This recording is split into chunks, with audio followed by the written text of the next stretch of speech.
Ugh.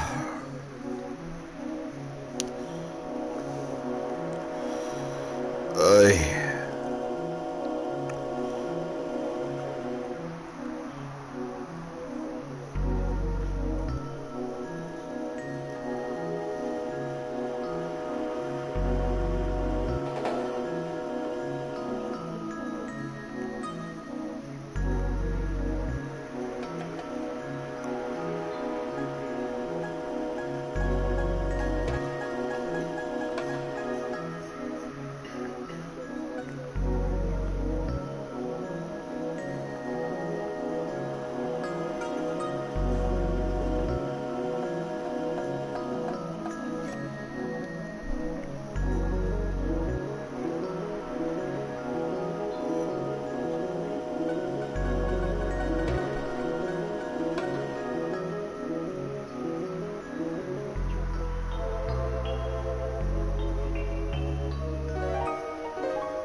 I feel like going into fucking hibernation.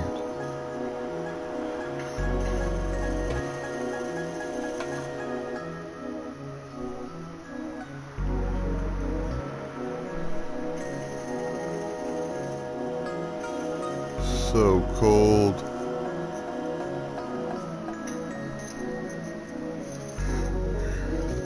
Yo, Gup! What up, my dude?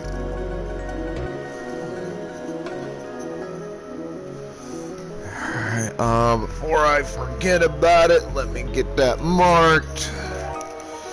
That puts you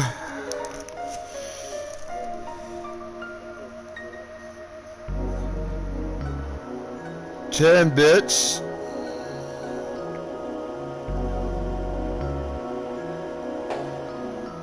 Along the road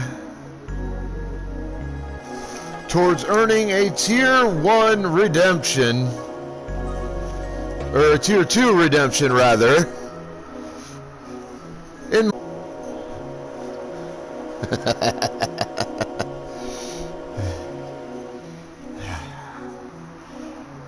I said I feel like going into hibernation. Like, people don't understand what it's like to be a person like me when it comes to weather conditions. It's okay, Mystic. The fact that you're here is good, more than good enough. I don't ever ask for or beg for bits or subs or any of that.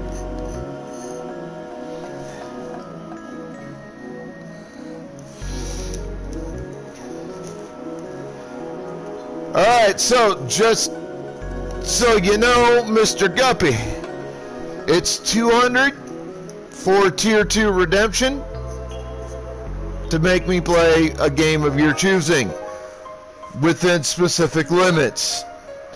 You have 200 or 170 left to go for the end of the month. But getting back to what I was saying, like, most people are kind of half and half when it comes to heat and cold. You know what I mean? Like, most people don't mind temperatures in the 50-degree range. Most people can handle that very, very well. Me? It is 52 fucking degrees outside right now. My apartment is probably sitting with, because I've got the patio door open. So the cold, you know, and I don't have any heat or anything going.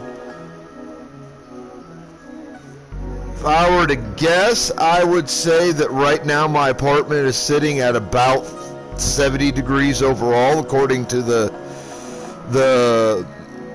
gadget on the wall. But Mystic, I live in Iowa. It's just as fucking bad. Trust me, I know. And I've gone fucking fishing in various areas around the fucking Midwest in winter. Been there, done that, I know. I'm a Midwestern boy myself. Oh God, so you moved to a warmer climate.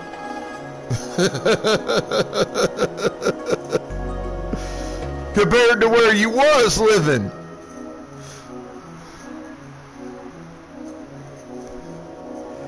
But the point I'm making is that most people are very comfortable in that like 50 to 80 degree range. They're very comfortable in that. I'm not. And like how my apartment living room area is set up, the patio window, when I have that patio door open, that wind blows right on me. With the way everything's situated right now.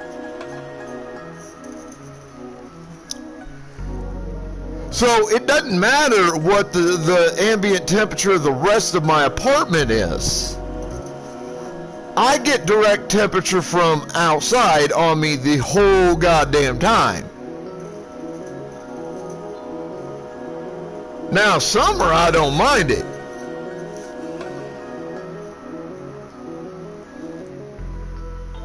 I love the heat. You get me temperatures in the range of like 85 to like 100, and I'm in fucking heaven. I'm like, oh yeah, that's what daddy's talking about, baby. You drop me below about 60, and I'm like, okay, that's fucking cold. Like, I'm sitting here with this 52 degree weather blowing in directly from outside right on to me. And I've already got fucking goose pimples up and down my bared arms. And I'm trying not to use goddamn heat, because the heat, you know, heat costs me electric. That raises the goddamn electric bill. So I am trying to avoid that until it's absolutely necessary.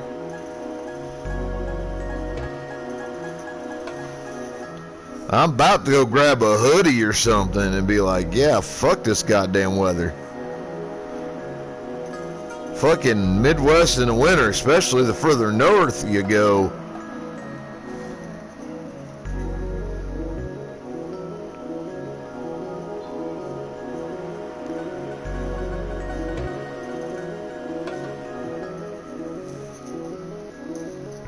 Oh, I love hot weather.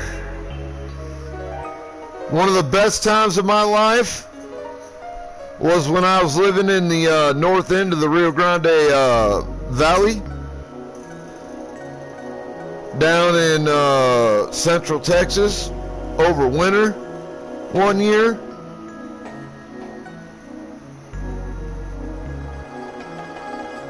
And I'm outside like basically nothing on the upper half but like a ball cap half the time. All day.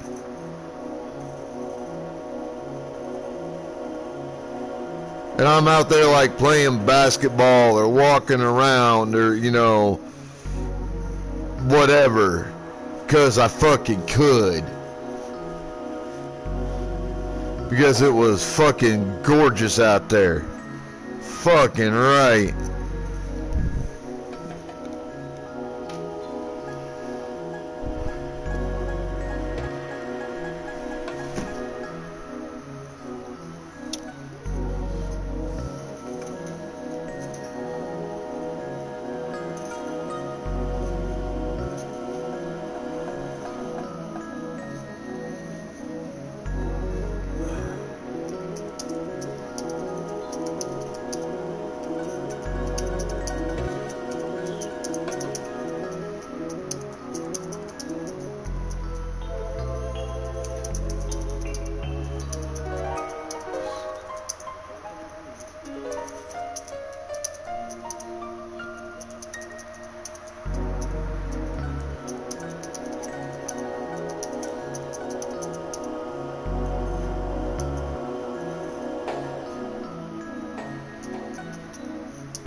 Well, see,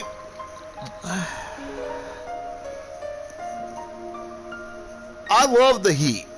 I do. I love the heat. But I wasn't always like this.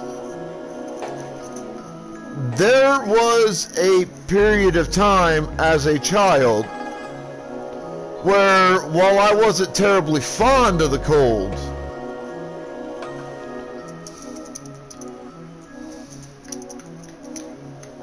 I could at least, handle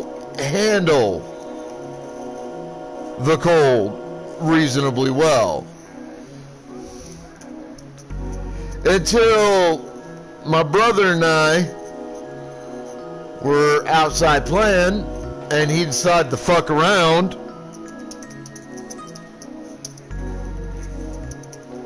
And he shoved me into a snowdrift and held me there for a little bit. The time he let me out of the snowdrift, like, I was soaked to the bone through multiple layers of clothing and snow protection gear and all that kind of stuff. And I mean soaked to the bone.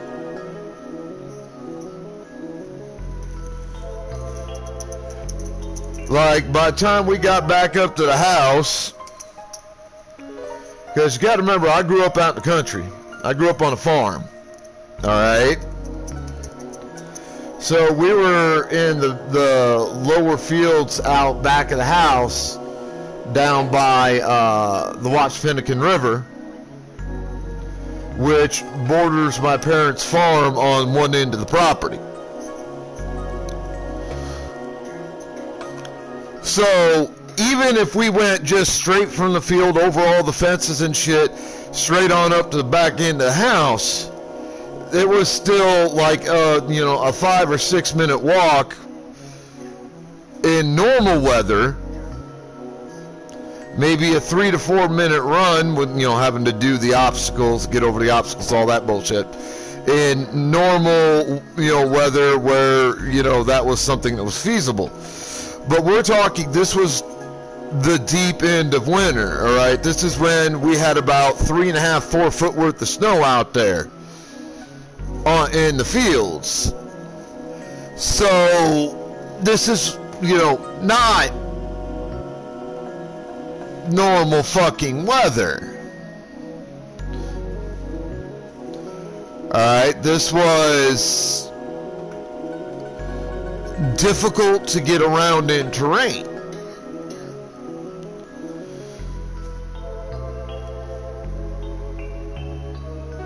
So getting to the house from being down there in that lower field area where we'd been, playing, and then my brother shoved me in a snowdrift, kept me in there for, a little bit. I went the direct route, like straight through, just straight line from the field to back into the house. And then, from back in the house all the way around to the front where I could drop my snow, my soaked through clothes and snow weather gear and all that shit, where mom and dad weren't going to yell at me for leaving it every which way from Sunday. And it took like 15 minutes at least. Like, it was a good 15-minute journey just taking the straight route and doing all that to get to the house so I could get the gear off and try to dry out and that kind of thing. Good 15 minutes. And it's at best 5 or 10 degrees outside. I'm trudging my way, soaked clear through to the bone, through, a thick snowsuit, a heavy winter coat, really good thick stocking hat, and hood on the coat, and gloves, and solid snow boots and, you know, like 2-3 pairs of fucking socks. So I'm hauling on my person with all the sweaters and normal clothes and everything else I'm wearing at the time, probably about 25 pounds worth of soaked clothing through 3 or 4 foot deep snow, about probably 30-40 yards worth of distance, get to the back end of the house, go around the back end, come down the front where I could drop all that shit. Like, I get in the house, you know, I'm starting to get a bluish tint to my skin, and Mom's like, the fuck is going on? What happened? You know, Mom being a mom. Because, like, I am shivering like crazy. I am cold as shit. I feel like death warmed over. If, you know, y'all ever heard that said before. If you ain't, well, you have now. Like, it was a bad time. And now you got to understand how the house is built. So Mom and Dad have a house that's built in the ground. All right, so the majority of 3 sides are the walls almost from the ceiling down to the floor are almost completely covered by dirt.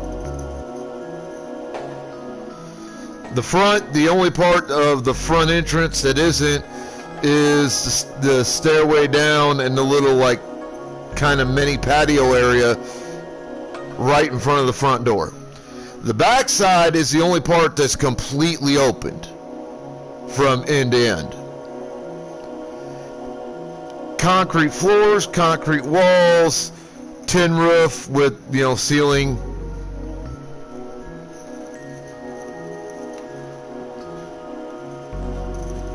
Nice house, though. Not gonna lie.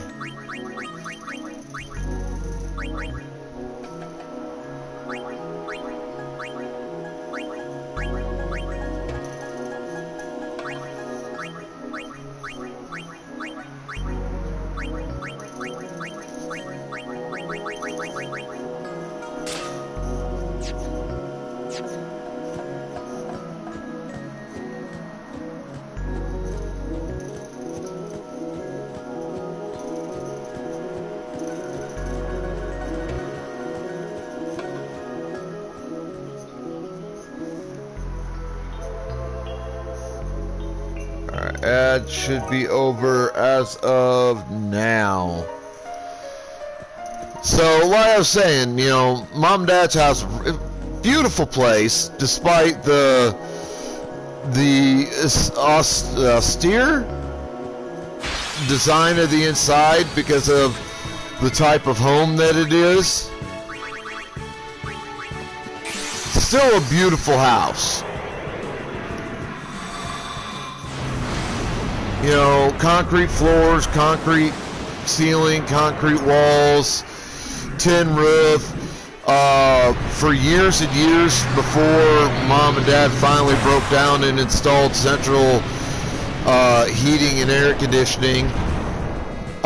In summer, we use fans and open windows and doors to cool the house. And in winter, we use the wood-burning stove. So, I mean, it's middle of winter when this happened, so wood-burning stove is going pretty fucking strong. Well, I said, Mom sees me walk in the house. I told her what happened after she asked, and Mom takes me over to the wood-burning stove. I mean, I'm buck-ass naked.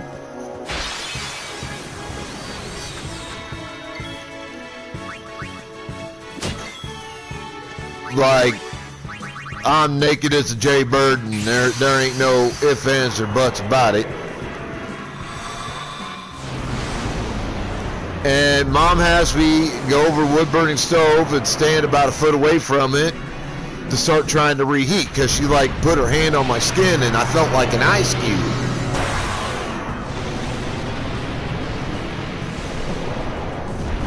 And then, you know, she starts getting all my soaked gear and Like, some of it she brought over towards the wood-burning stove to dry it off. Like, you know, my boots, my snowsuit got, you know, hung up by the wood-burning, you know, by the stove while I was going to heat the house. But anything that could be, like, safely put in a dryer or whatever with no real worries about it getting wrecked, she took it back in the house, stuck in the dryer. She was gone about maybe 5-6 minutes. By the time she come back, my naked ass is sitting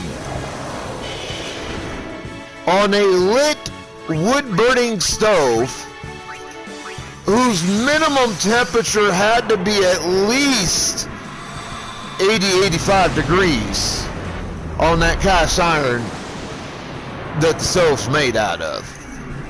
Minimum 80-85 degrees. Probably closer to 100 degrees. Because it had to heat up a fairly good sized house. I mean, 2, 1, and then mom and dad. 6 bedrooms, 2 bathrooms, full-size kitchen, full-size dining area attached to the kitchen. What I consider a minimum full-size living room with like an extra like little space off the other side of that. So it had to heat up a pretty big space. So we're talking the temp on the metal of the cast iron that the stove's made out of is probably about 100 degrees at a minimum.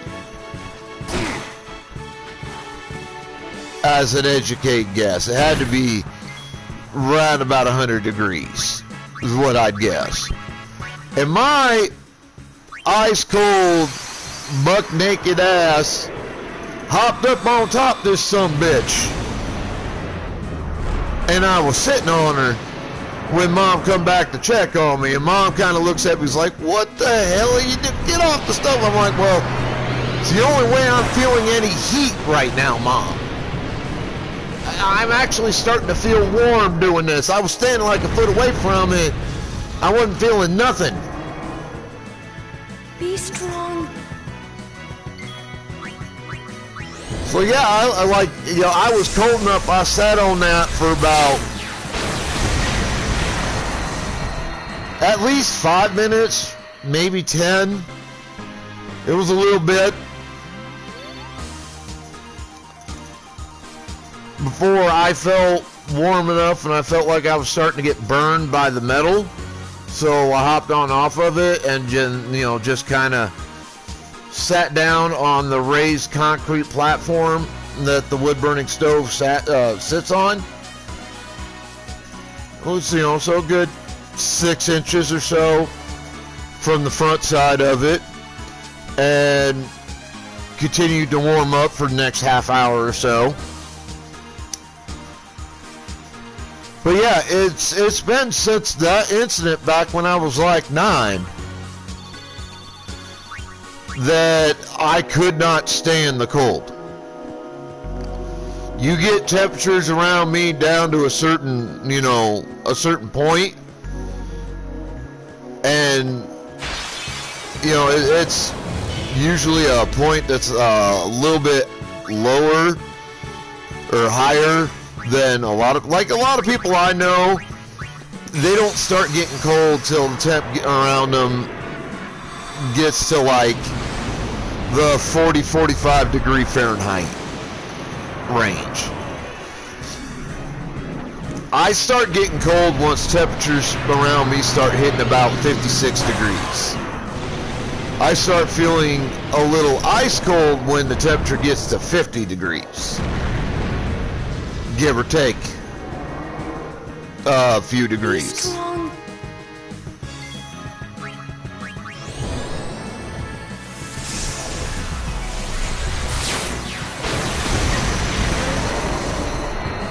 And I could trace all of that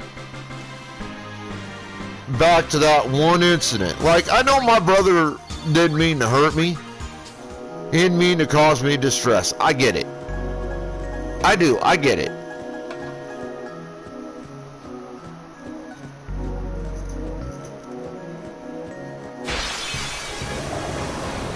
We were dumb fucking kids.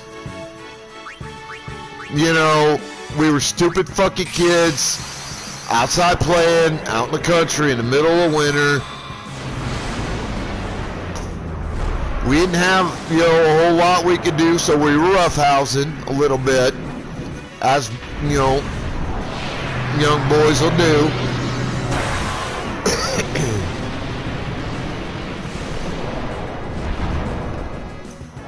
And shit happened.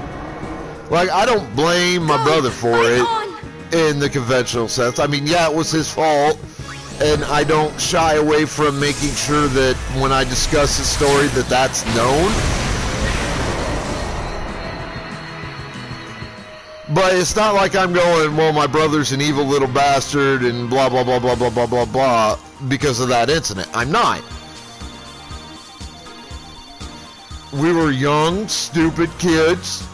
We didn't know no better. We didn't know what was going to happen. We made mistakes.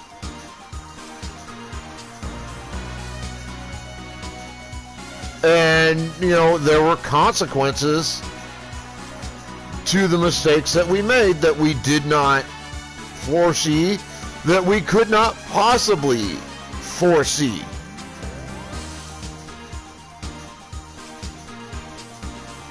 It's called living life. You know, you live and you learn. And Mystic knows what I'm talking about. She's a member of my generation. She knows how we were when we were kids.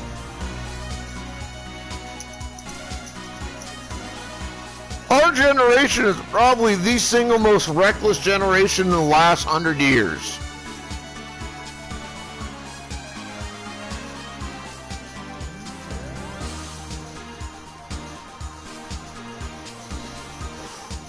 At least in terms of our childhood. We are probably the single most reckless, dangerous generation in the last 100 years. Maybe even in the last 150 years. We didn't give a shit. We went out and did what we wanted. Parents wanted us out of the house all goddamn day. You know, go out and fucking play, live in the real world, and blah, blah, blah, blah, blah. So that's what the fuck we did. Yeah, exactly. We were definitely the FAFO generation. And this is one of those situations where, you know, my brother and I, we fucked around, and then we found out. Like, Mom and Dad got mad at him. And I'll admit, initially, I was mad at him for a couple of days.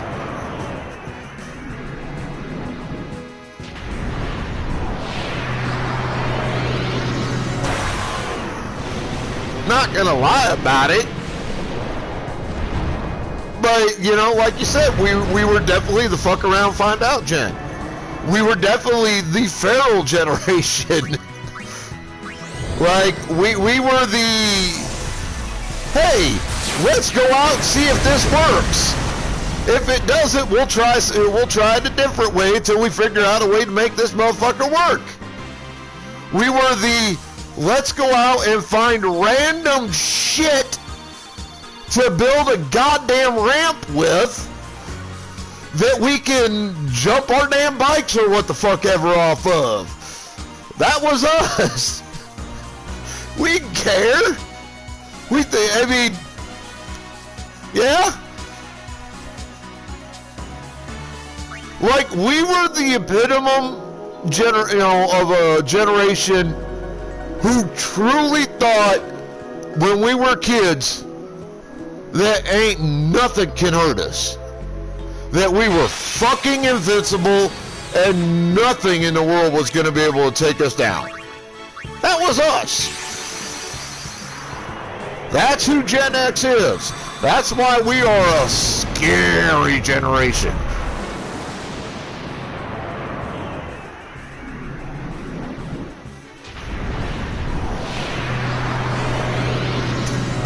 In our minds, as kids, nothing could hurt us. Not a damn thing. You could dip us in literal dissolving acid, and we still thought we were invincible as we were being dissolved and dying. That's Gen X to a T. That's Gen X in a nutshell. We didn't give a shit.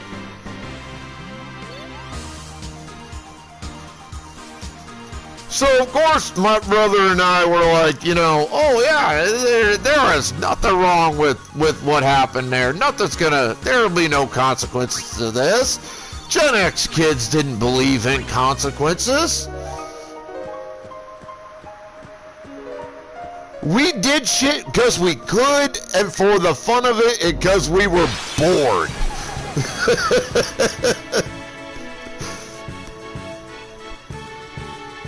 Realistically, that is the honest truth. We did shit because we could and we were bored.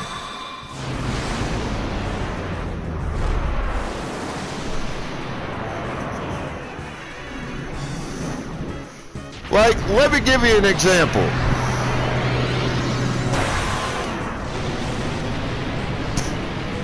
So, I've seen some videos on like TikTok and Facebook and shit recently of an adult hooking up an old merry-go-round. You know, those old metal merry-go-rounds we used to play on, to like hooking a strap into it, then hooking the back or the front end of the strap to a truck, and then with a couple of kids on the merry-go-round just taking off and using that strap to make that merry-go-round go round and round real good.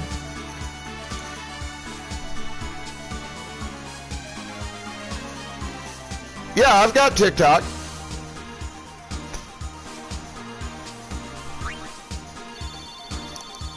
I will tell you right here, right now, that if we had had access to that kind of stuff on a playground when we were kids in Gen X, we would have fucking used it and not given a fuck.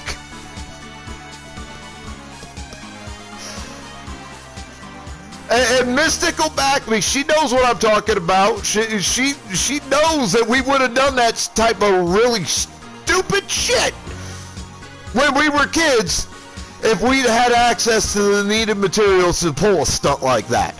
We would have done it without a second fucking thought. And once we figured out it worked on the merry-go-round, we would have tried it on shit like the swings or whatever the hell else our devious, ingenious little minds could think of.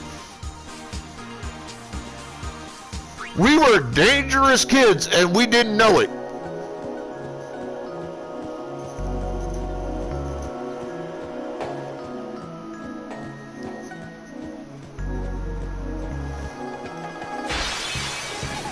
I mean, we were the last generation of kids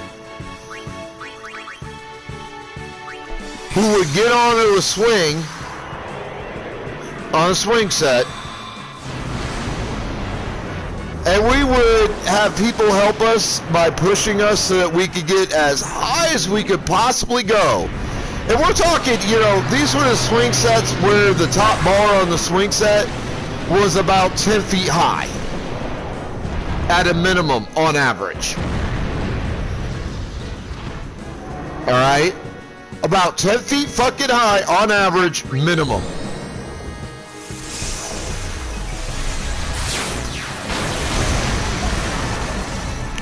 So we would have people, like our friends or whatever, stand behind us,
I'll get to that in a little bit, Mystic.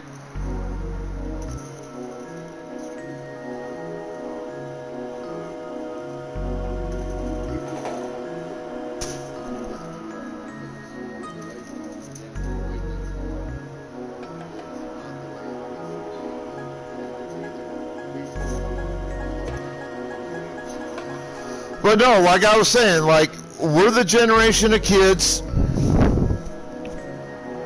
who would jump off a swing from 10, 15 foot high, and we didn't believe that we'd get hurt.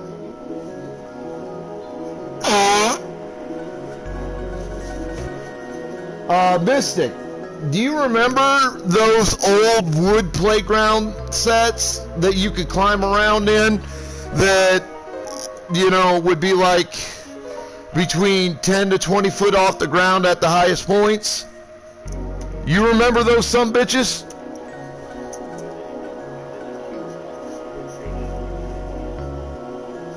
Yeah, we're the generation of kids that were dumb enough to climb up on the highest points of those sumbitches and jump off. That's Gen X for you.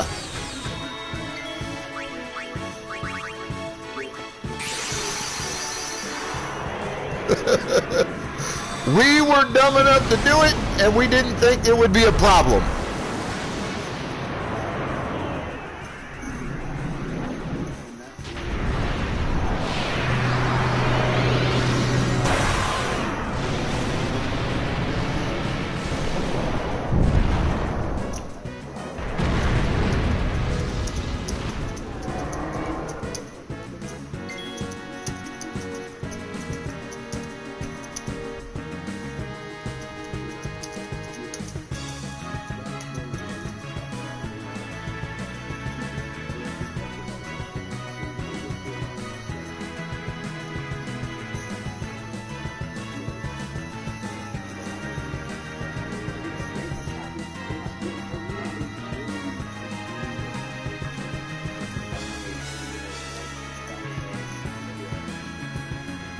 Oh, there comes in Death Knight with the resub. Let me mark that.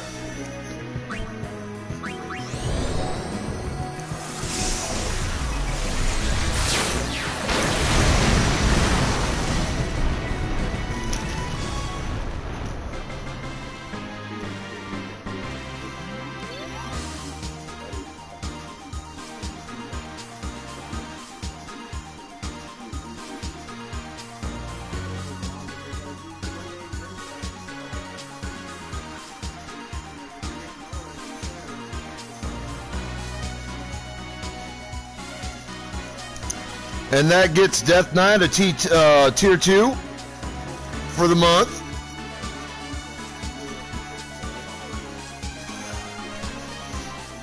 Oh yeah, me and Mystic just kind of reminiscing about being Gen X kids and all the stupid shit we used to fucking do. Oh God, it was bad.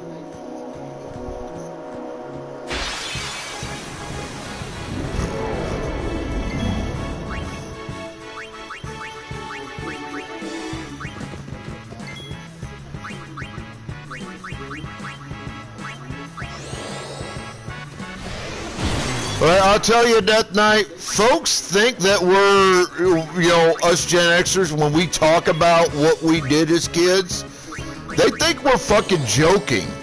They think that we're not fucking serious about the kind of goddamn stunts that we got up to as kids in Gen X. We're not. When we talk about some of the stupid shit that we did, we're dead serious.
You should be able to.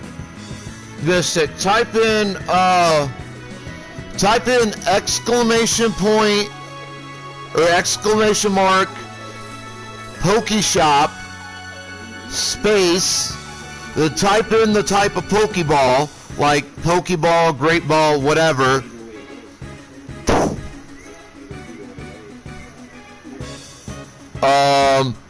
And then put another space and then type in a number between 1 and 100. And you can purchase that many all at once just by typing it in. You don't need to be able to go down to the extension to do it. Yeah, see, just like that, exactly. And if you want to see what you have available, type in the command you're about to see in chat.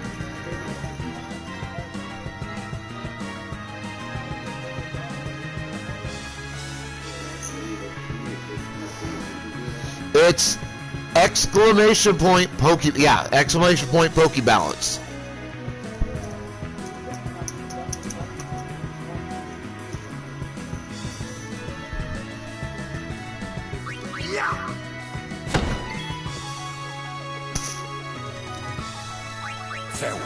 It'll give you information on how much Pokebucks you have, how many shinies you have, all that kind of shit. Write the commands down, Mystic.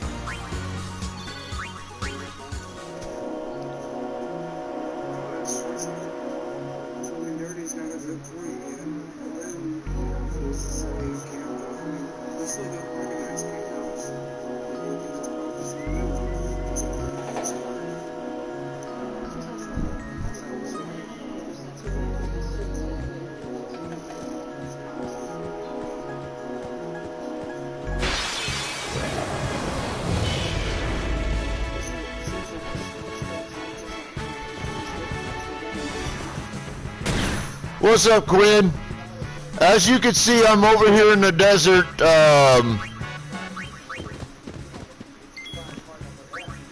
animal collecting. That'll help, Mystic.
Banned from wars?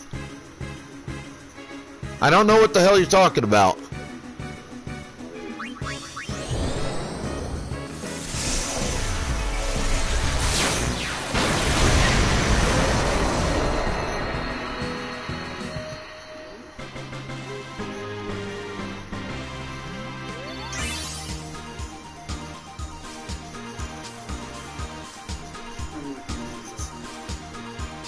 What? Yeah, I still go to God of War streams every now and then when I see them pop up. Do you have any idea what happened?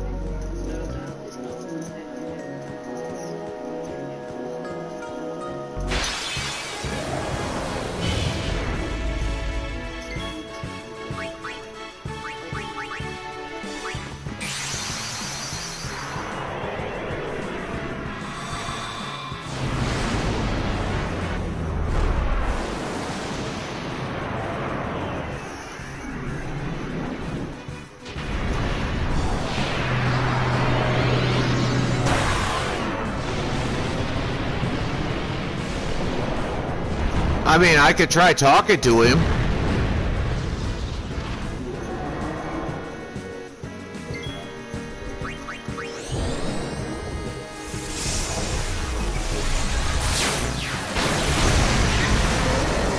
If you're sure.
Well, I got unfriended by, what was it, Ace of Hearts, I think, recently.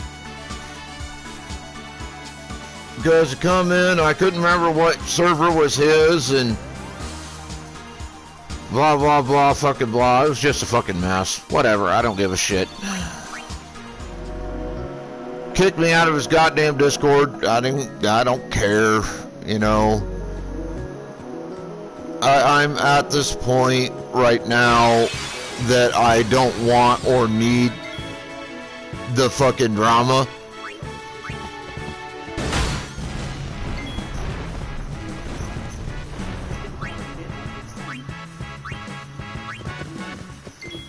Yeah.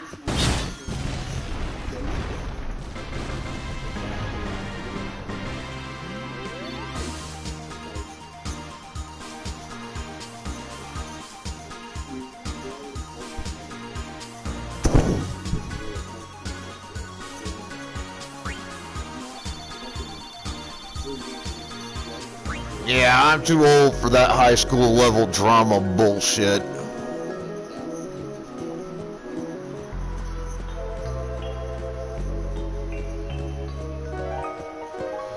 Sorry, I'm in a staff meeting on top of everything, and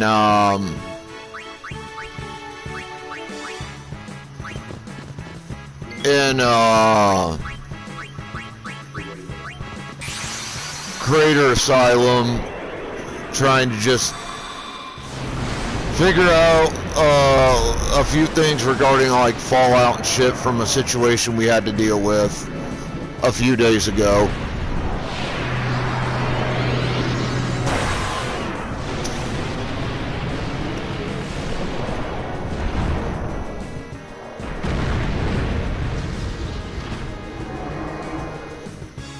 Go! Fight on!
Pokeballs out, folks.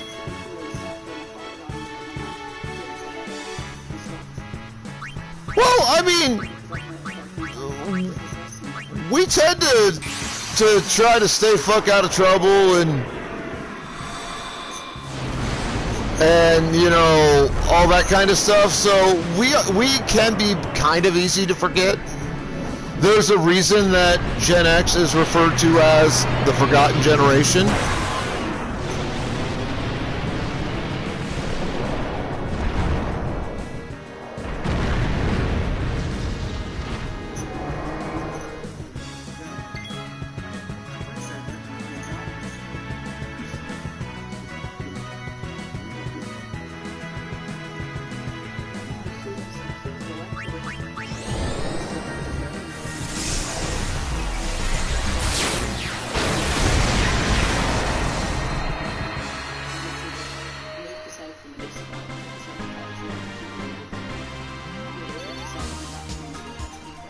Well, we did purposely put ourselves into that, though, as a generation.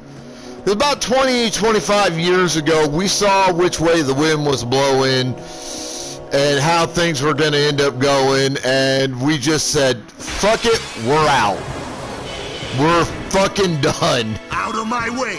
We don't want to deal with it. We don't want to hear about it. Keep our fucking names out your mouth. We're fucking done. And for a while it worked. Until members of Gen Z and Gen Alpha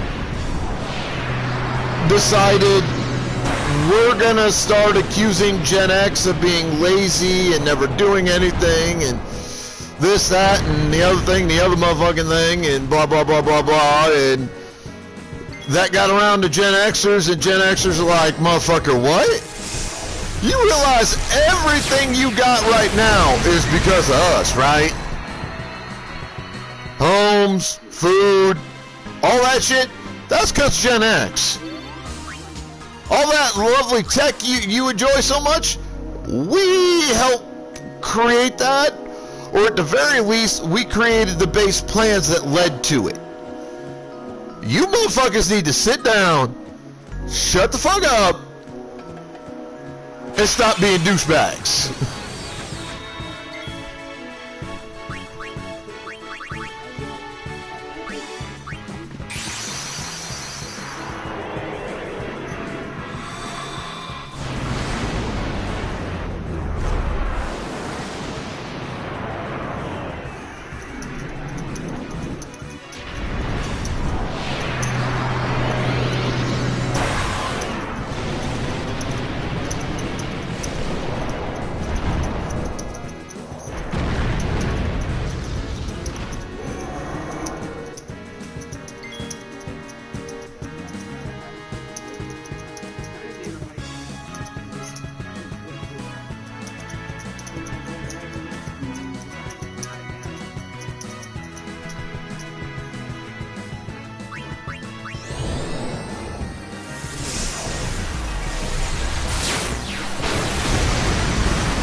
Lil B, how many goddamn bits you planning on putting in this month when you've already earned, you know, the stuff that you can get off bits?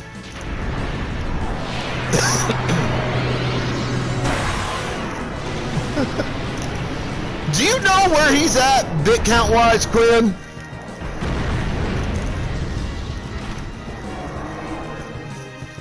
Hang in there. He has so far, for this month, donated going on 2,600.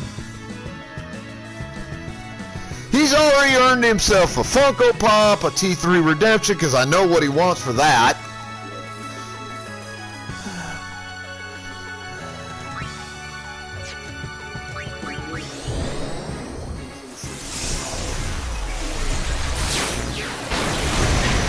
I think you're still on the list for a Funko. I think I still owe you one.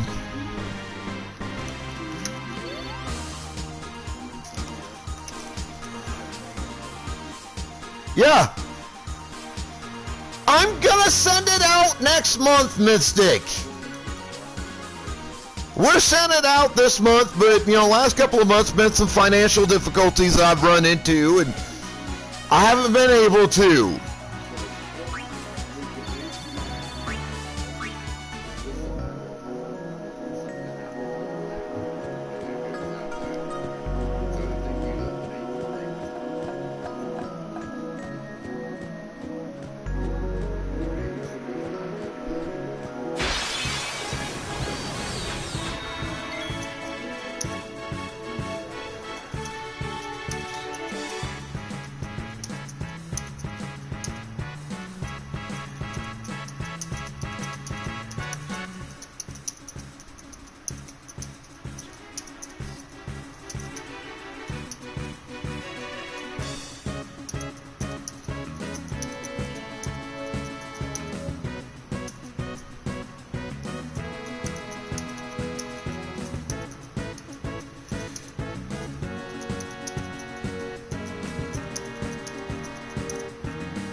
Yeah, but you got an address, don't you?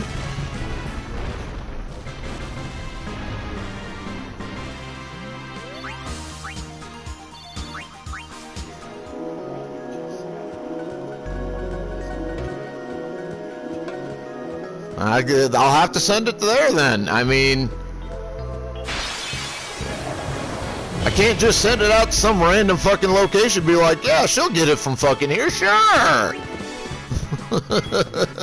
It's not how it works, ma'am.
God damn it.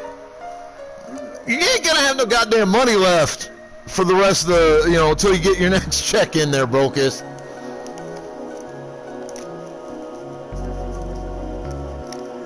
Keep that the fuck up. Let's see. 60, so it's gonna be 25, 60, 70, 83.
Oh yeah, I am almost double the age of 26.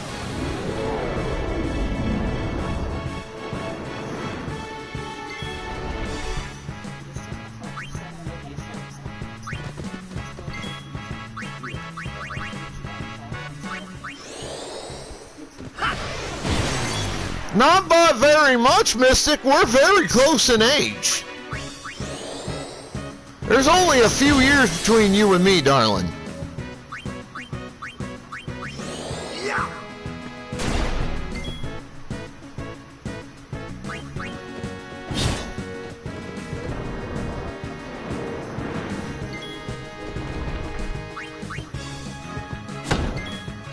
Farewell.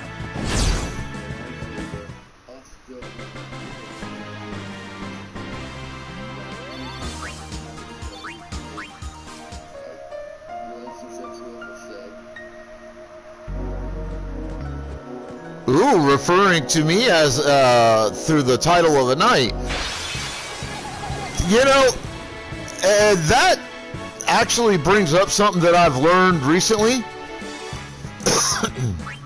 See ya. And by recently, I mean like within the last decade or so. So, we are raised to romanticize knights. Like, we're raised to believe that knights, by and large, were these noble, honorable, dignity-filled individuals who stood for law, order, and justice and all that. But I've had a bit of a recent education on the subject, and that is not the case.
God's over.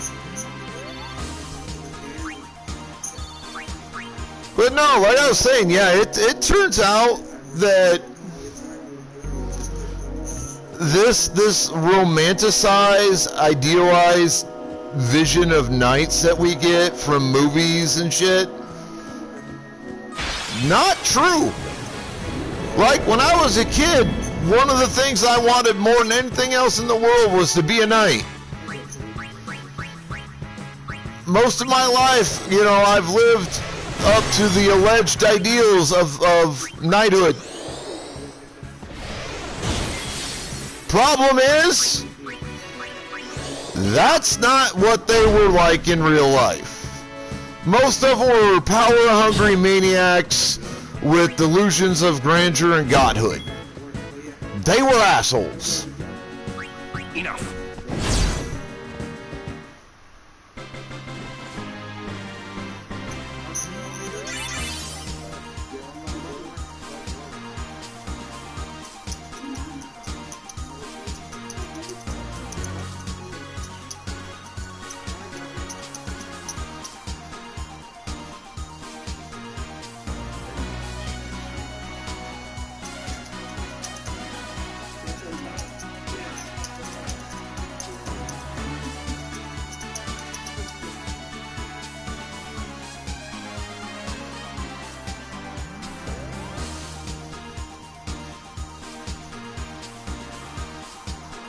Alright, that works.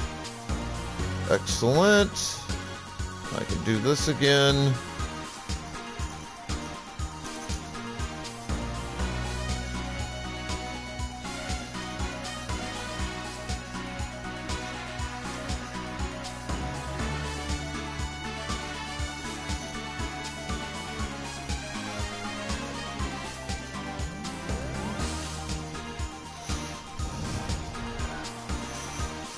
Oh, that sounds like a whole heaping helping of fun.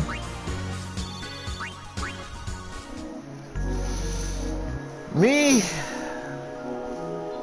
I need to take a pause for a minute because I got to go grab some coffee and go use the restroom right quick and in a hurry.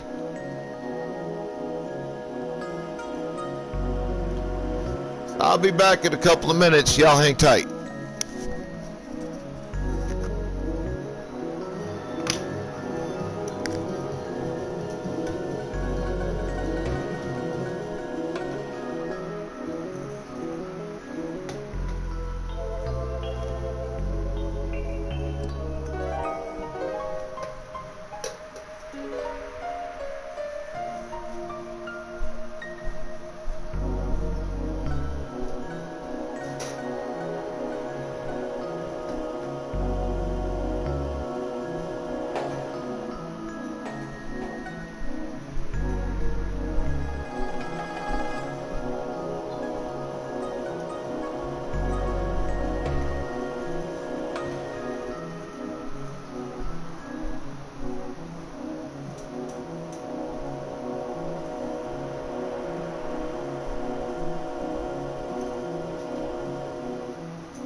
I'm gonna be out here for a little while, ladies and germs, because I got two of the big things I gotta catch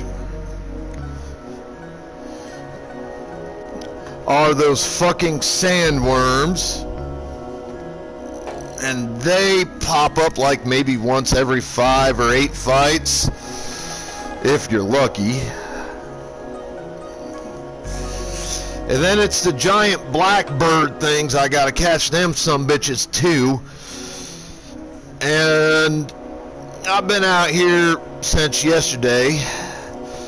Probably been out here at least an hour, hour and a half, real time. And I don't think I've seen more than 3 or 4 of those giant blackbird things I need to catch. There ain't been very goddamn many of them. So I'm probably looking at about another hour. And I can't even guarantee that's everything out here in Bicknell that I need. I think there's a few other things in Bicknell I need too, but I'll wait to do the worm and the big bird thing.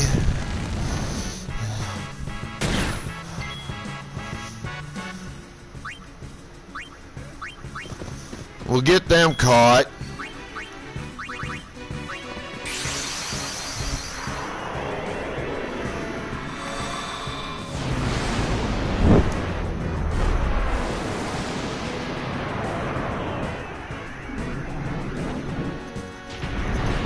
Oh, shit.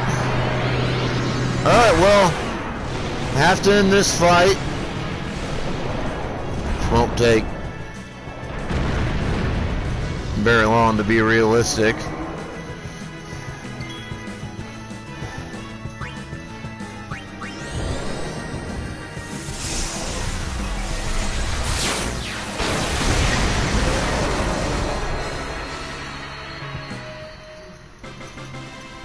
And starting now,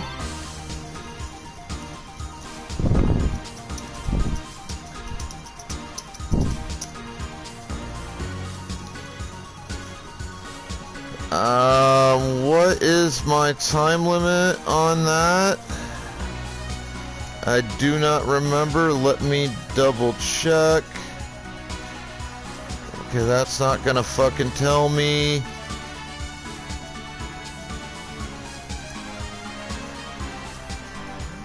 I need to go here.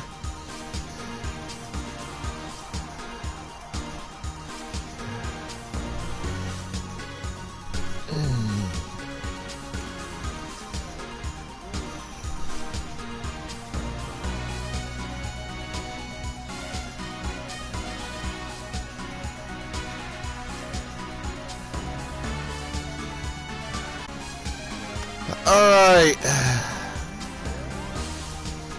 It's supposed to be for one match, but for, God, I created that back when I was doing Fork Knife.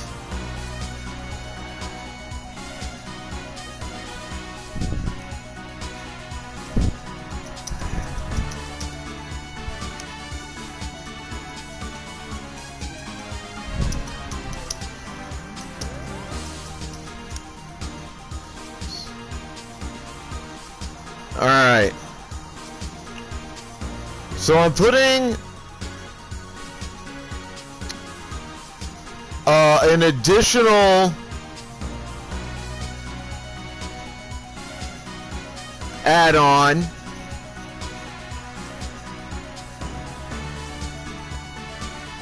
to my in-game ban. It won't reflect in the what you'll see on the add out or on the redeem when you click on it.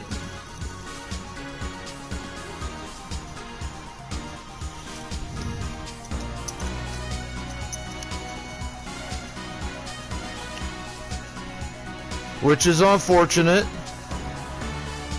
But when I'm playing a game like this, you know, an RPG, you know, something that doesn't have like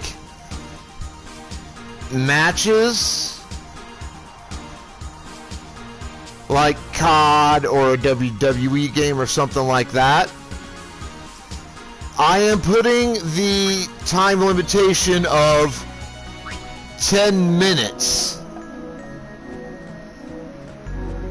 for the ban in-game action, which seems pretty reasonable. A lot can happen in 10 minutes.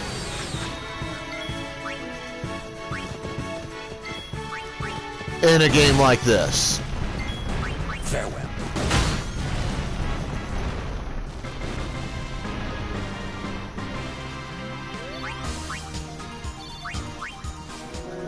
I think 10 minutes is a fairly reasonable amount of time.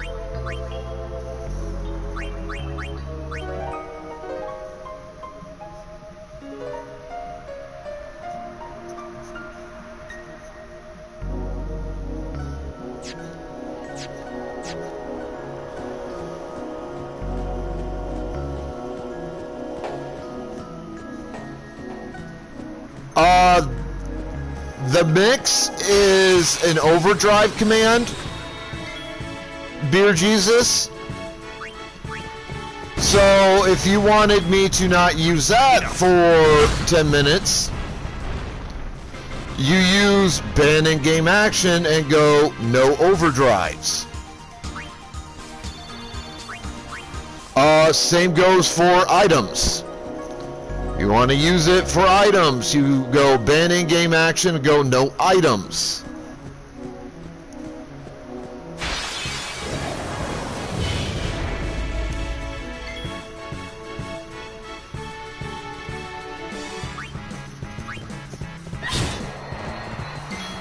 Magic. Ban in game action, no magic. Take that. I can't stop like items that have magical abilities.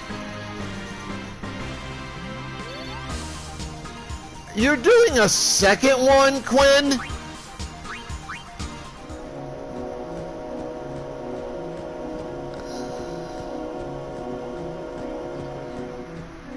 That's a bitch move.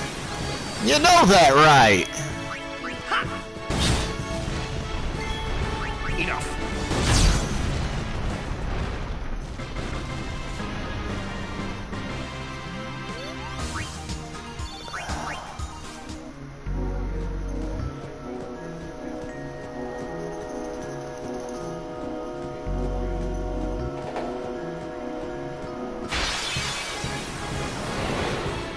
Oh, hey, look, it's one of the big friggin' birds I wanted.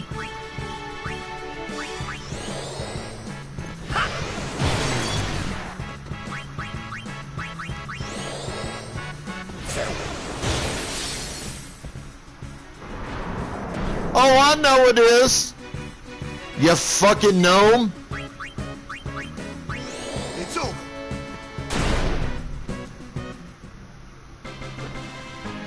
That is the first of the zoos I've seen today. Now I kind of wonder. Alright, so this leads where again? Alright, that leads back there.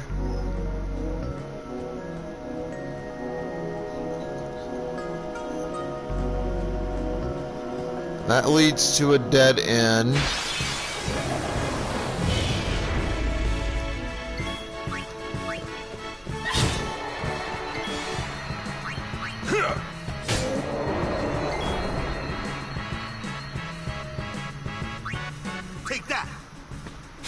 Well, I know it's zoos and sandworms that I need out here. I don't remember what the third thing was.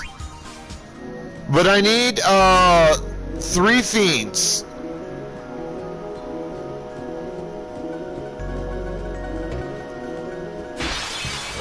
To get to 10. It's sandworms, the big giant black bird things, the zoos, and something else. I don't remember what the hell it is.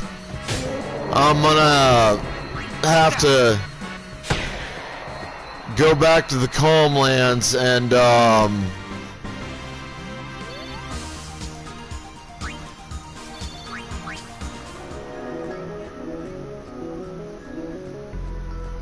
reread what the hell I'm missing. Let's see, for spears. Right now I need to get mana and really just mana spears.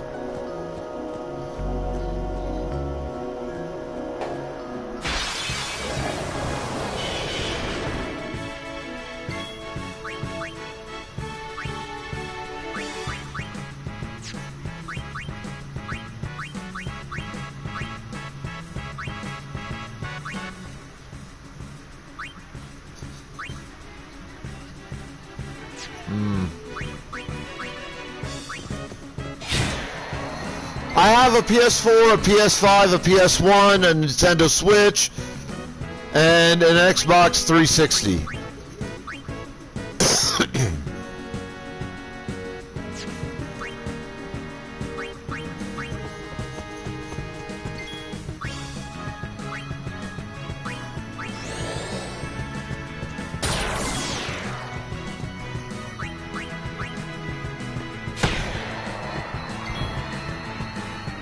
What do you mean?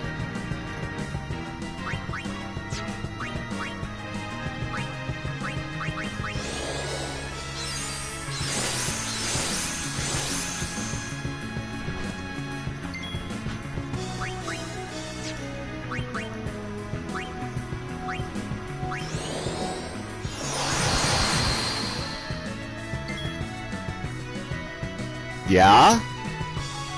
If you earn a game request, it goes for any system or console I'm currently able to stream through, which for right now is restricted entirely to my PS4 and PS5 at the moment, until I get this fucking desktop up and working the way I need it in order to stream through it. And then I can stream through my PS1, I could stream through my Nintendo Switch, I could stream through my Xbox 360, I could stream through an offshoot. You know those systems that have Yeah! Here we go!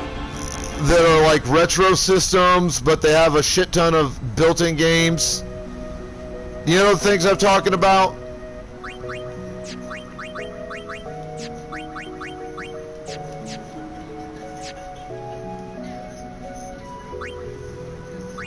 Well, I have 2 of them.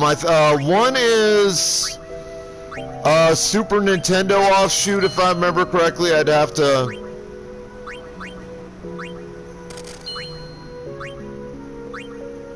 I'd have to go pull it out. I know where it's at. I just don't want to pull it out right now. And one is a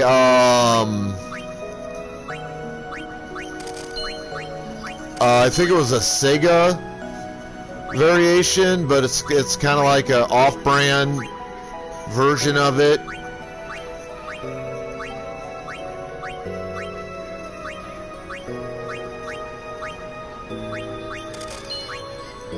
That I could hook up and I could play stuff off of that too.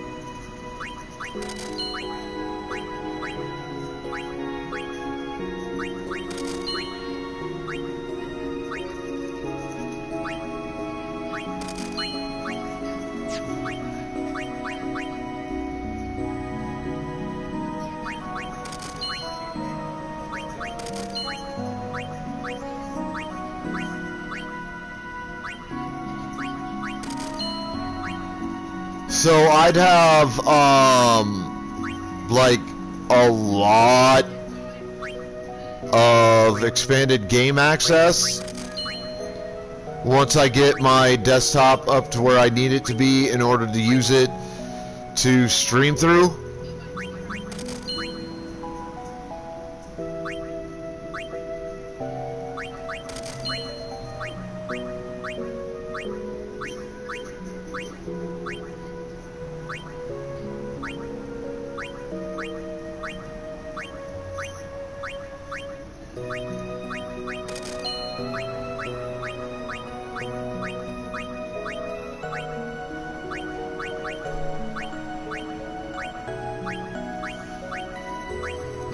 I've got a couple of people that I'm talking to that have knowledge in the technical arena.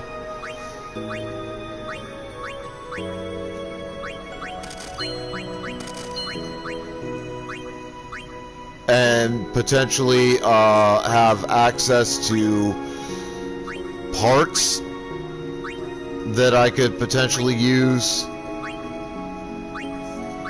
to upgrade this piece of shit to where I want it.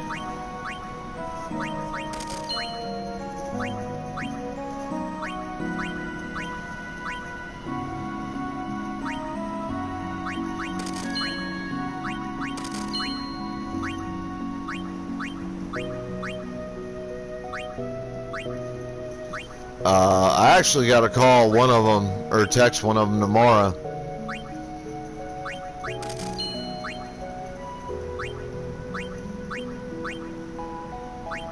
And see about getting him and his kid to pop over, take a look, see what they've got for parts that could be of use, and start the process of trying to upgrade this desktop tower that I've got.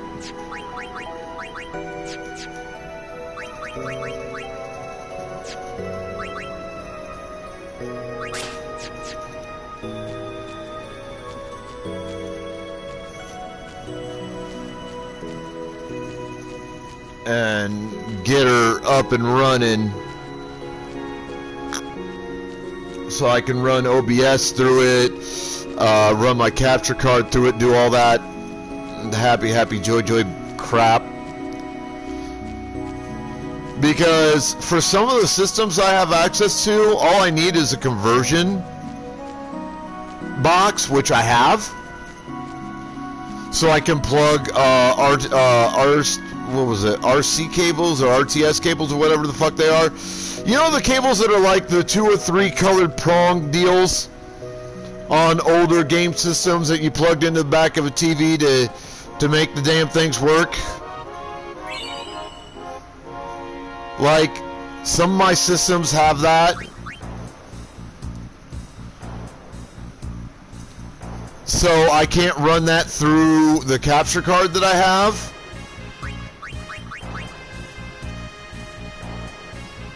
Oh, it's cactors. So I need zoos, sandworms, and cactors.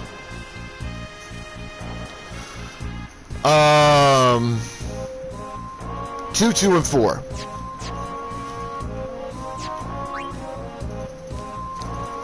But because of the conversion box that I bought shortly after I bought my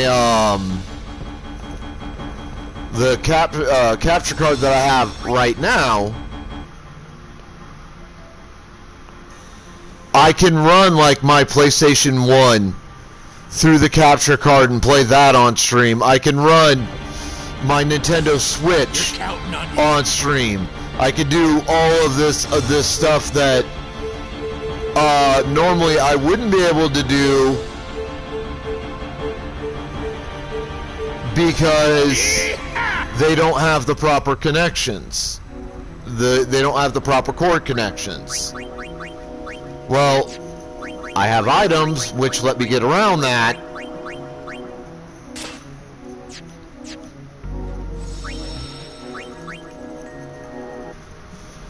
I'm okay with that. Because I like being able to play older games live on stream.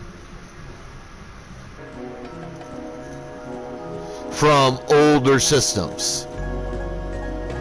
I like having the capacity to accomplish that particular goal.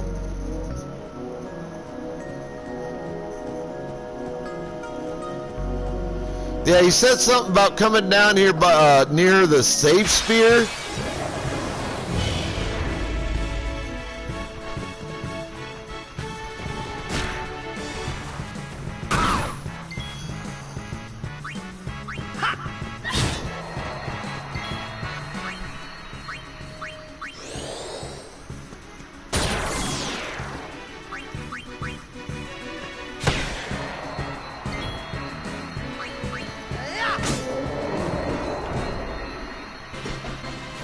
Well, I mean, it's such a small map location area.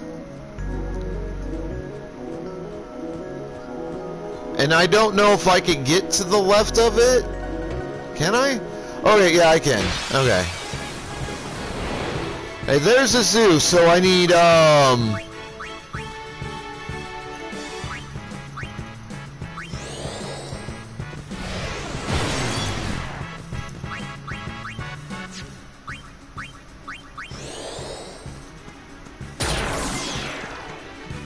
well, I need the cactuars, too.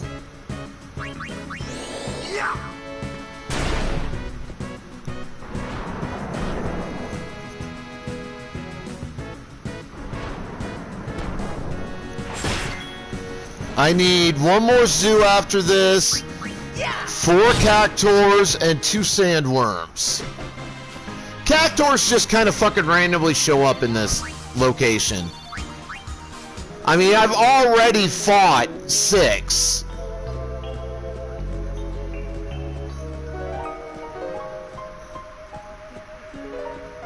They'll just randomly fucking show.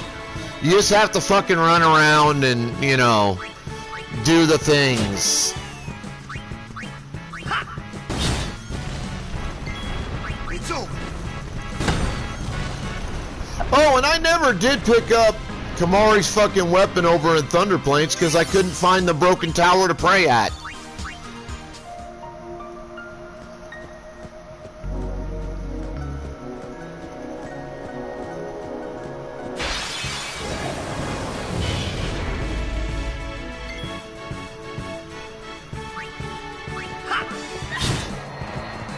I did!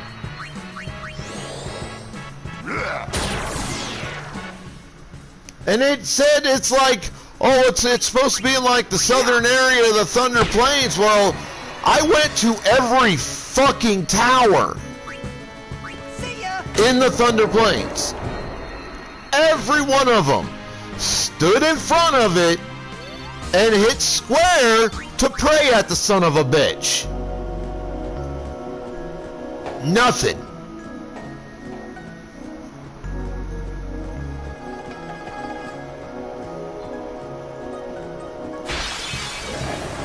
Not a damn thing.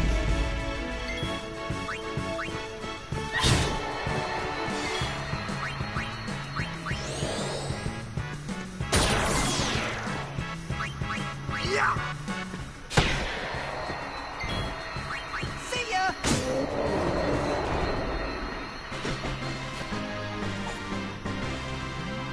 Fucking nothing I saw. And I looked at like 3 or 4 different pages for information on this shit. Nothing said a damn thing about which tower the broken tower is. All it said was the broken tower is out there. Take that.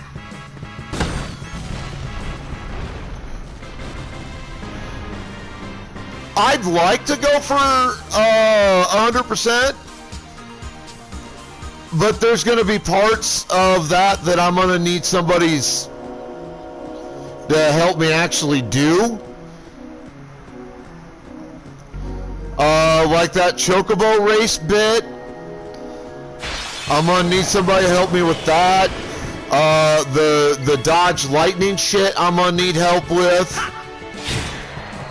I physically do not have the fucking reflexes anymore.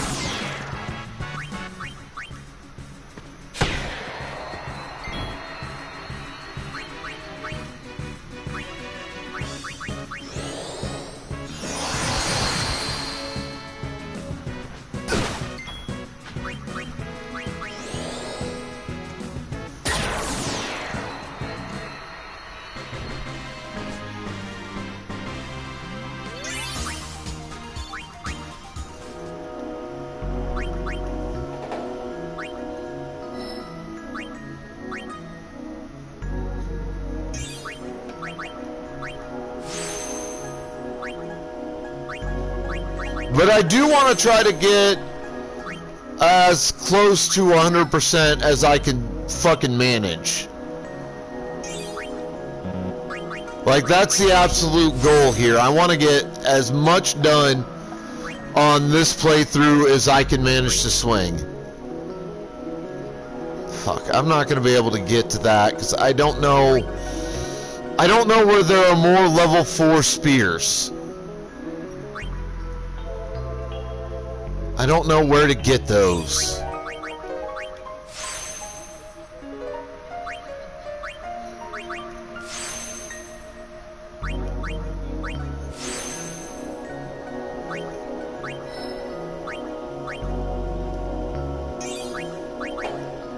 But I want that ability. You know which one that is right there, don't you?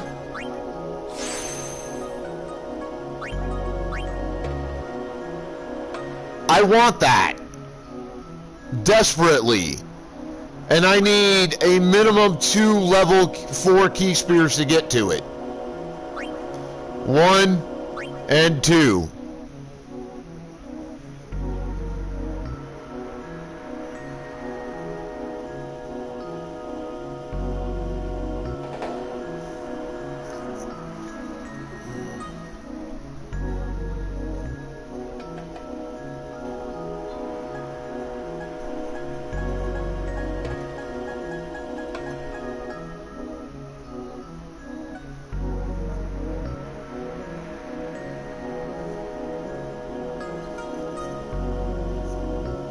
What do you mean? What are you talking about? Bribe for what?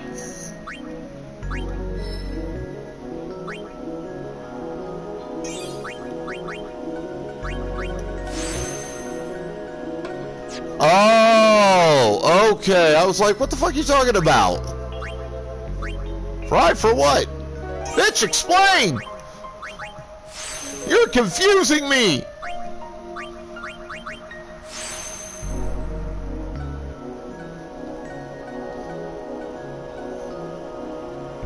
Well, I mean, I only need 2 of those spears because he's right there. He could grab the Ultima pretty quickly, then that'll have Ultima opened up for everybody, which is good.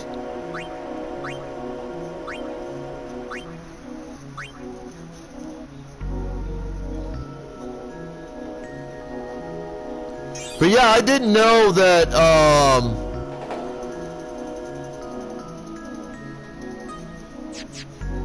I didn't know that you could bribe Chimera Brains in the Calmlands. Once I'm done here, I'm gonna actually have to go out there and, look into that.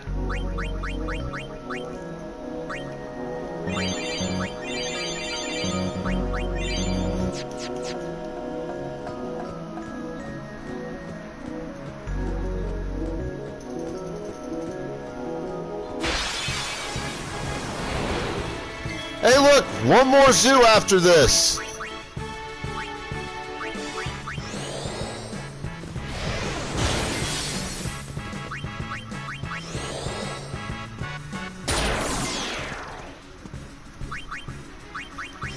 It's over.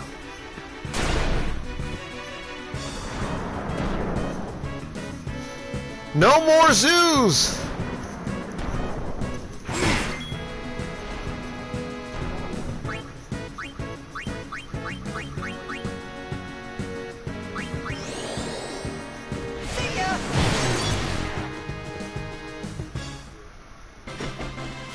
Zoo captured.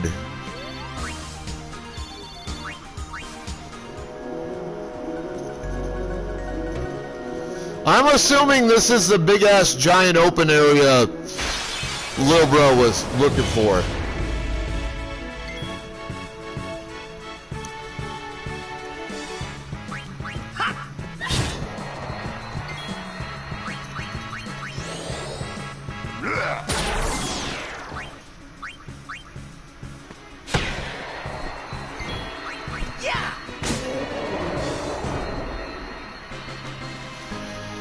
It means that I'm gonna need to make sure I have a shit ton of money on me when I go to do it. I'm only at 319 right now. 198,000 times 2 is what?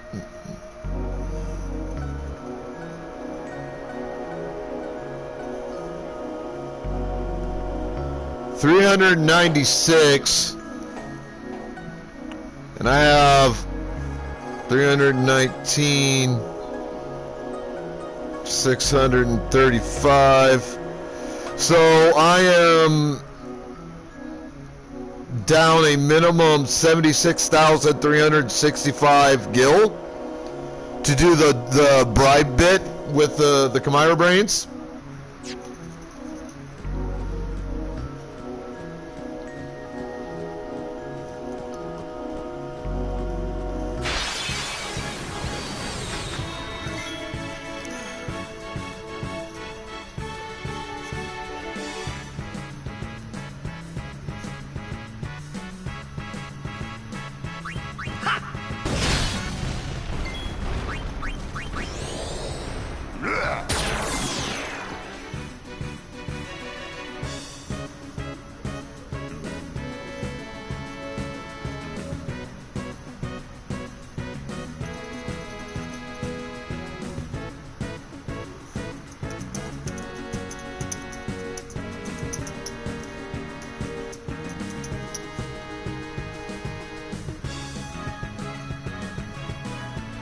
Take that!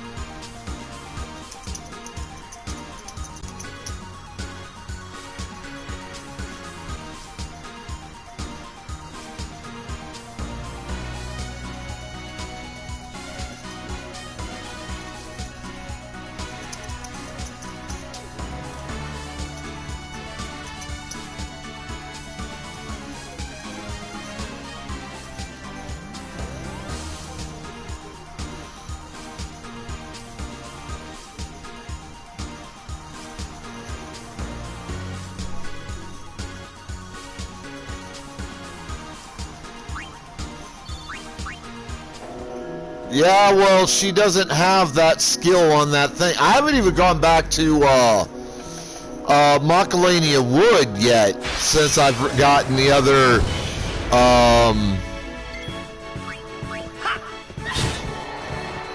ultimate weapons that I've gotten my hands onto.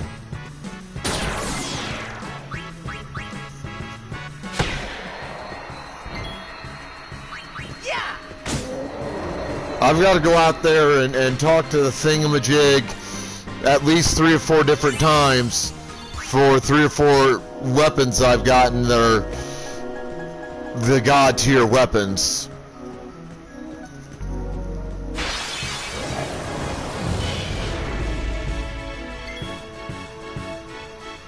Designer wallet?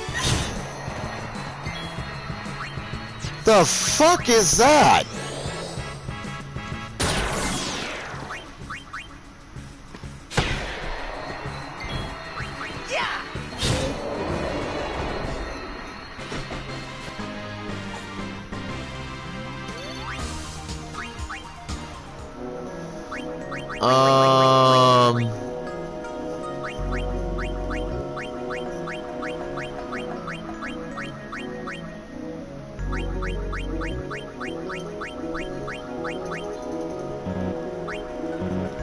I can't customize it.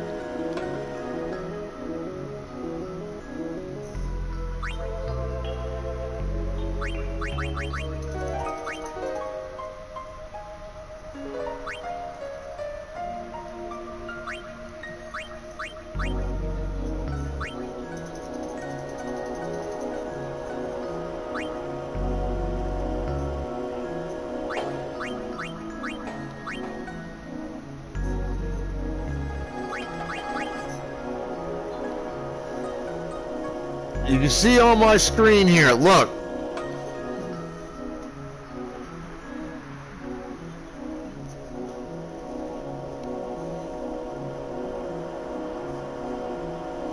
At this point, it is not customizable. Let's see if, yeah, I've already talked to the tree, or the big bubble thing, for Waka's. His is the only one I've talked to that thing for, and that's why it's got double overdrive, and it won't let me do Waka's weapon either.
Like, you can see it. No, I haven't done anything for the goddamn...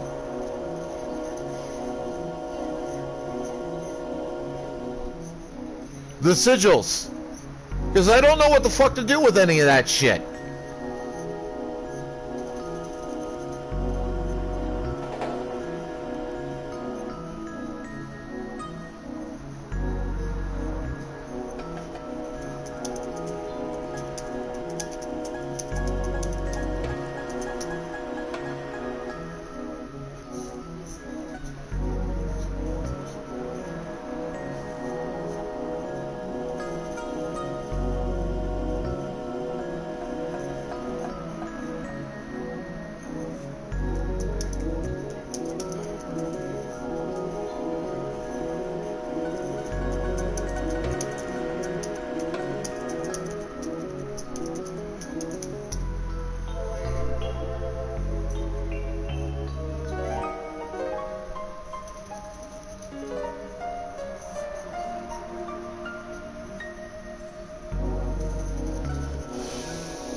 Well, the only ones I have are, I'll show you.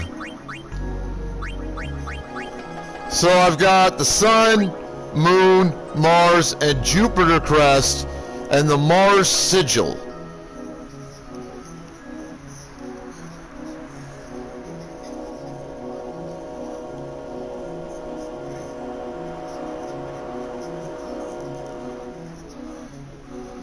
So I'm gonna guess that each crest has a sigil that accompanies it, correct?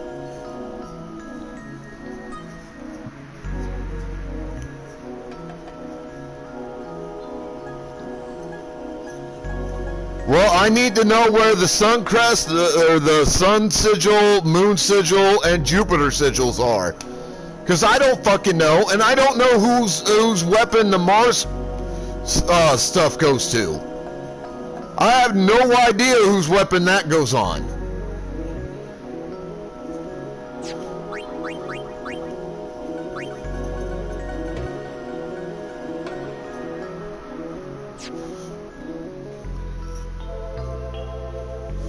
By the way, that Jillionaire thing, is that only on the God Hand, or can that go on any weapon?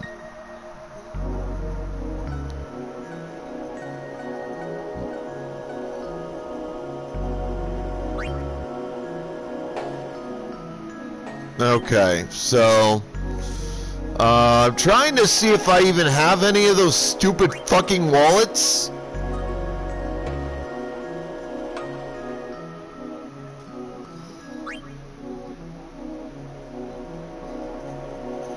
So far, I am not seeing any. Yeah, I don't think I even have any.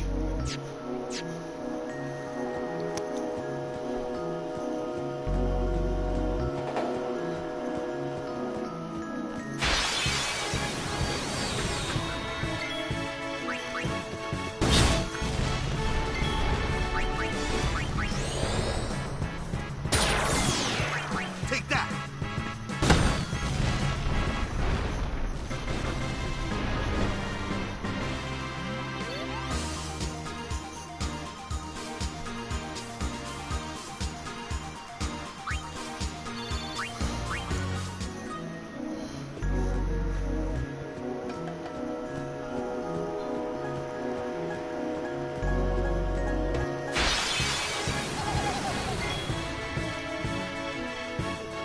Hey, look, a fucking cactuar. See ya. That's 3 more cactuars and 2 more sandworms.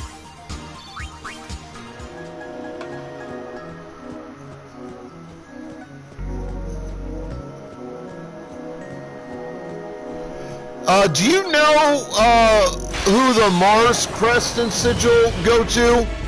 What weapon?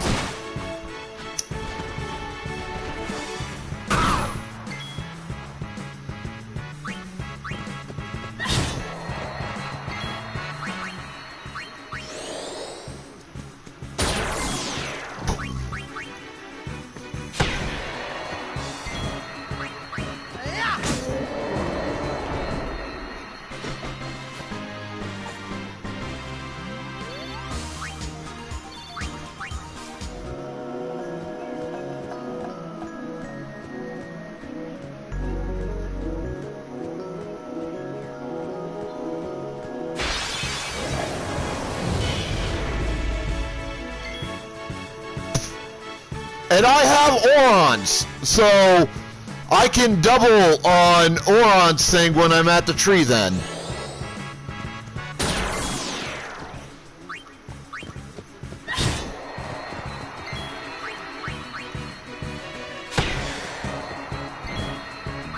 Yeah.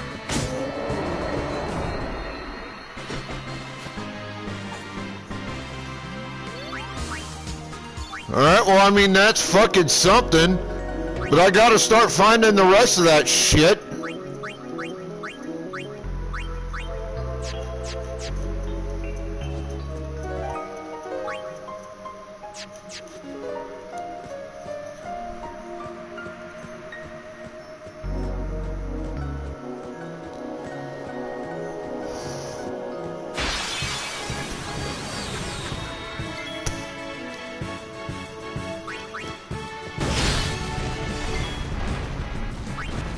Because I'll be honest, I don't know where any of them are. I don't even know really where I picked up any of them except the one that little bro fucking helped me find yesterday over in Luca, I think it was. The one that was hidden in the locker, the Jupiter thing.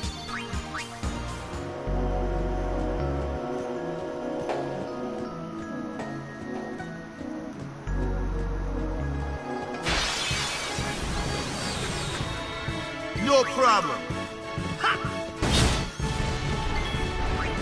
Like, I've had the rest of that shit for a while, but I have no idea how I got any of it.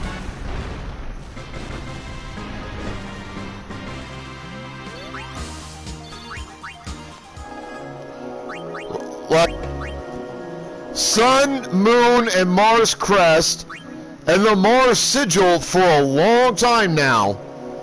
And I cannot tell you how the hell I got them. I don't know where they were. I was just doing stuff, picking up shit. Hell, I even found a fucking primer the other day. Wandering around looking for shit.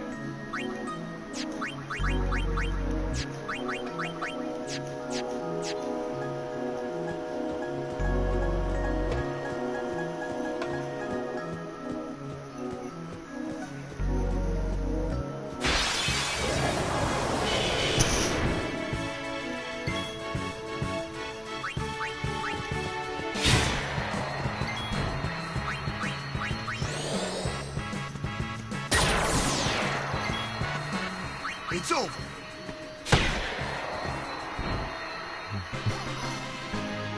I mean, that's really, though, that's the way of an RPG game.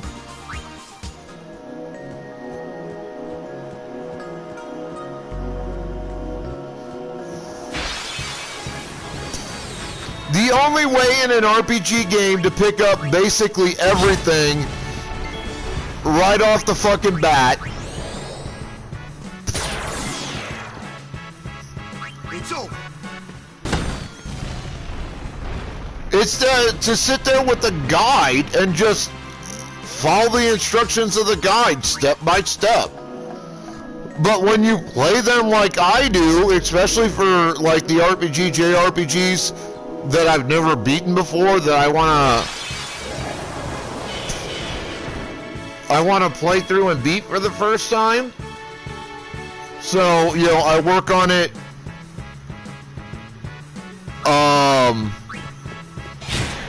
kind of raw and blind, if you know what I mean. Like, you just go into it and you hope for the best, but plan for the worst as best you can.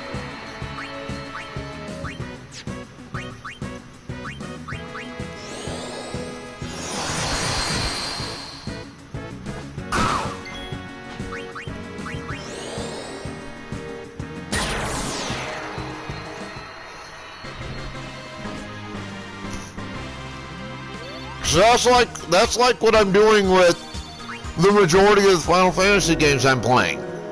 I'm going in blind to where all the shit is and all the side shit and blah blah blah blah blah. I'm just going through, and if I find something, I do something with it.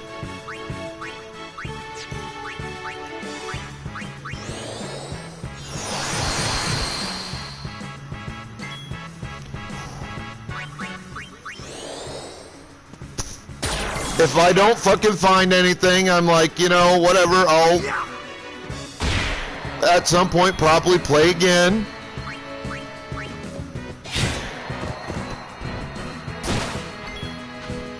And when I do,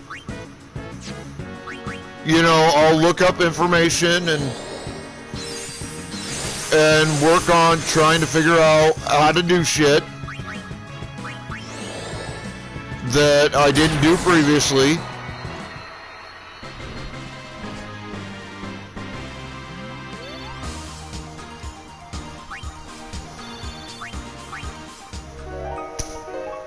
Like with Legend of the Dragoon, that's exactly what I did.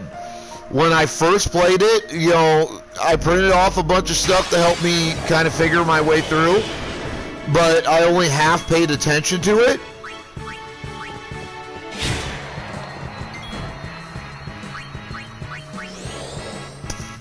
So, like, some of the things I wanted to do, I didn't on the first playthrough through.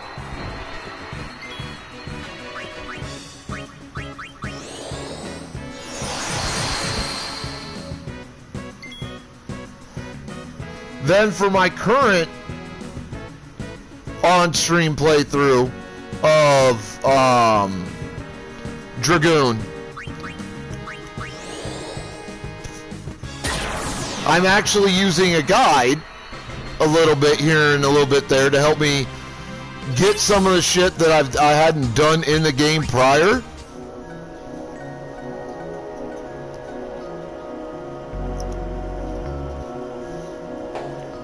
It's how I managed to get the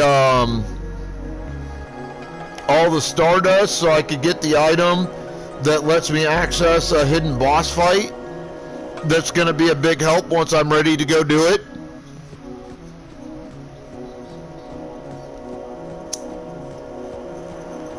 Because, like, I could do the hidden boss without the item, but the problem would be,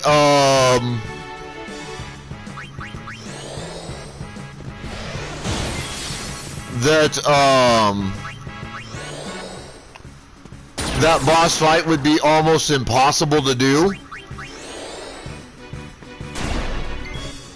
without the item.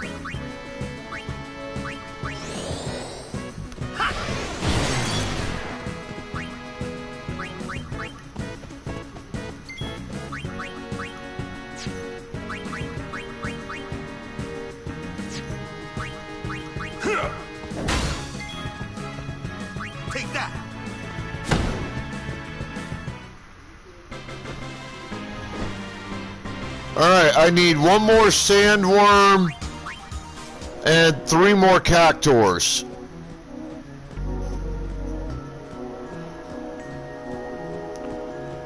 And I am done with Bicknell Island.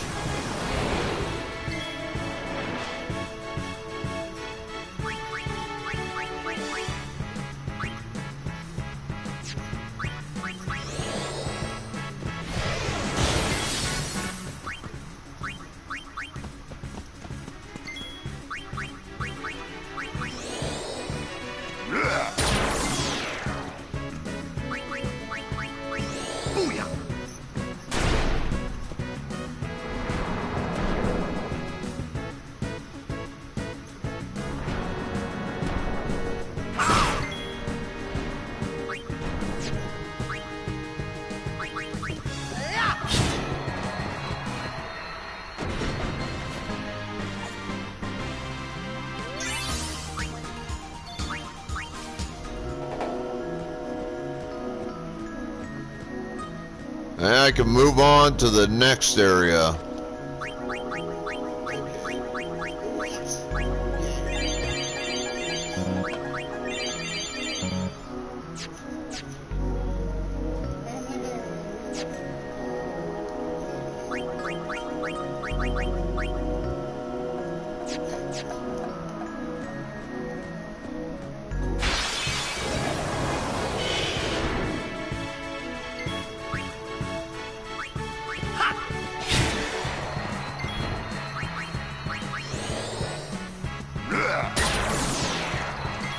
It's over.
Hey you, over here!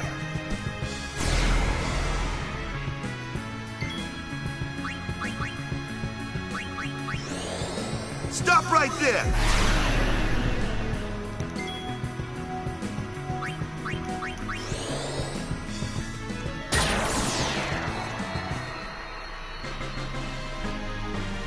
Well, that took a lot more effort than usual.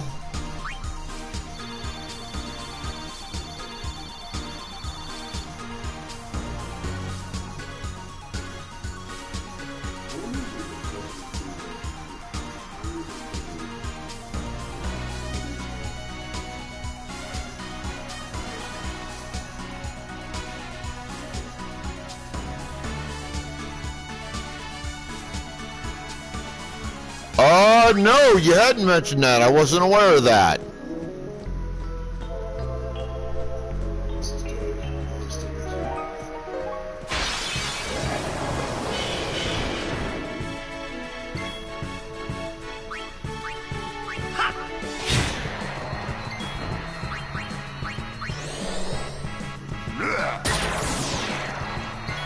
It's over.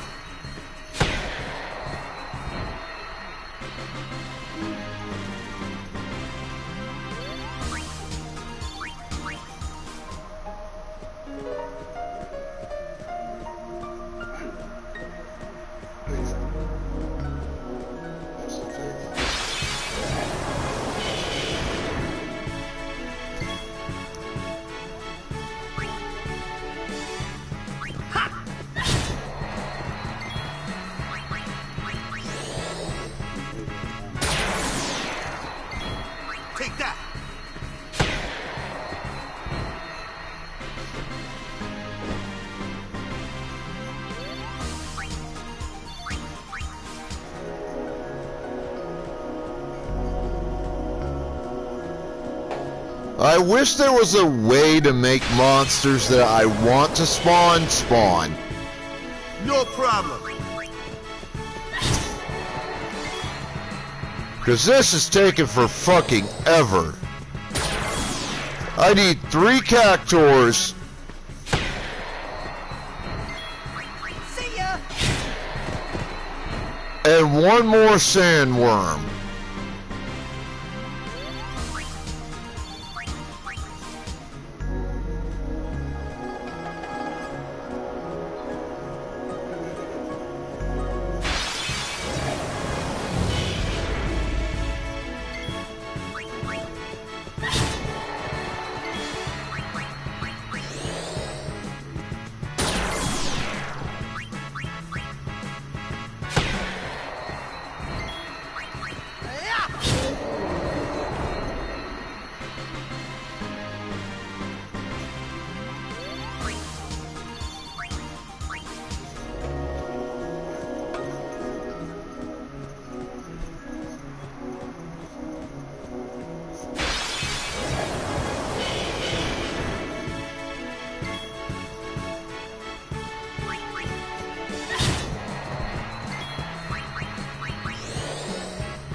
It's over.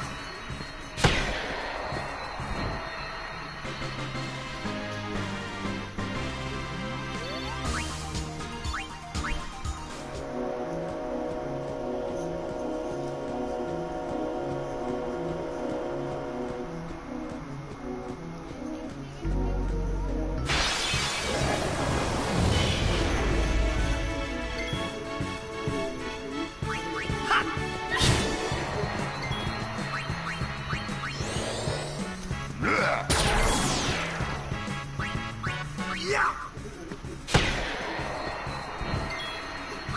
See ya.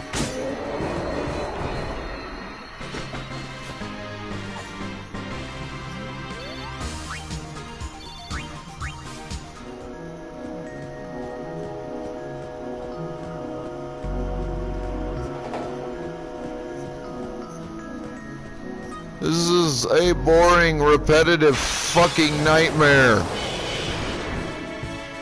Why do the spawn rates for these goddamn things have to be so small?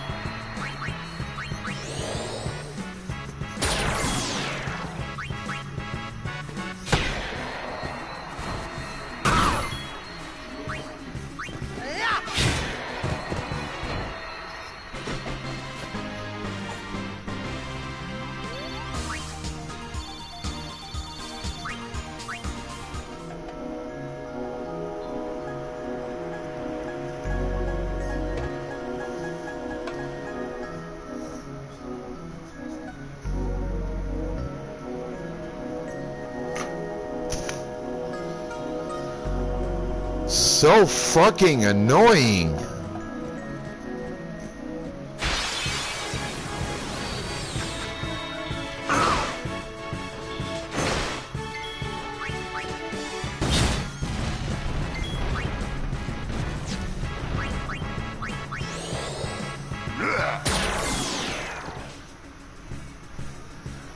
Take that. What holes? The fuck are you talking about?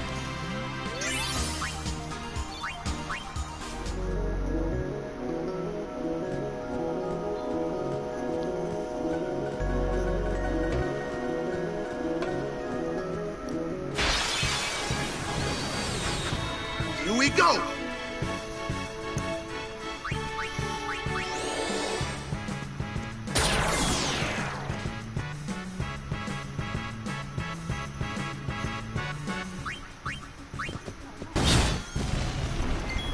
Booyah.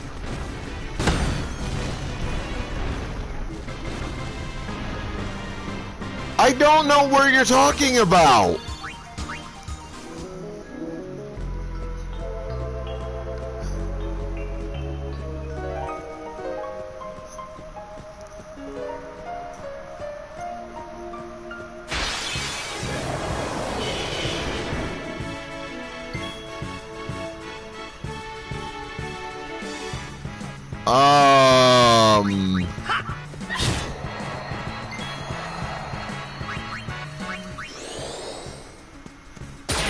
Is that out here in Bicknell? Take that.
Oh yeah, the no summon thing is long over.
Alright, let's see if I can fucking find where you're talking about.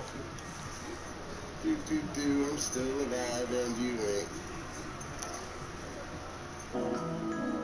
Yes, you do. Keep going, dude.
Is this the area you're talking about, little bro?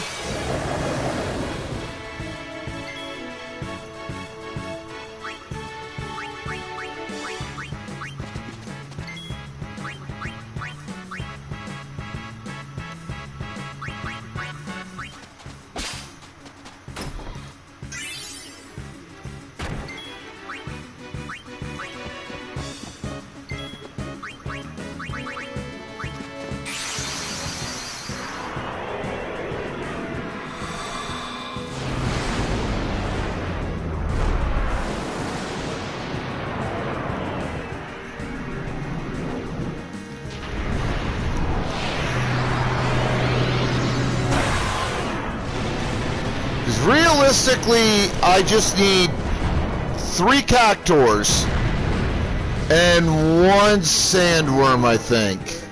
Be strong.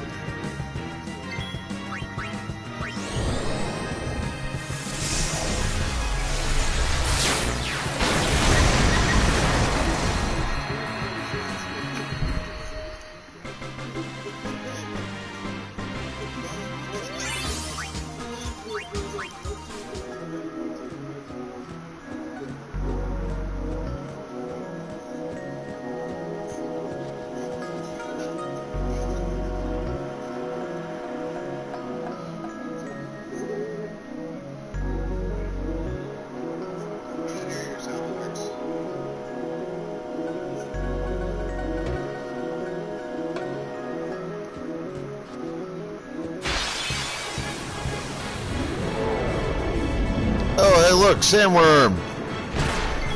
Awesome.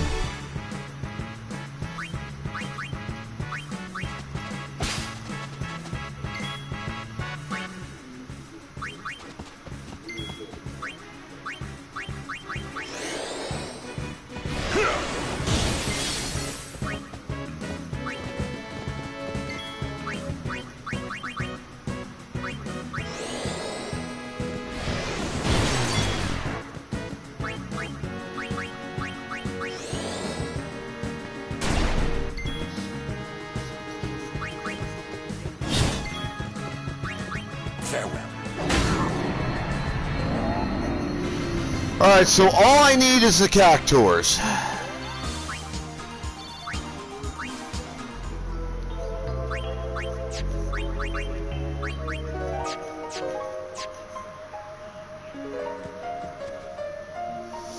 Alright, figure that shit out here in a minute. I gotta go to the bathroom, grab some coffee. I'll be back in a few minutes. Y'all hang tight.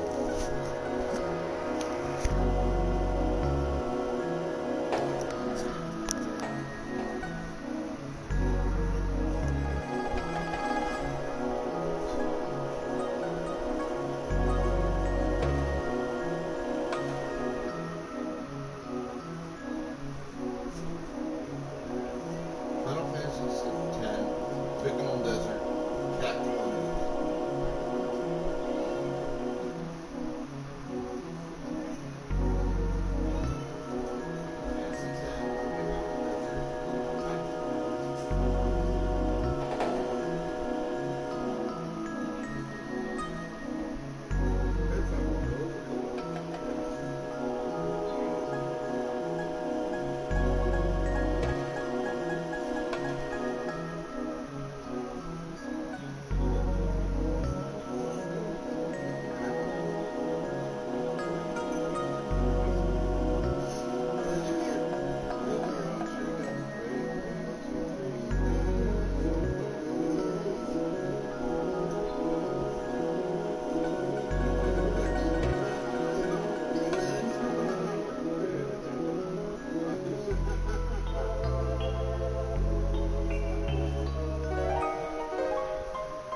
Well, this is fucking annoying.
Minigame seems like a whole lot of trouble for not very much gain. Like I said, it was my best possible guess, but again, it's a guess.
Okay, first off, I don't think this is the right area to start the mini game.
This has got to be the area you're talking about.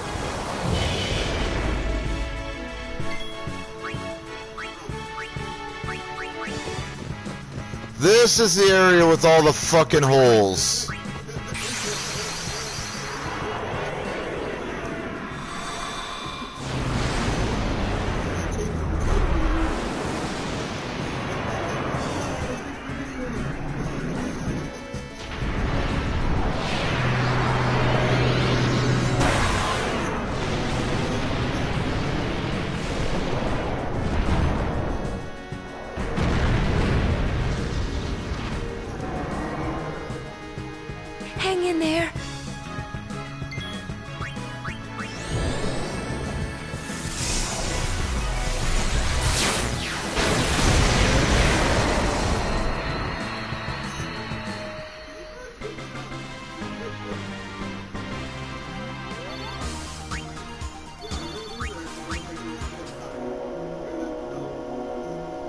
Now I need to find a cliff of some kind.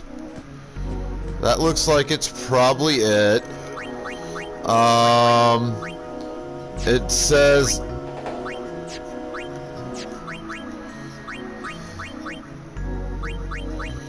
use this.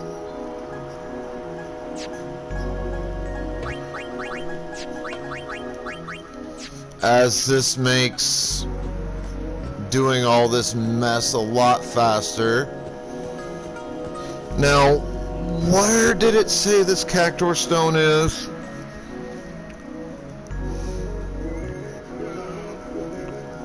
Okay, so there's supposed to be a stone glyph in front of a cliff.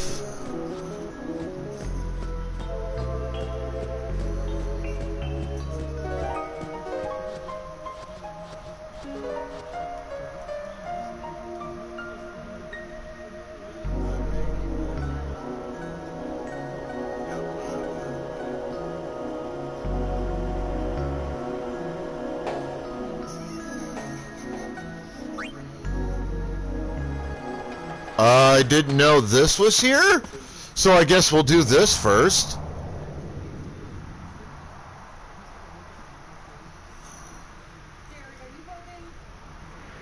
I am voting yes.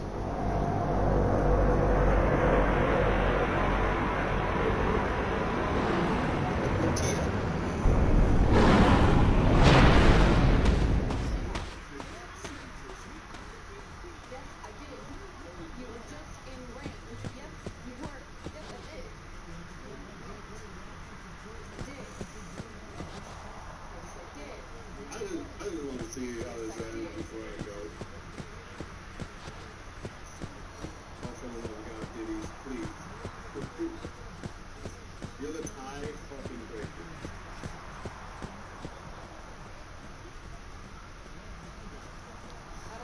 Okay, that's the sandstorm that I saw being discussed as part of this whole mess.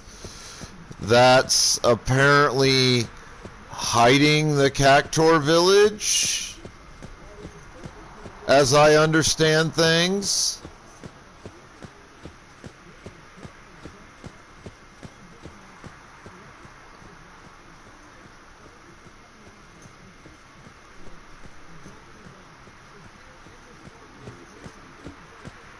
Where is this child?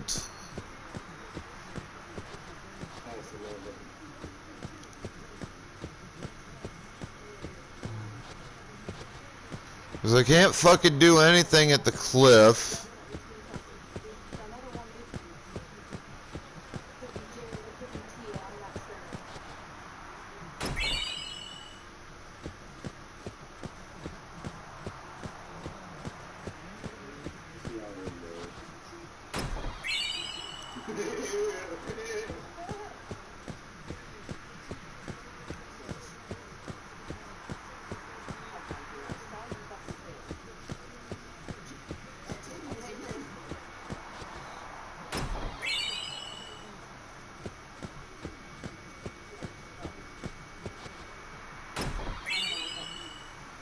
Hey, look, I obtained the Mercury Crest that I didn't even know was fucking out here.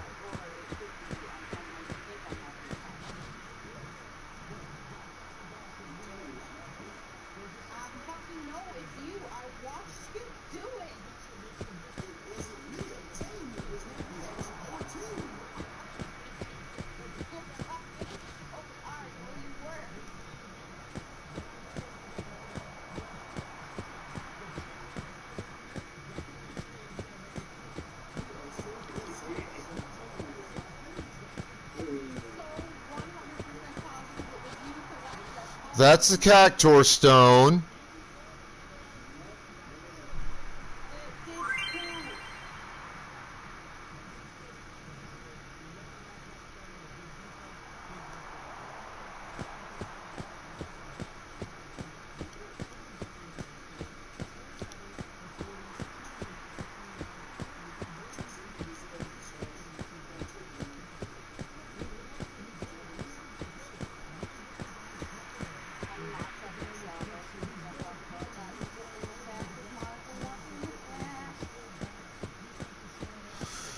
Alright, so...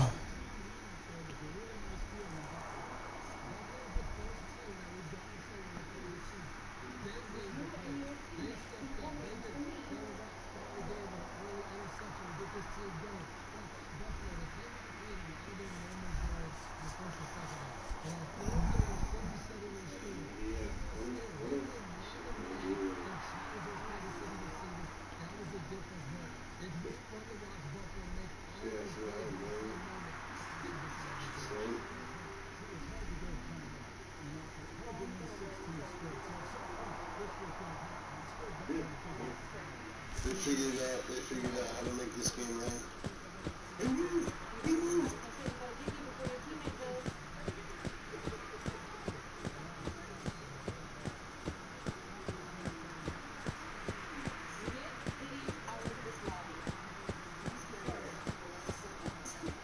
I know. Boundaries. Somebody wants to say something to you.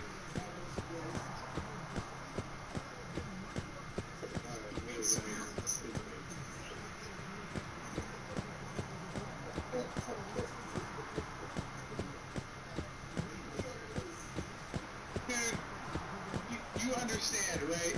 That you sit next to me going, Niso killed me! Niso killed me! Niso killed me! He killed me! The Niso killed me!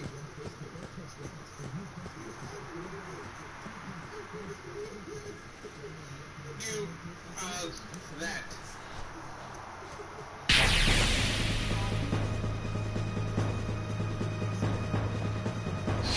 Why does that feel like that's a bad thing?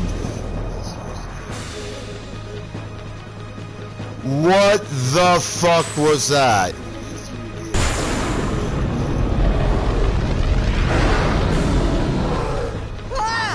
What is that?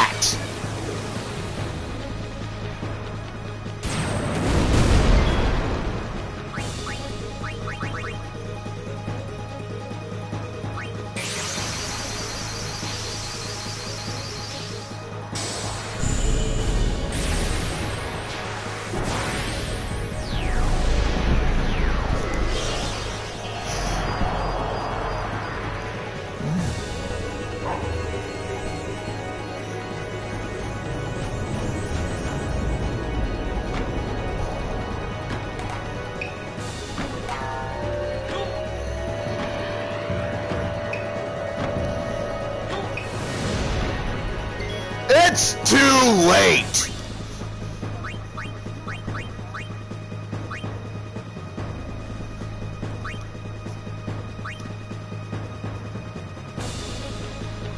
Fuck this clown! Time to test my strength that I've been working so hard on.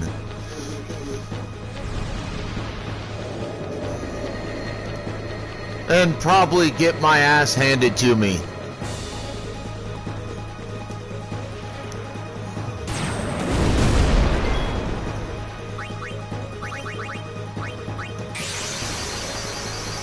Bahamut! Come to me!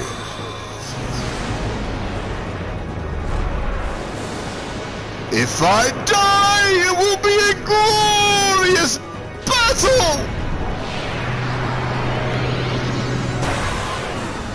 Yeah, pretty recently.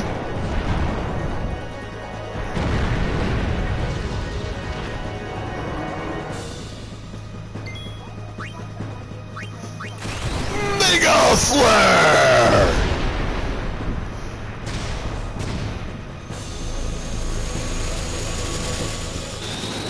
Yeah, well, I'll die in glorious battle.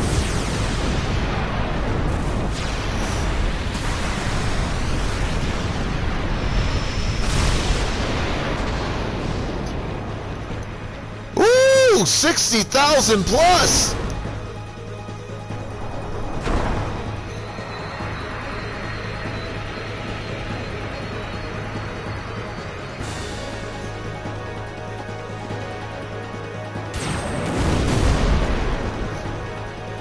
Yeah, figures. I'm okay with this.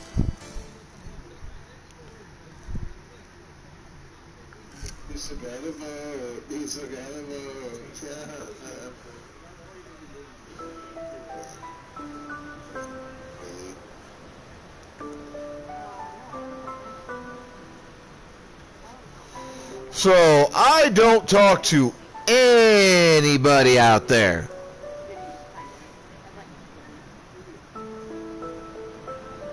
Said it like that because I was going to do it on purpose. So.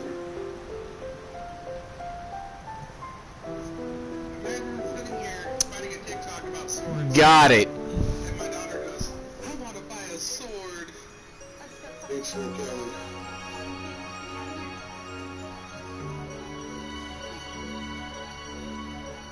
Pink is in pink.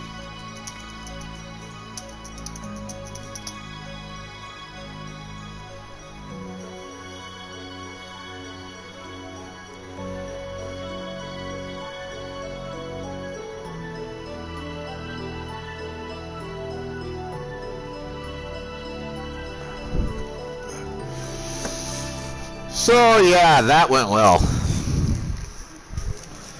But it shows I'm strong enough now to actually deal some semi-significant damage.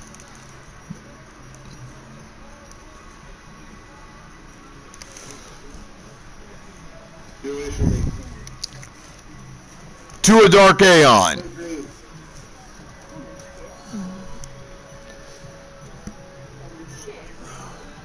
Get the dragon leaves over to the opening.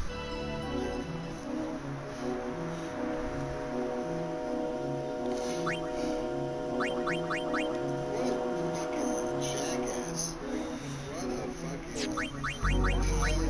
monkey shit. 2 piles of monkey shit right next to each other.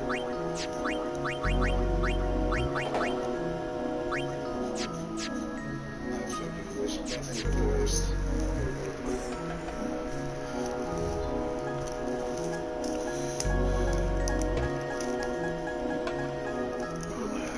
What was that? All right, Quinn, you are at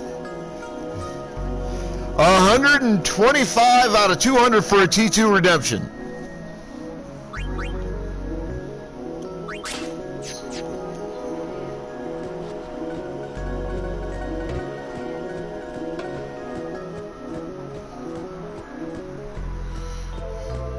Hey, I did 60,000 in one attack plus whatever damage Yojimbo managed, which I didn't catch the damage amount, but probably wasn't too significant. It was probably only a few thousand, like 20 maybe.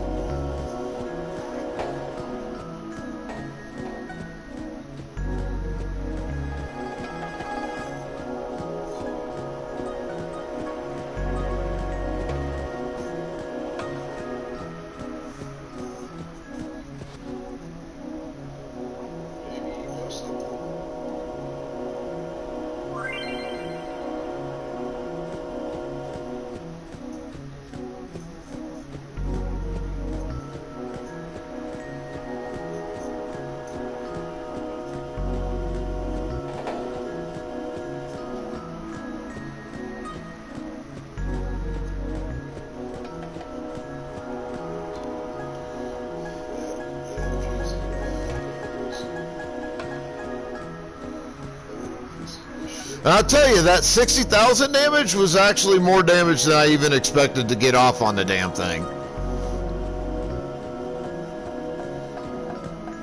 I figured taking the risk and fighting him, I'd probably get like 30, maybe 40 grand. Tops. We're counting up.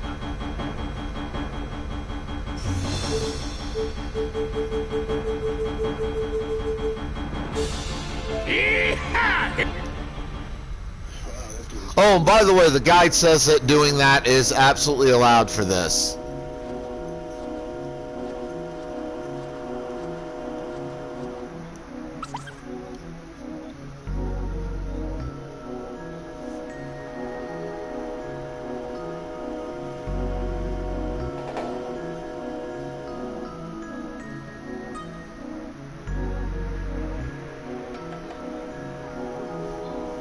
Oh, I'm aware that they have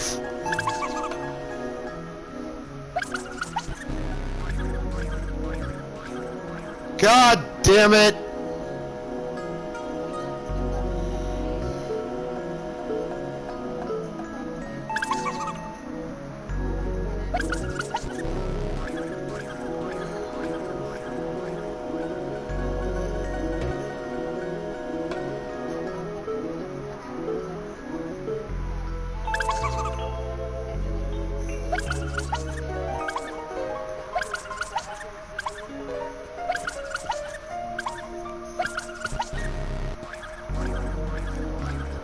Motherfucker!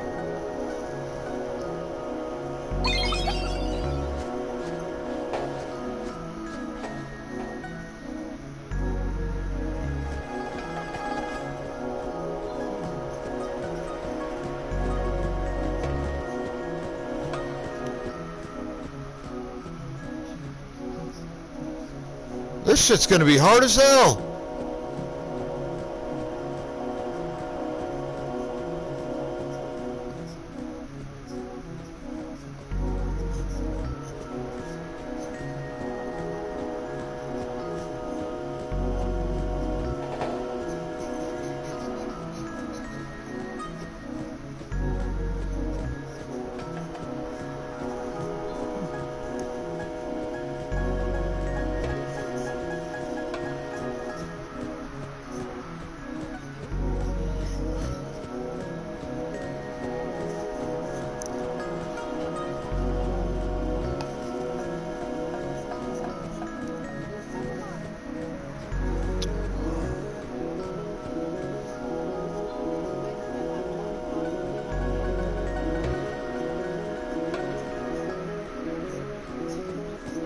This is a long fucking run back.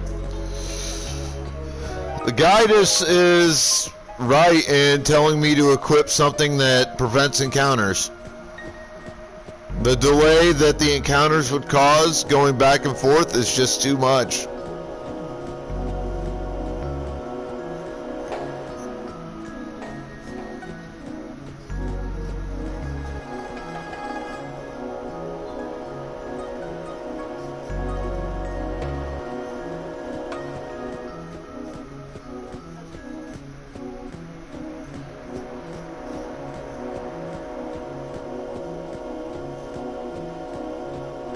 There it is.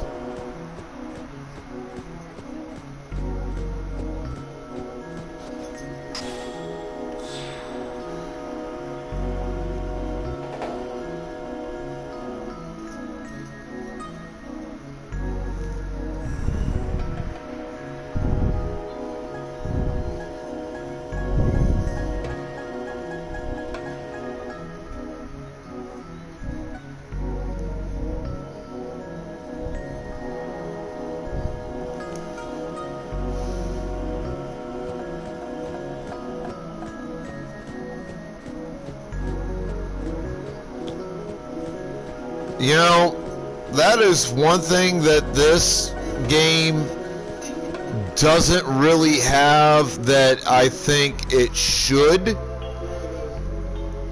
guess it's not piece of it now. That a lot of other prior FF games do have. And that's a really, really good map feature.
I do not talk to those clowns.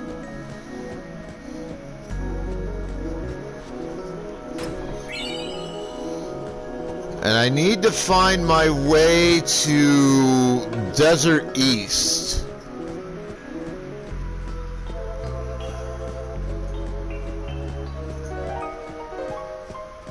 I'm not gonna be able to get down there.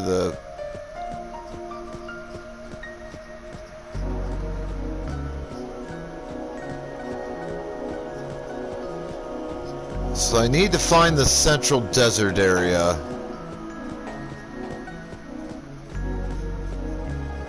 Because Desert East is supposed to be right there.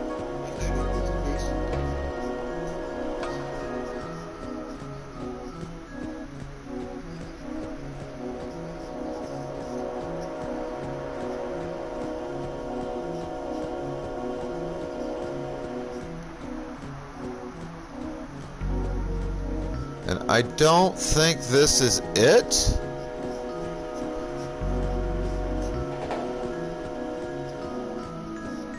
I ain't seeing anything out here.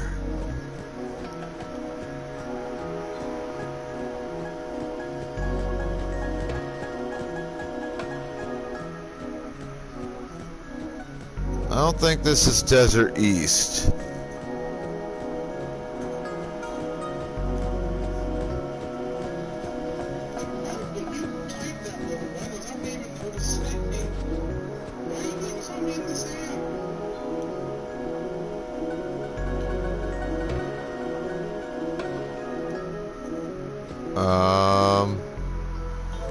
I don't know what the hell that was saying, but whatever.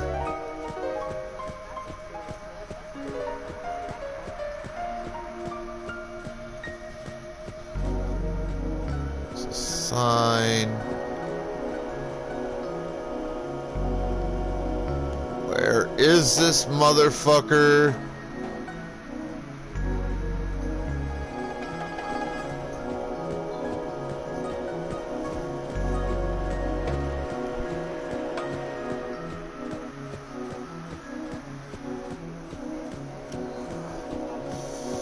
I want to say this is the central desert area, but I don't know if it is.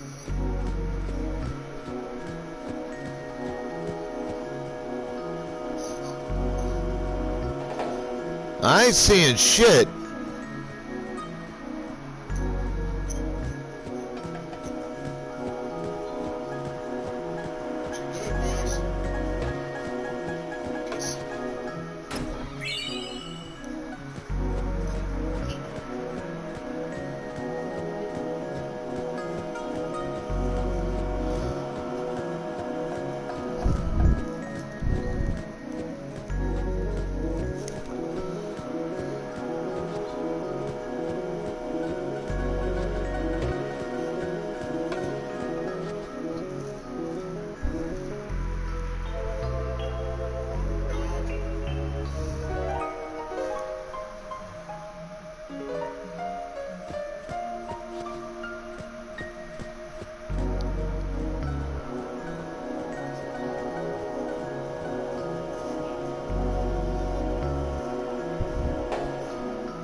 There it is.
fucking Christ!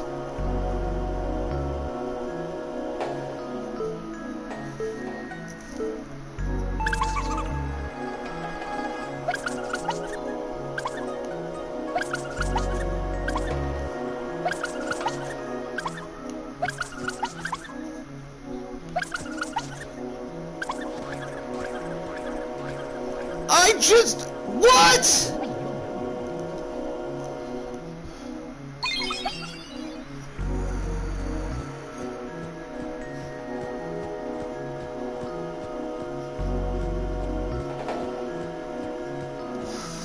Fuck you!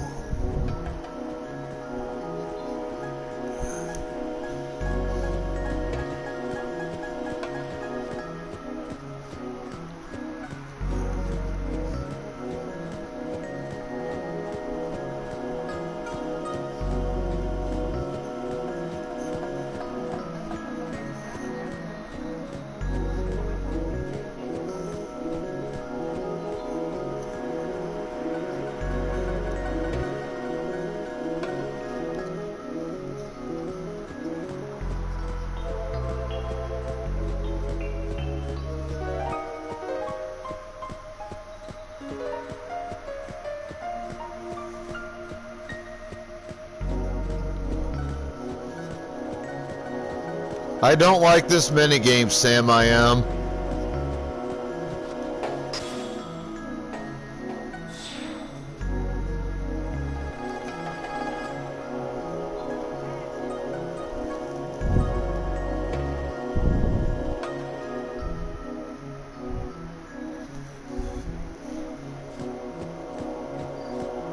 This little motherfucker.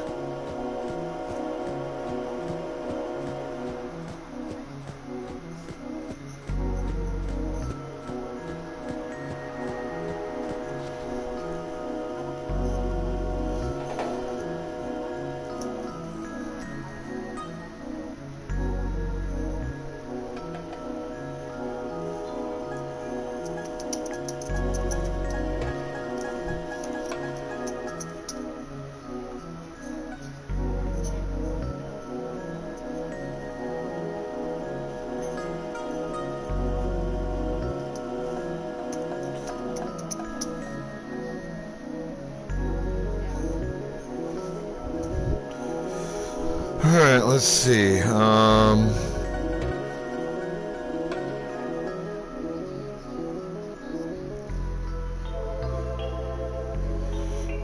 Okay, so what am I looking at for time on the minigame then?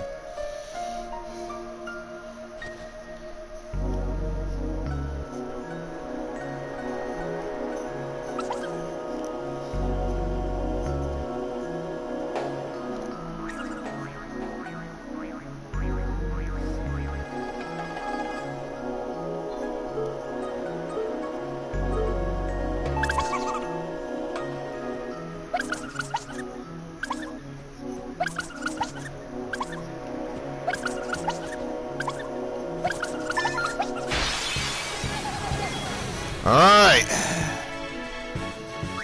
See ya!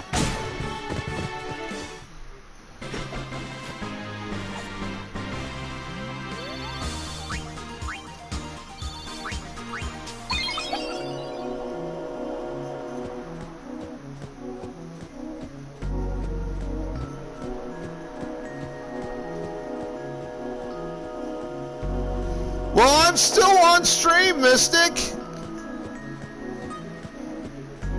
I'm trying to be there and help support you and all, but I'm still on stream.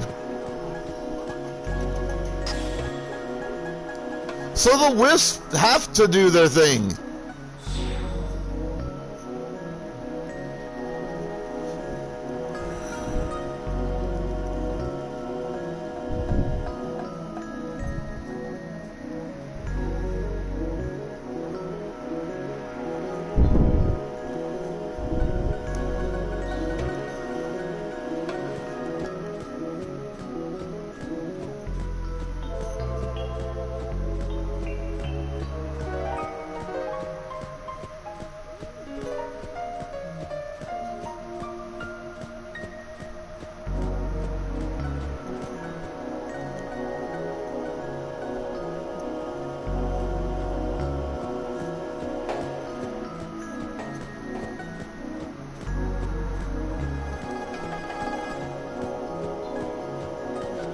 Save spear.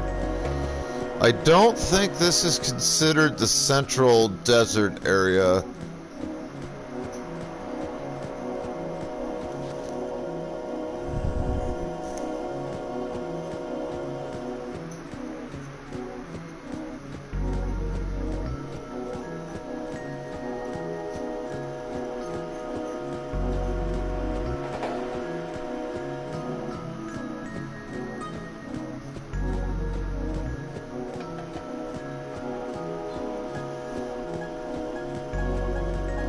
No, that's not it.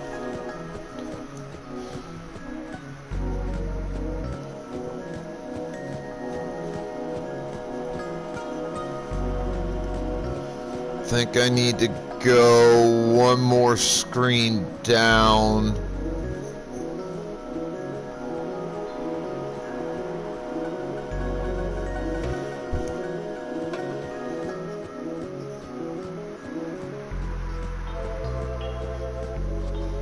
Yeah, because that's where east is.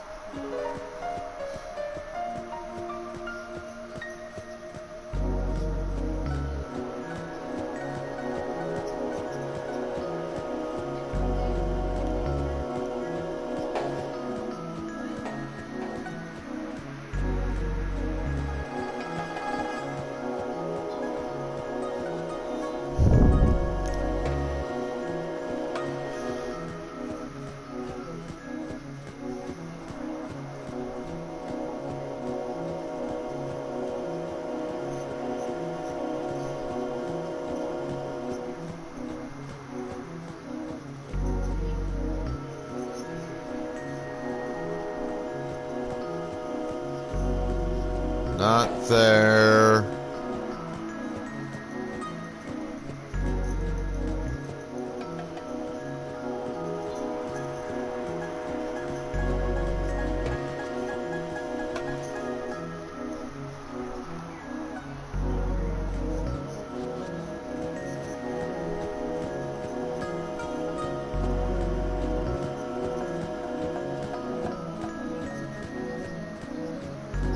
That's the oasis. So it's definitely not there.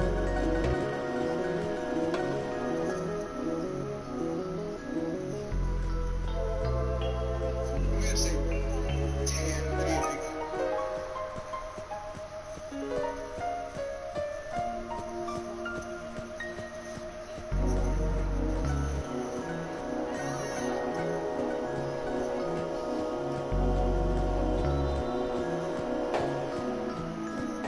It's not over here, as I've already figured out.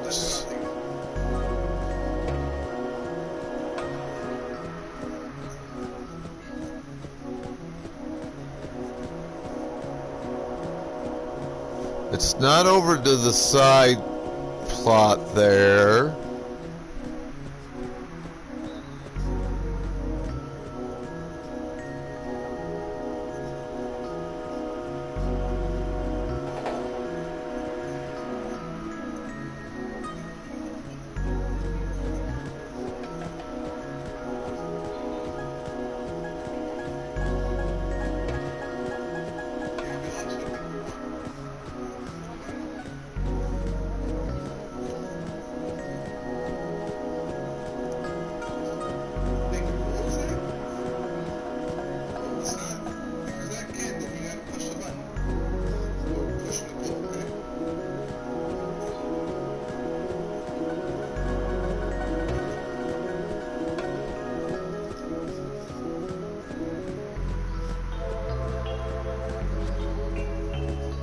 Ah, down here. Okay.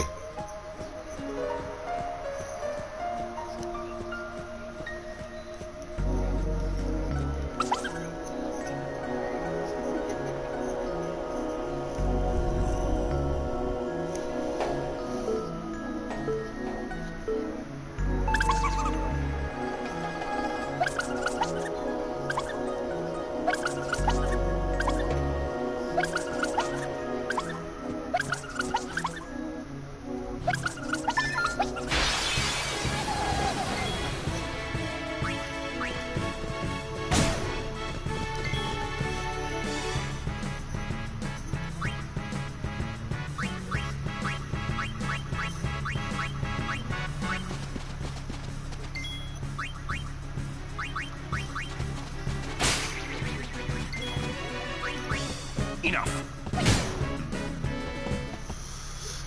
Alright, so that's 4 of these fucking things down.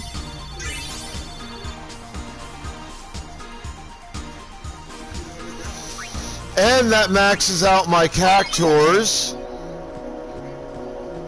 which is good.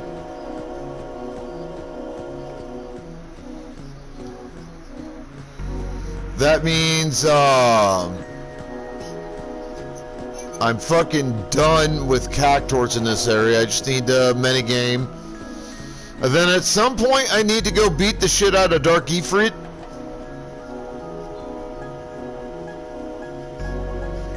Because I do eventually want to beat the fucking Dark Aeons. Make them see that they're little bitches compared to me, but I am not in a position at this point to do that. Right now, Dark Aeons eat me for fucking lunch.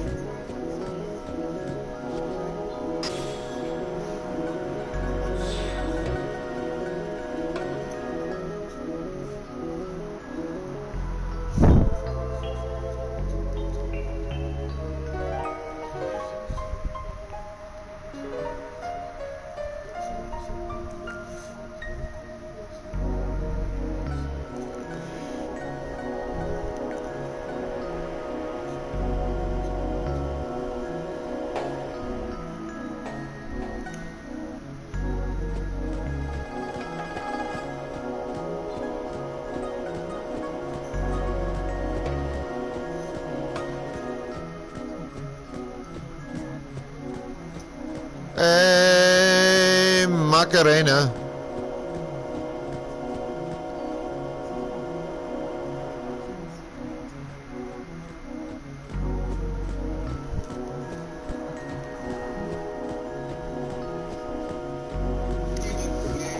Okay, I know which one that is. I just gotta get there.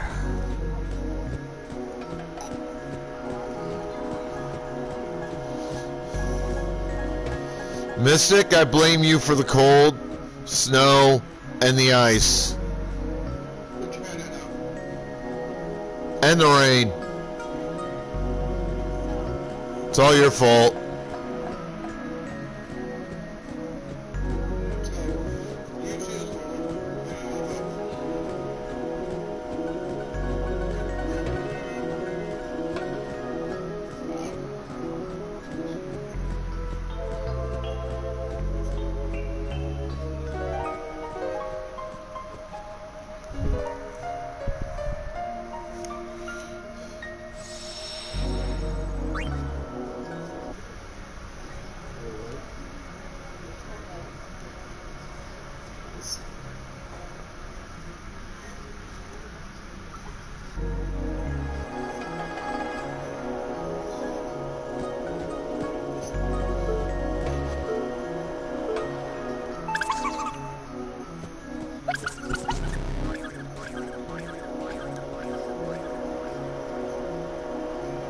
What?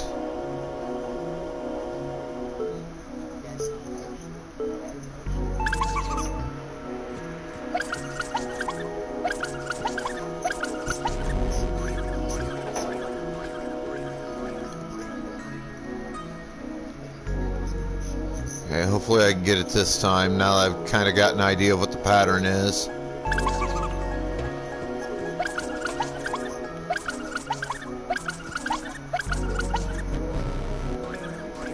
Ah, I fucked that up.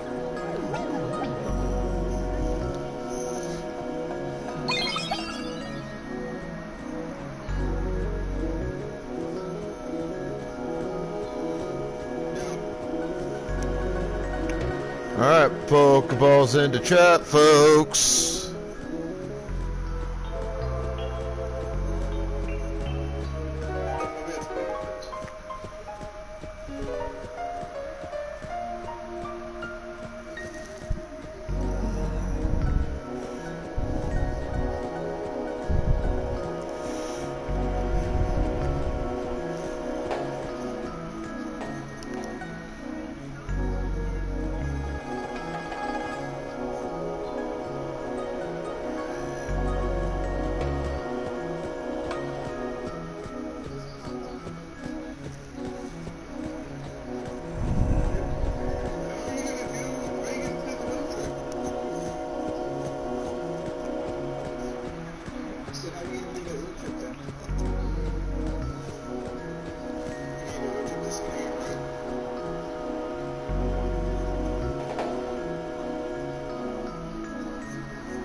Alright, I gotta pause this for a minute because I really need to go to the bathroom and grab some coffee. I shall return momentarily. Y'all hang tight.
So this one, by the look of it,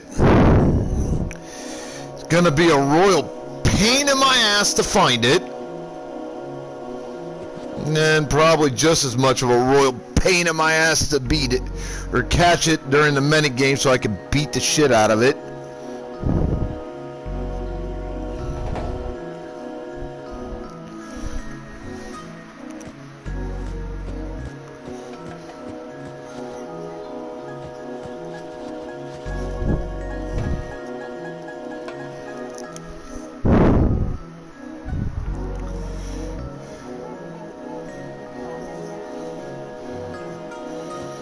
So it's gonna be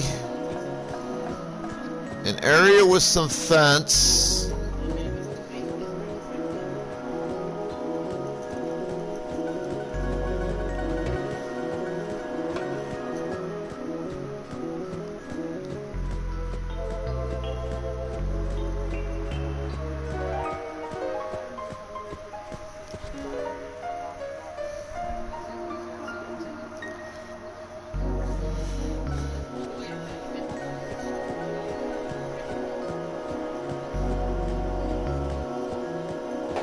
Right there. Alright, so this is supposed to be a little bit different.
Alright.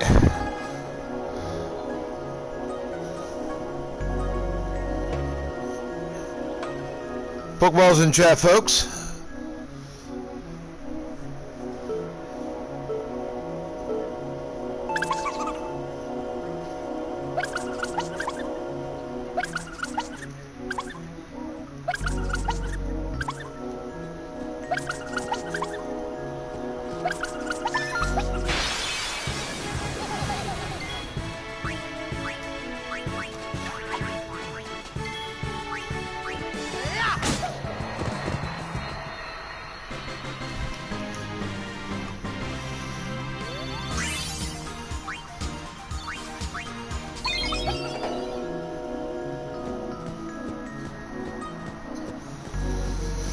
So that was kind of a royal pain in the ass to find the location, but I got some pretty cool fucking items out of it. So I'm okay with it. Just kind of a pain in the ass to get there is all.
Ah.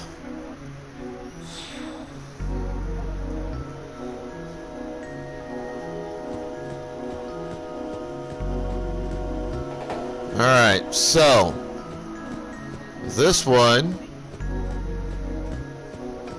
she'll appear out over this area,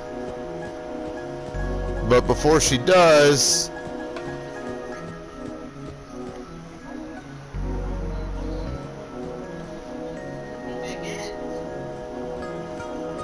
I have to leave and re-enter.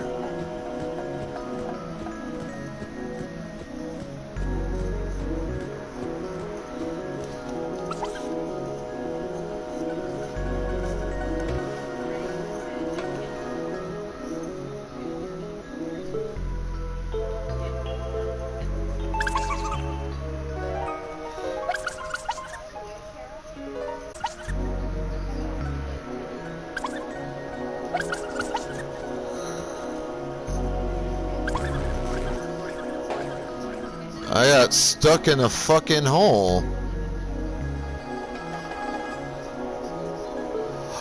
Wait, I think I see what they want me to do.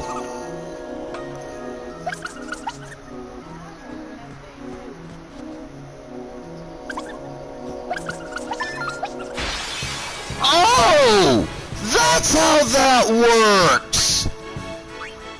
That's cool as hell!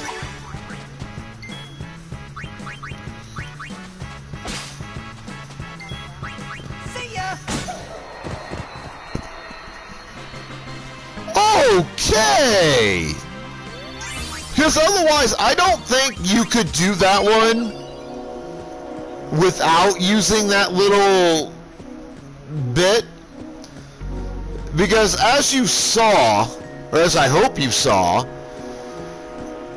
and then the guy for the minigame mentions this, he sits there when he turns around to look at you, you're supposed to stop and wait for him to turn around again, because it's basically you're playing red light, green light.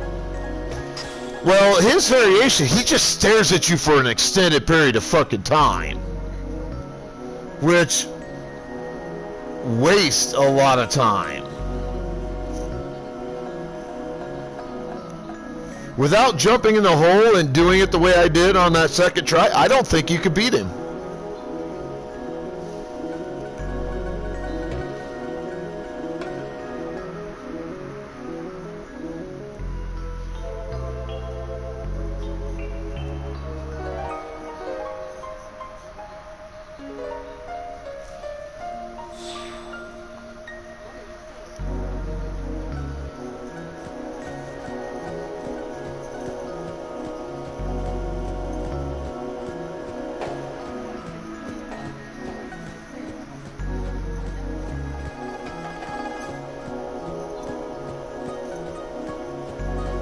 I didn't realize that there was a tunnel or whatever that you could use that went between the two holes in a desert right there that basically just let you run up on the cactor there for free with no worries or concerns. That's kind of a cool little bit to that. You're counting.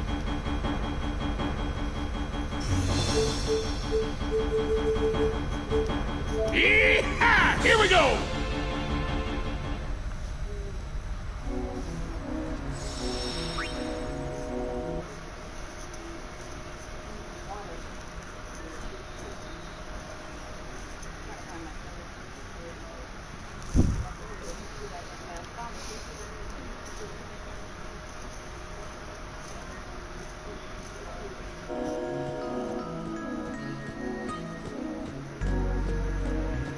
Now, the guy I'm looking for is going to show up in this area, but I got to leave and come back.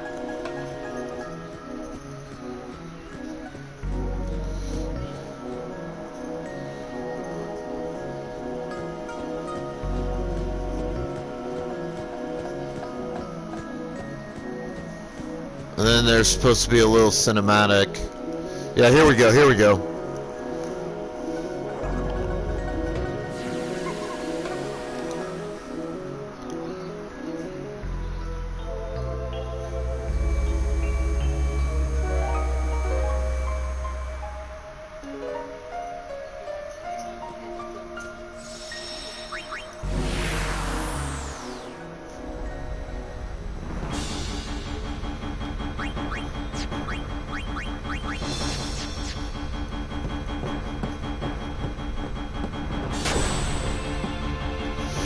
Oh.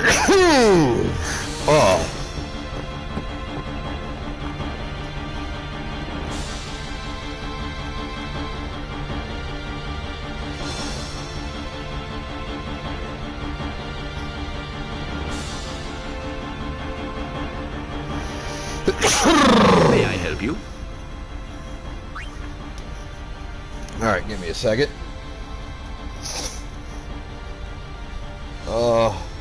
Sinuses and weather do not mix together.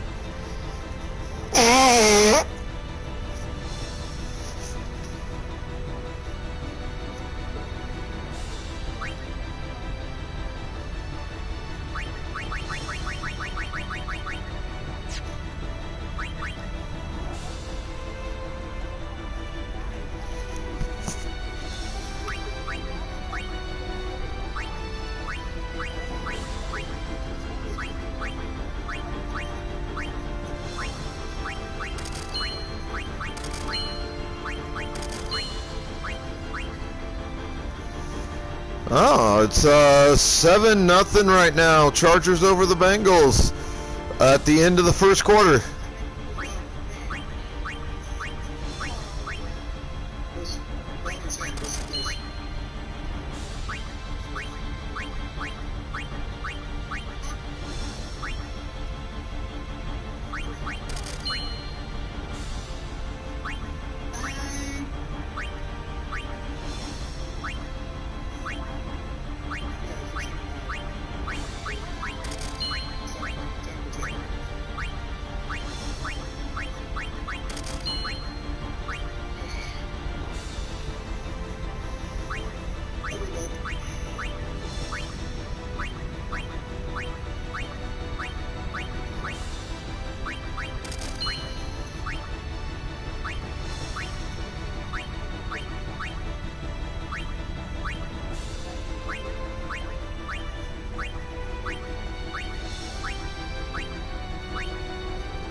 Thank you. Ah, how is... None too Check this out. Hela du Sadwi. Just repeating what I've said is not talking now. But your pronunciation's quite passable. You've been studying, I see. Oh shit, I forgot to get coffee.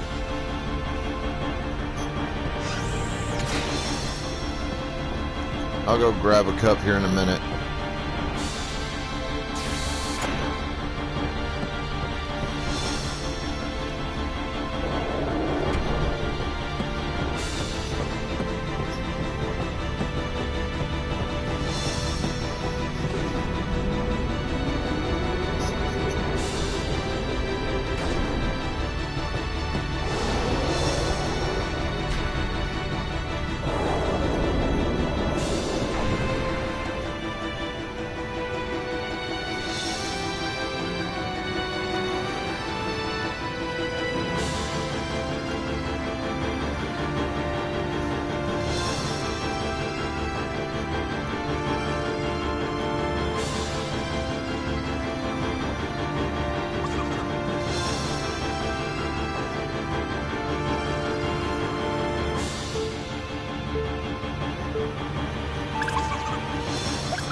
Jesus.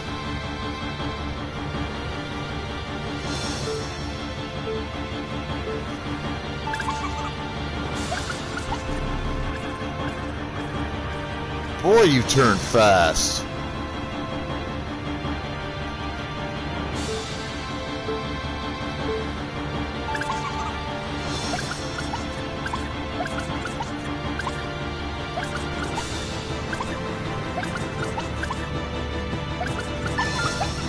Got you.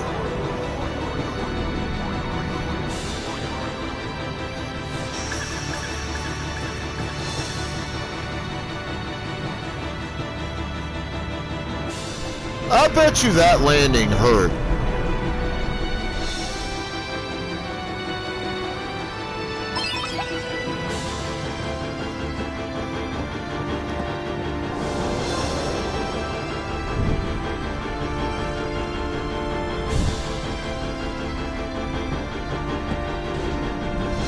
I bet you when that cactuar hit ground, it was painful.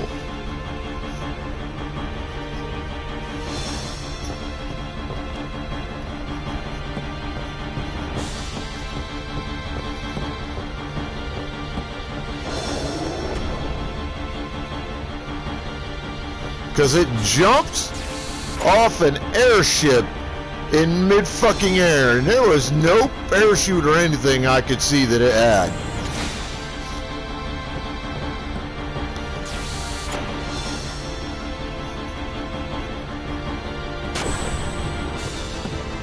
Your count.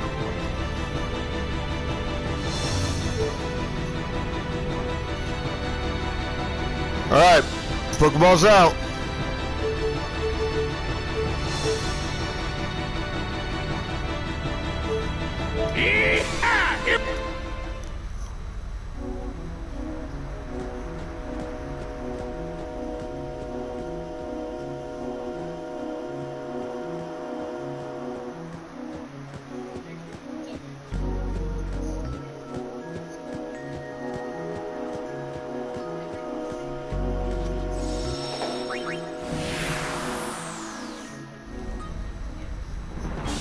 Your count.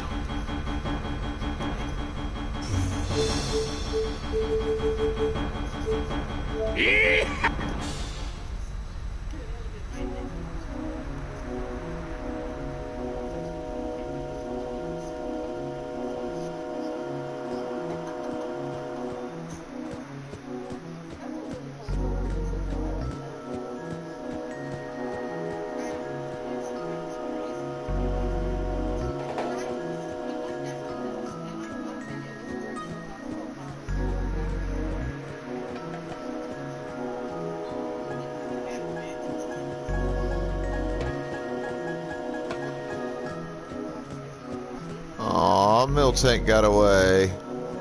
What a fucking pity. I didn't catch a Pokemon. Oh no.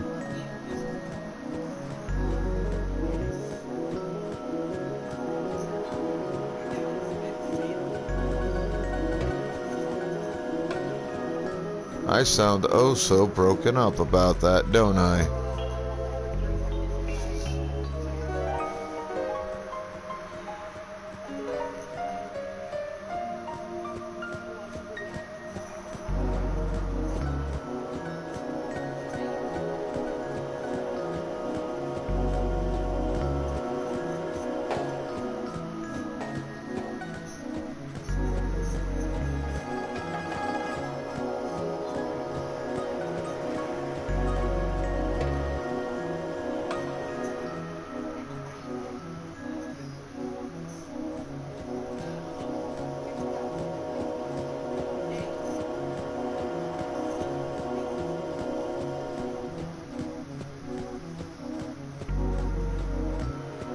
There's one more of these little motherfuckers left.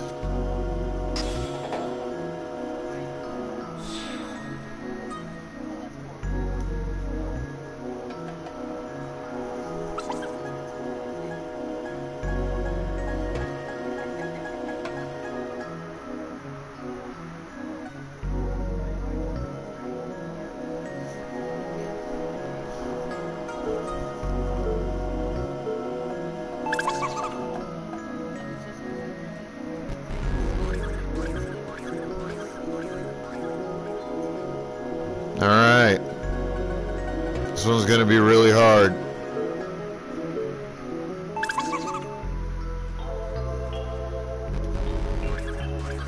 Shit.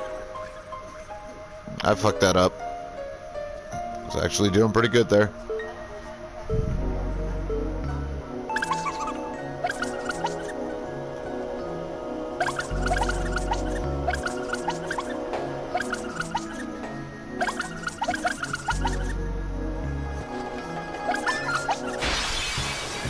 Got it.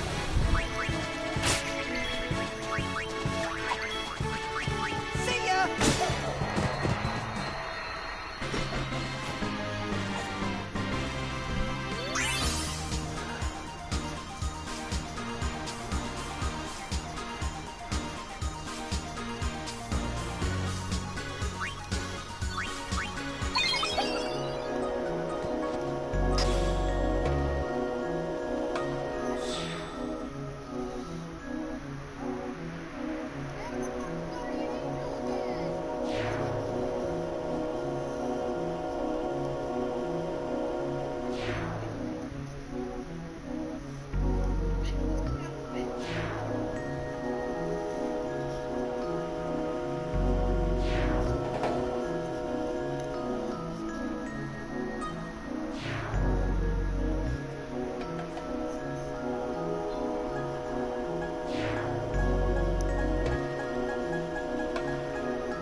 Alright, so that royal fucking nuisance is out of my goddamn way.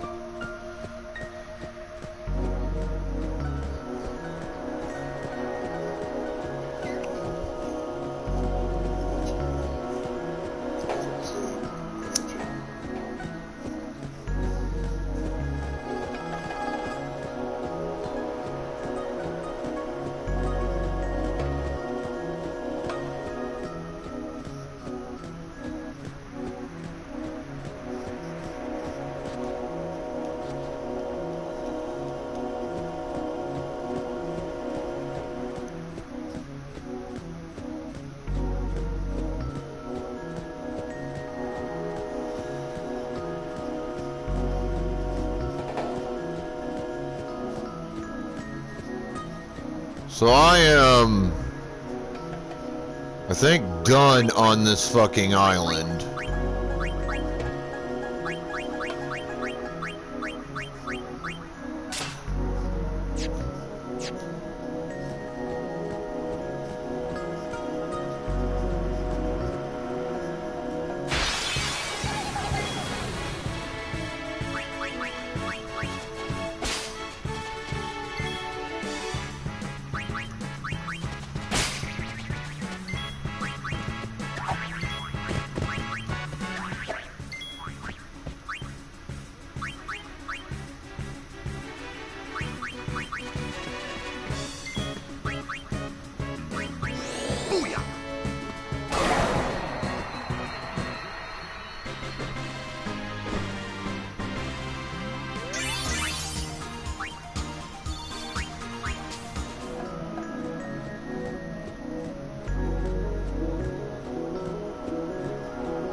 We're counting on...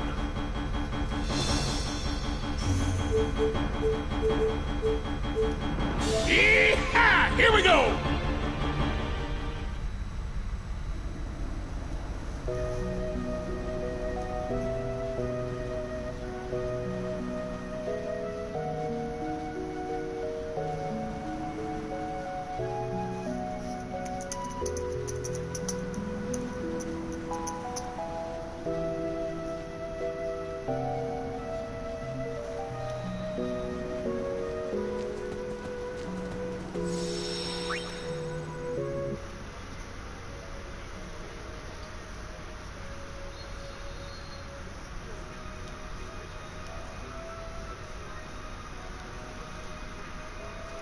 I'm happy enough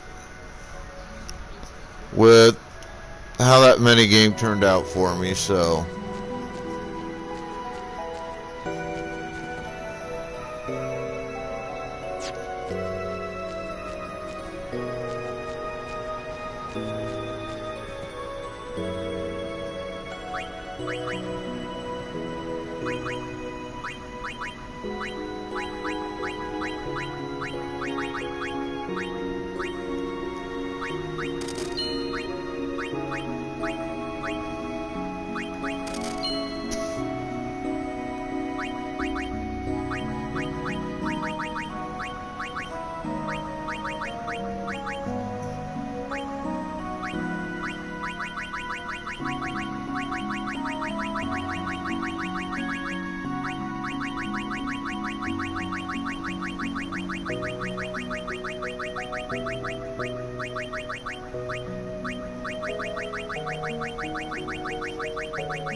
Enough.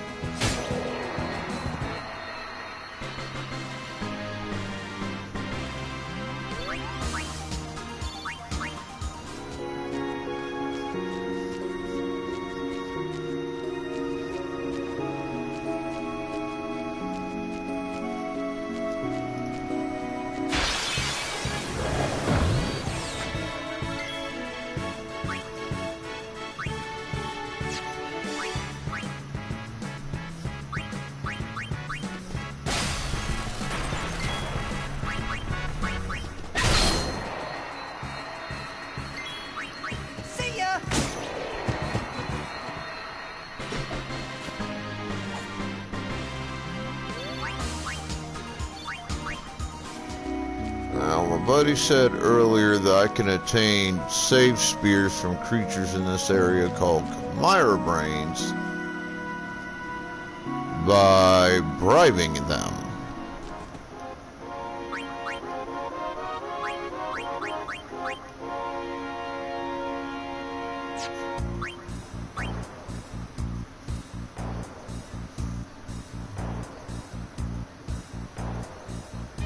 I need level 4 spears.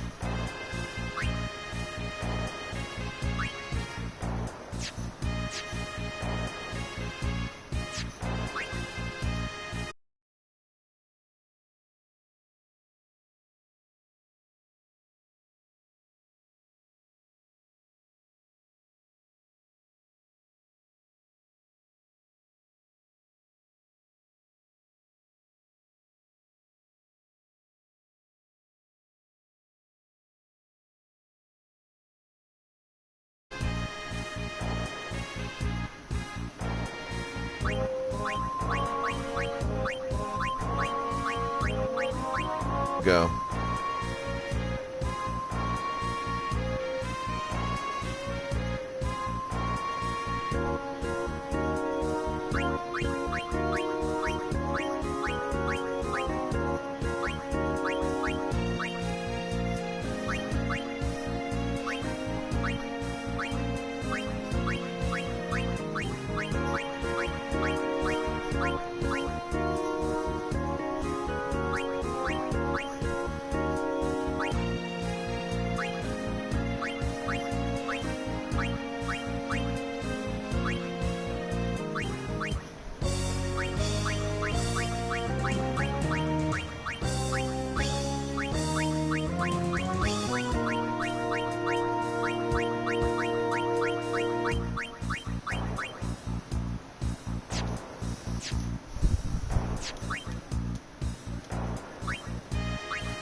Oh, hey, Ducky.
Alright, good. She has bribe.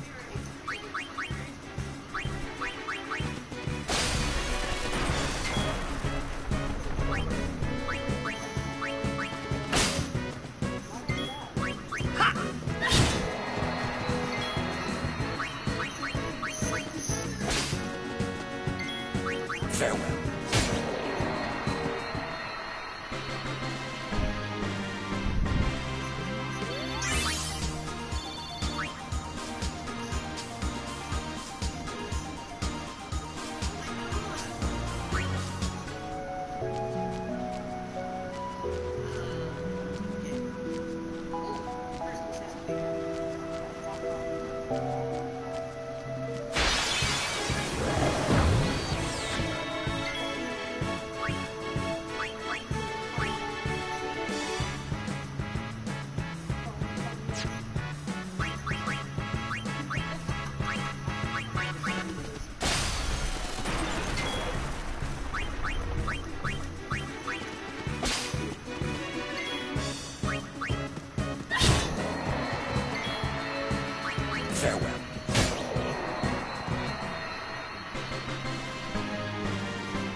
6-20, soon to be 21-6, in favor of the Chargers right now.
Please lend us your strength.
I'm just out here looking for Chimera brains.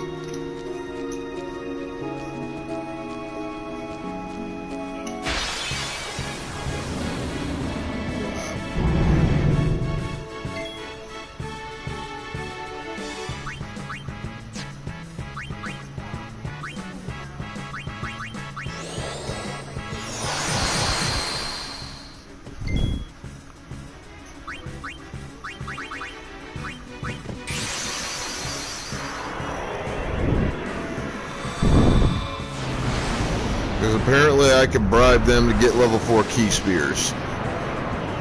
And I need level 4 key spears.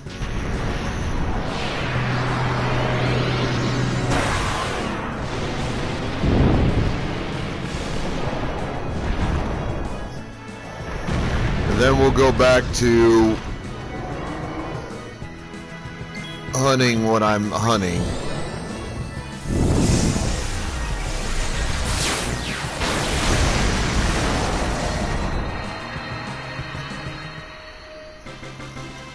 Alright, I need to go grab coffee because I forgot to get a cup last time and I got to piss. So, I'm going to put it on pause. We'll be back in a few.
You know, sad thing about that bathroom break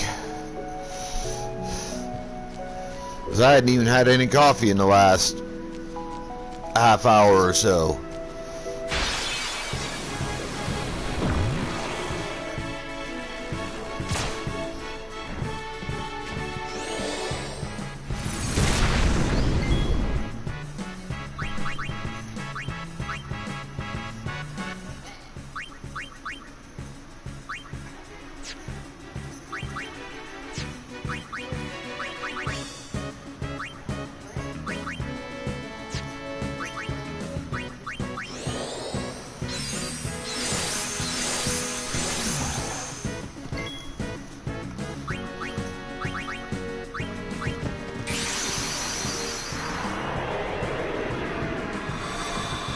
That was remnants of the last, what, half a dozen cups of coffee I drank.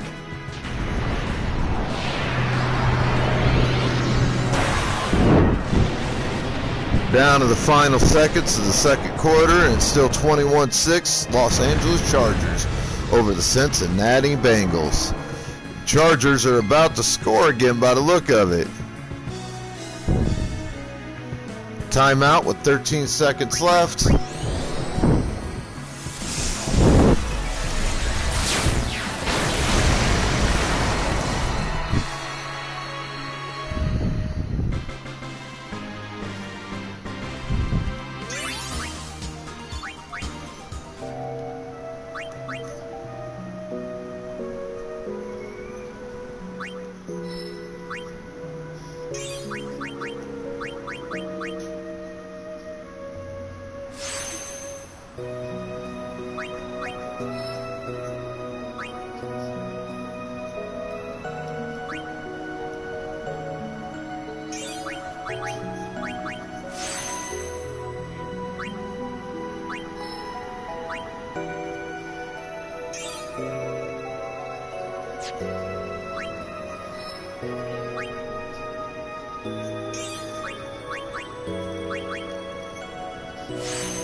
We're all potatoes.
Holy shit!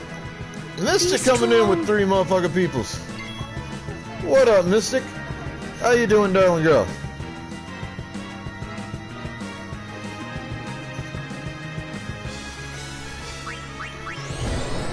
So I finally completed Bicknell Island.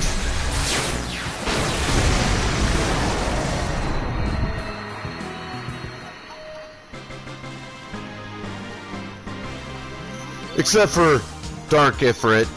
I ain't trying to fuck with that.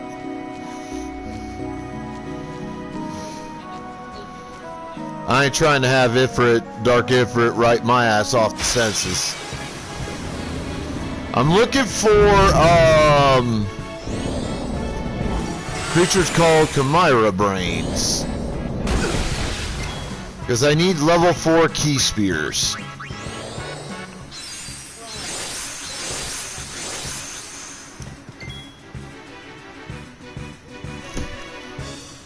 At the same time, I'm also keeping y'all up to date on the Cincinnati versus Los Angeles football game, where at halftime, the Bengals are behind 6-21 in favor of the Chargers.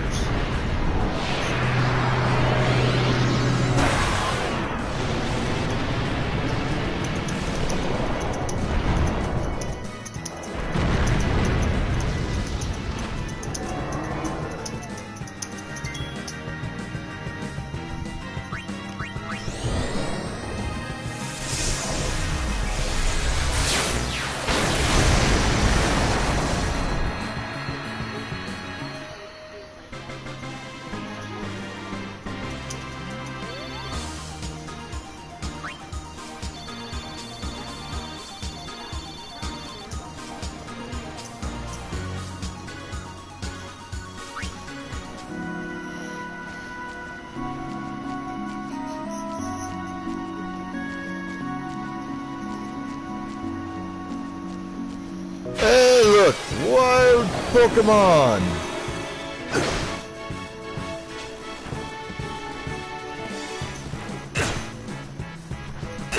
Get those almighty Pokepukes.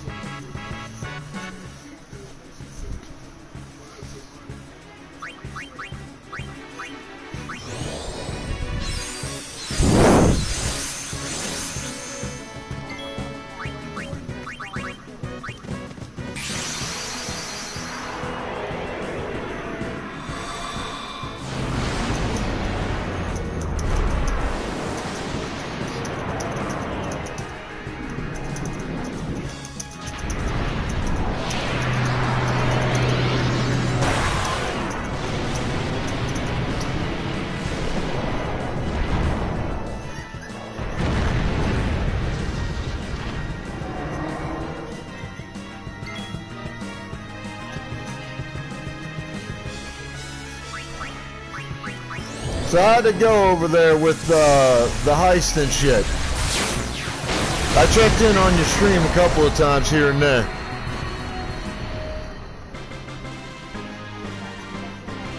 Did you get any actual work done, or were you just fucking around?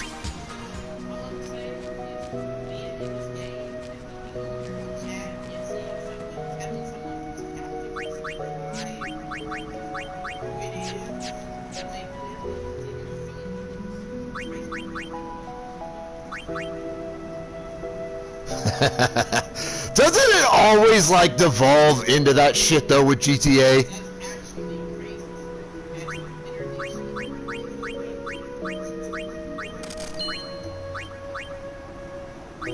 Like at some point you get fucking sick and tired of running around and trying to actually get shit done, and you just go, you know what? I'm gonna spend like 20 minutes just, you know, either killing other players or killing random characters in the game, whatever. Just, you know, do a bunch of shit, maybe make some money doing it. I just want to fuck around for a little while.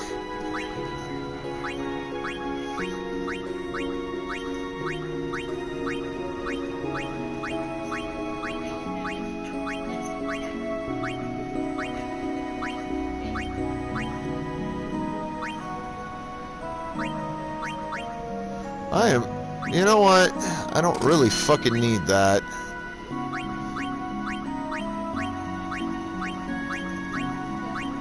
I've been debating on getting rid of that fucking thing for a while.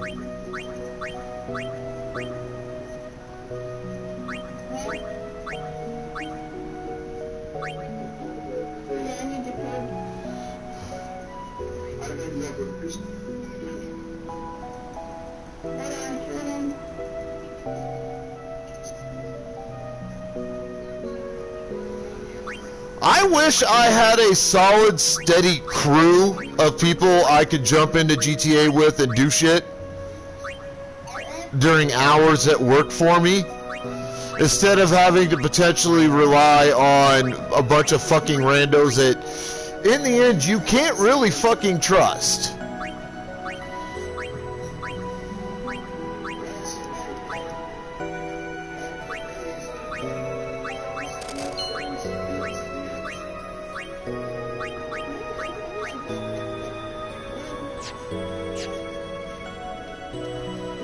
Fuck Xbox. I'm a loud and proud player of the motherfucking PlayStation. Fuck Xbox. I don't want that new piece of shit.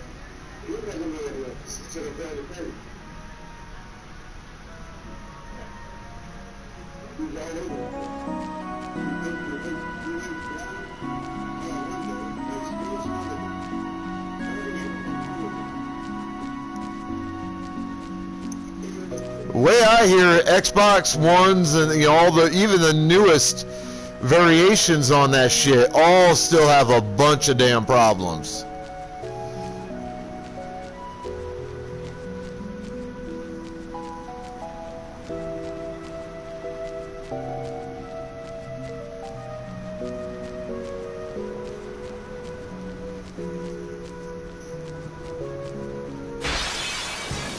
I have a PS5.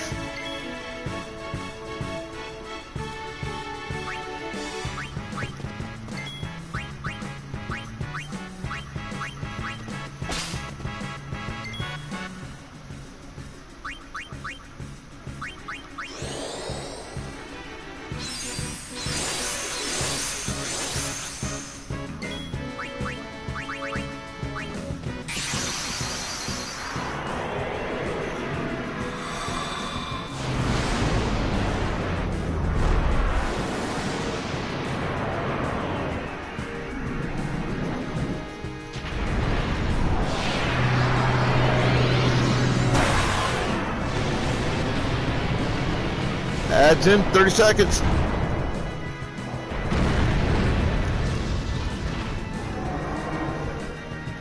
Please. 20 seconds. 15. 10.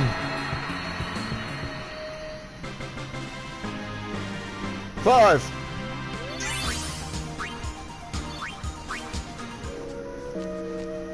That's over.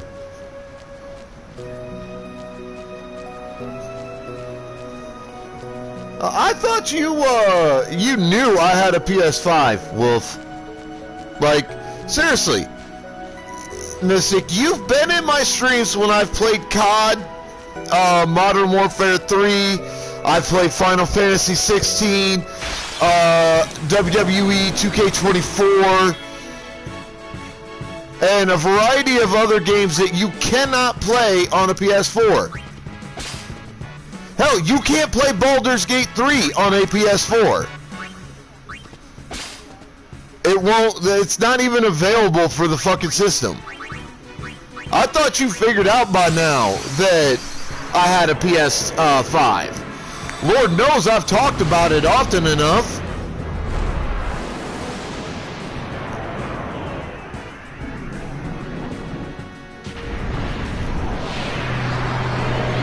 Well, yeah, there's always gonna be, or at least for the foreseeable future with gaming, there's gonna be games that are Microsoft exclusive and games that are Sony exclusive, which means that there are going to be games that you on the Xboxes you can't play on PlayStations. Like, for instance, I cannot play the Fable series on PlayStation, which fucking sucks because I love the Fable games. I love the Fable games. They are so good. Hands down, one of the best fantasy game series of all time to date. No question. But I can't play it on the PlayStation because that is a Microsoft exclusive title series. Is that PlayStation exclusive, really? I wonder, can you look up and tell me whether or not Legend of the Dragoon is still PlayStation exclusive? Because I know it started that way, but I don't know if it's, since it's remaster re-release, what was it, like 3 or 4 years ago. I don't know if it's remained a PlayStation exclusive.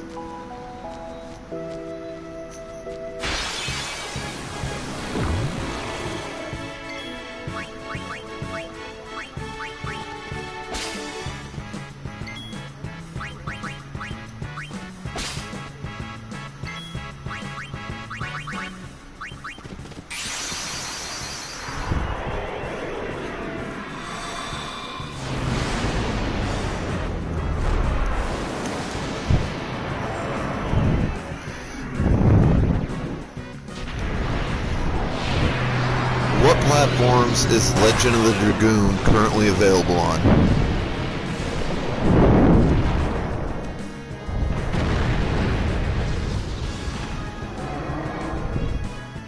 Please.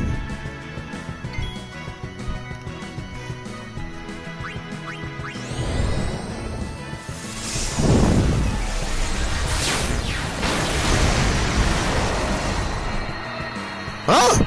So it looks like it is still PlayStation exclusive.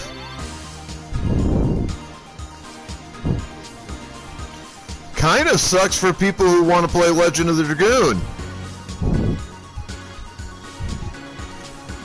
that don't own a PlayStation.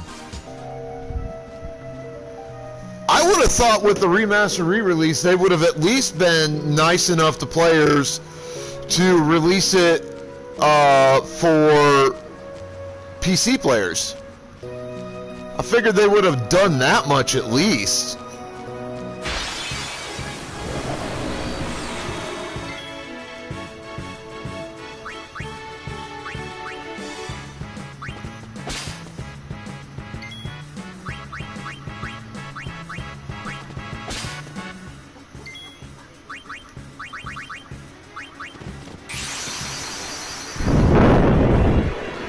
Well, start of the third quarter, and I didn't realize that Chargers got another score, so it is currently 24-6, Los Angeles Chargers, just seconds into the start of the third quarter of the football game.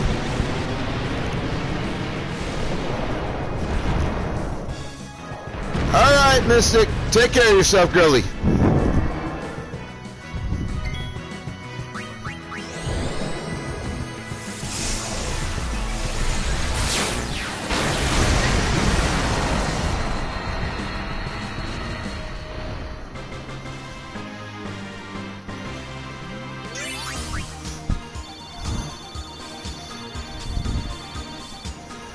Final Fantasy X Calm Land, spawn point for Chimera Brains.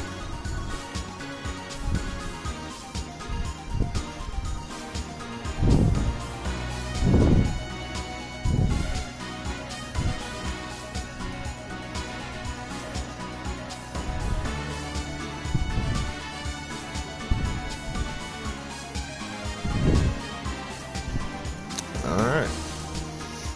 Well, let me...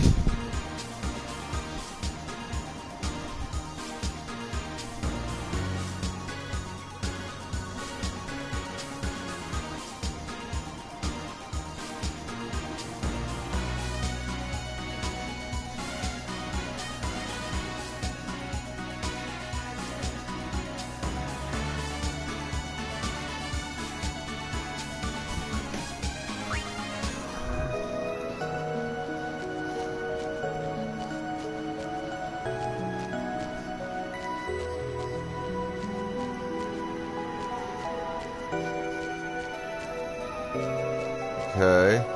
Wonder if it's talking about that.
Pokeballs out, folks. Pokeballs out.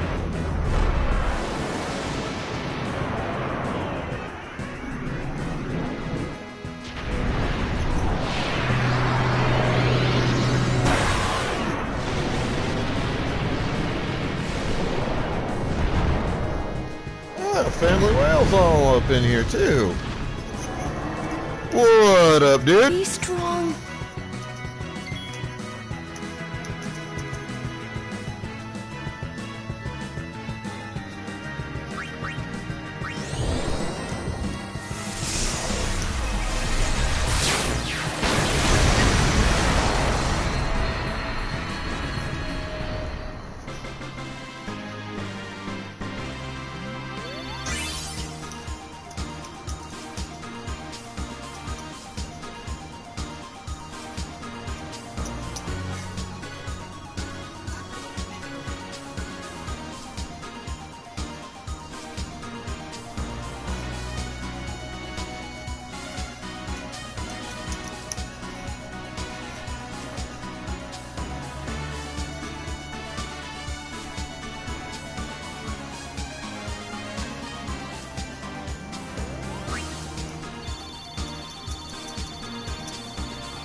The only thorns I can think of in the area. It said northwest.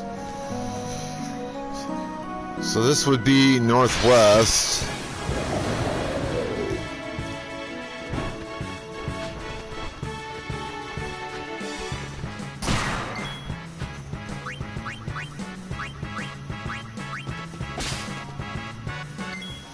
Stamina springs are useful.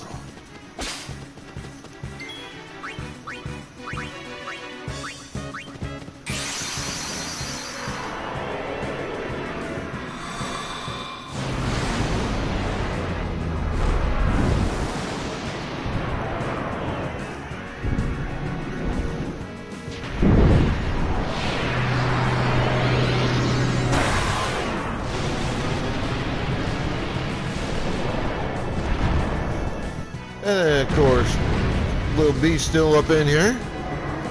I'm just hunting these stupid fucking Chimera brains so I could try to bribe them into giving me some level 4 key spears.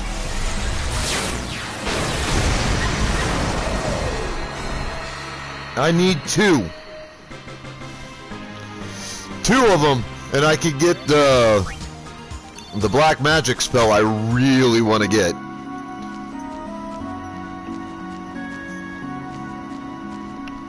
According to what I'm seeing here, this is supposed to be like the best area to hunt them. Over here. Ooh, there we go, there we go, there we go.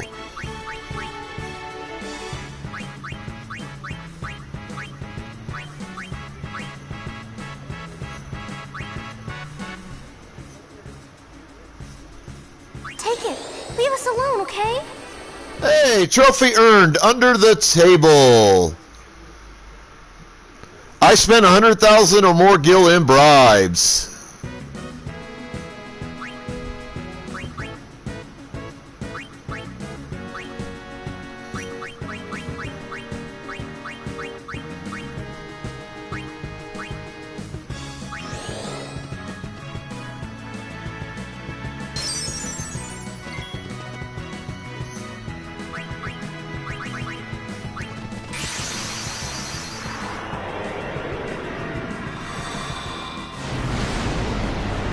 I'm gonna have to come out here when I have a shit ton of money to spend.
I'll be right back.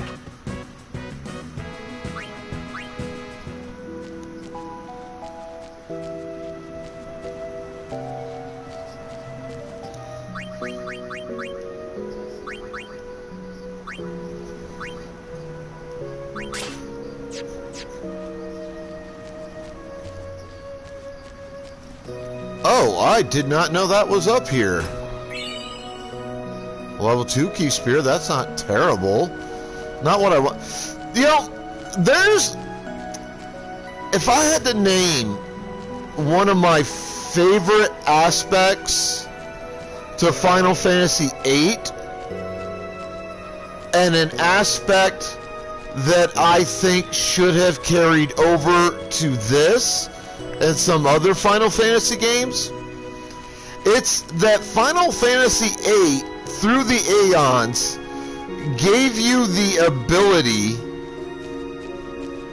to upgrade the majority of the items in your inventory, or that you get your hands onto, into higher quality versions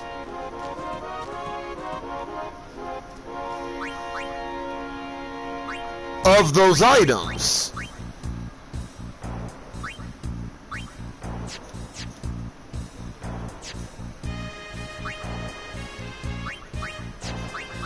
So, like, you could take potions, and X amount of potions becomes a potion plus, or what the fuck ever it was called.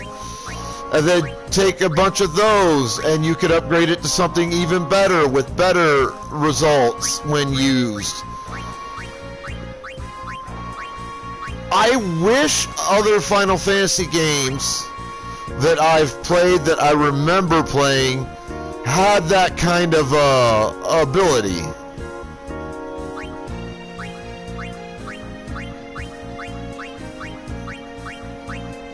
Like, I'd love to be able to take key spears in this game and go, well, I don't really need these level 1s anymore. I could turn a shit ton of those into a level 2. Well, I don't need this many level 2s at the moment, so let's turn a shit ton into level 3s. Well, I don't need quite this many level 3s, so let's make some level 4s out of it. It would make navigating that stupid fucking spear grid so much better.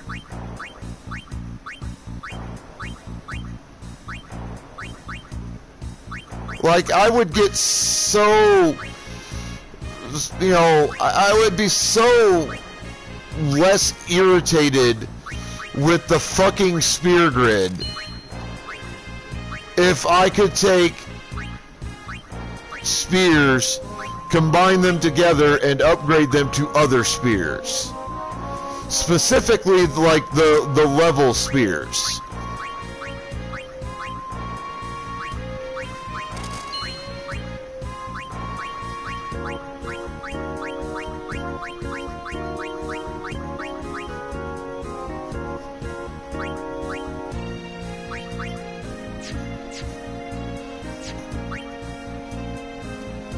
I mean, even you gotta admit, Quinn, that that would make life so much fucking easier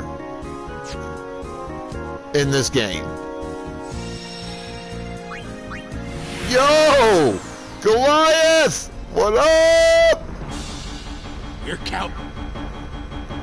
Alright, I'm gonna head over to Macarena quick.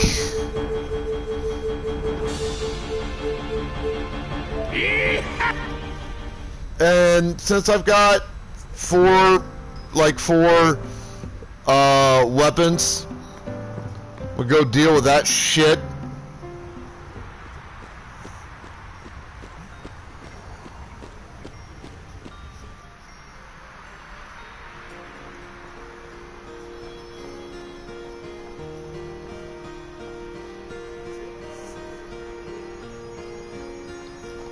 Especially since it's getting really close to when I normally raid out.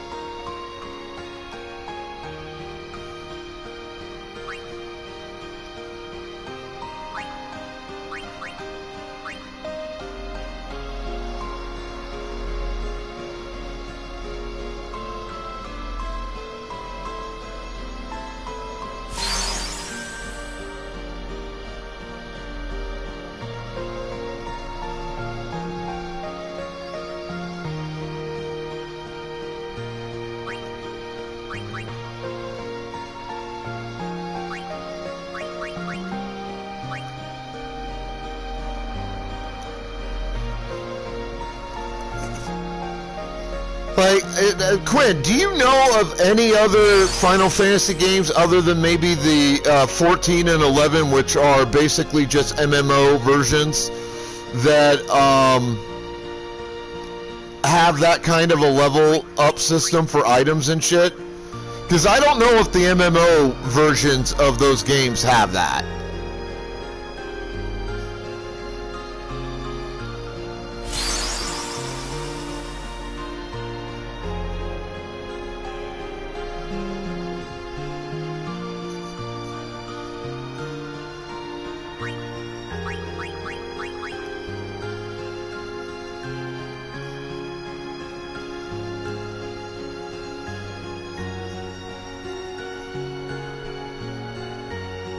I don't understand the nature of your question.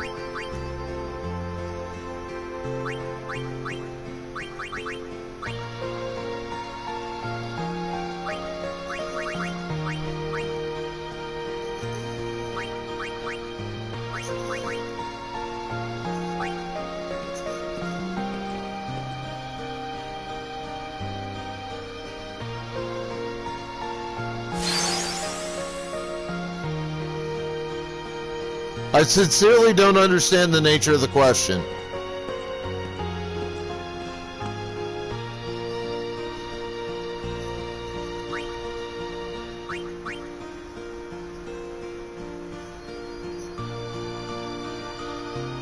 Well, you asked, I have a question.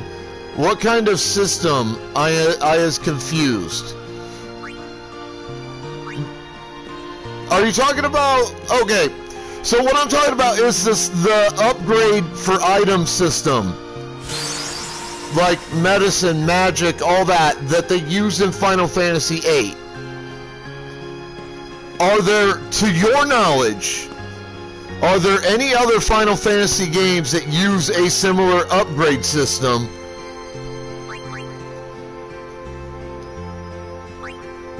In Final Fantasy? No, not the junction system.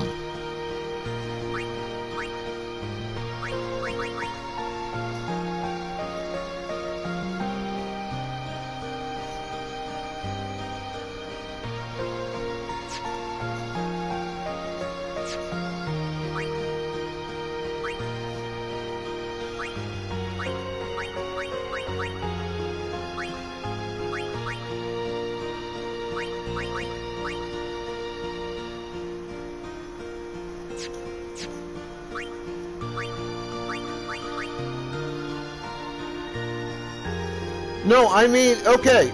So, Aeons in Final Fantasy VIII give the people their junction to specific abilities which allow you to upgrade items, magic, medicine, etc. Or to take cards in the game and break them down to other things. Okay? So those are special abilities granted by the Aeons once you learn the abilities. Okay? So I'm not talking about the junctioning system in and of itself. I am talking about those specific upgrade abilities various Aeons in the game give you that allow you to upgrade magic, items, break down cards to create items so you can create items, you know, you can build stuff or upgrade weapons and shit.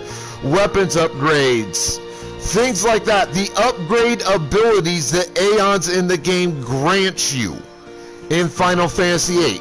Those specific abilities, which to my knowledge, for Final Fantasy games I have played, that I can specifically recall having played,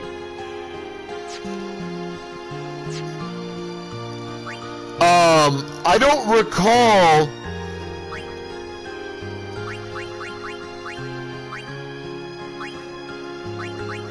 other Final Fantasies which grant similar abilities. So I was asking if you knew of any other FF games which grant those kinds of abilities as a system within the game. And if you don't, that's fine, like, I get it. But really, I think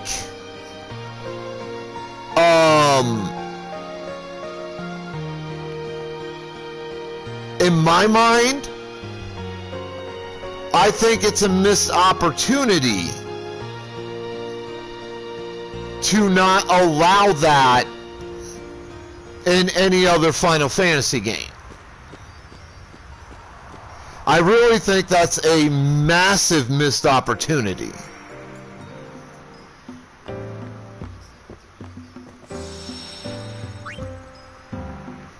Because, honestly,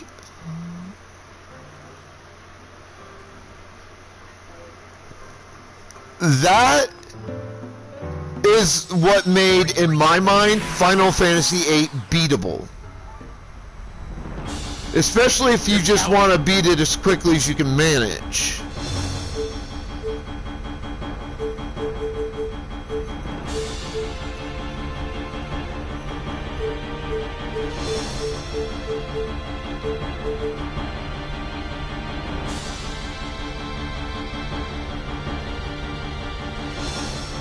Alright, now where do I go?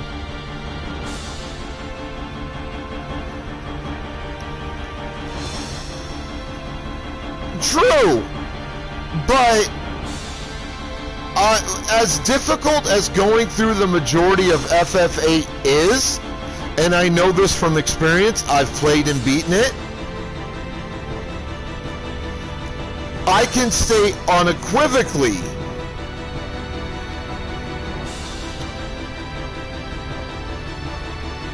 that the key to getting through the game is those abilities that you get, that you can earn, that your Aeons learn that you can get, that allow you to do so. If you did not have those in the game, I actually believe, honestly,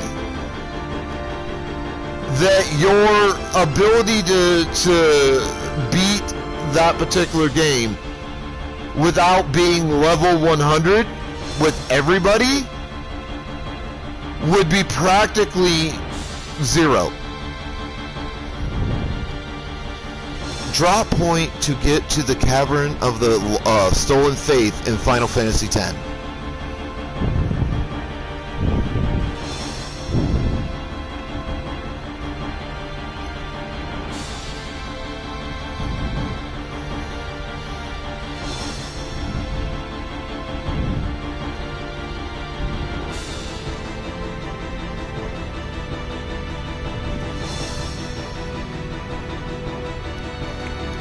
Alright, Quinn.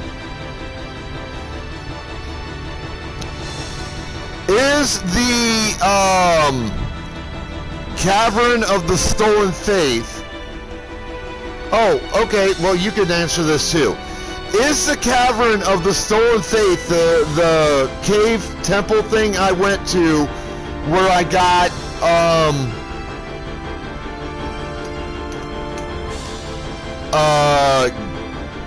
my sword guy, Aeon? Gilgamesh or Yoshi, whatever the fuck his goddamn name is. Is that the same cavern?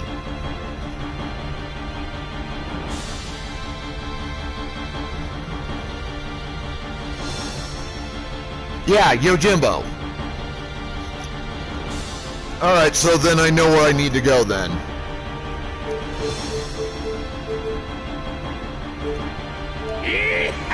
I know exactly where I need to go. And I won't need directions to be able to get there this time.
Yeah, I figured that.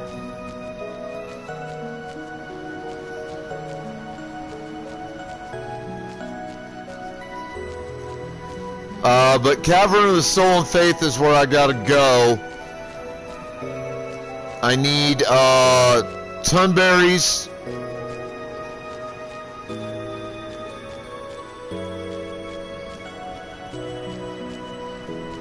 And two other things, I forget exactly what.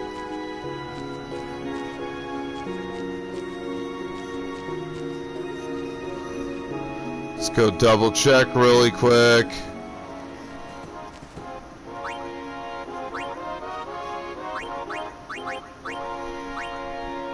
So I need Valaha, Ghost, and Tunberries.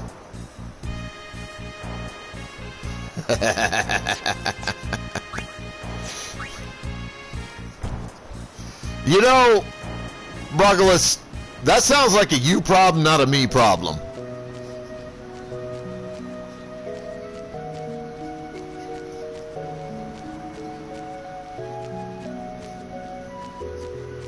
Just saying.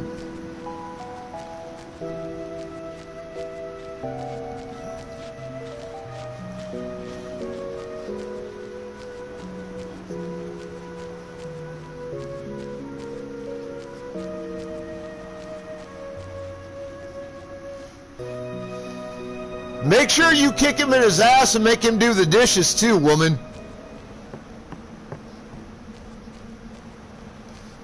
Because Grandpa Zim said so.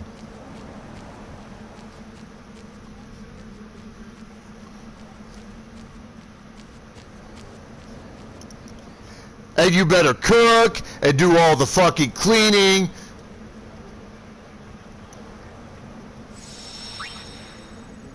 Yeah. You got shit to make up for, son.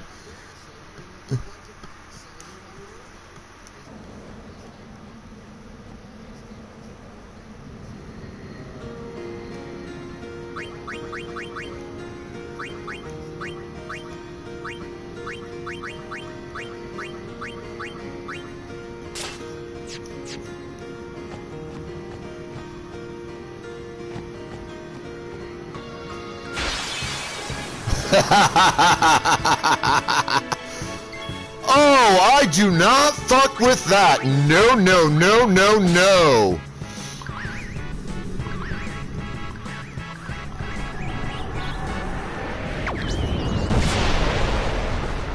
that is why. I hate those fucking things.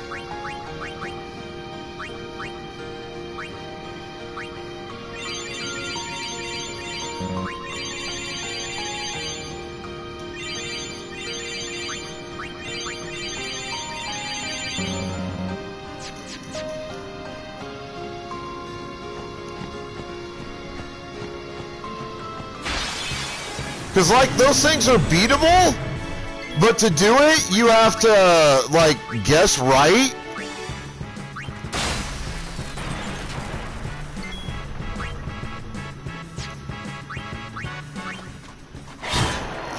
Which eye to fucking hit?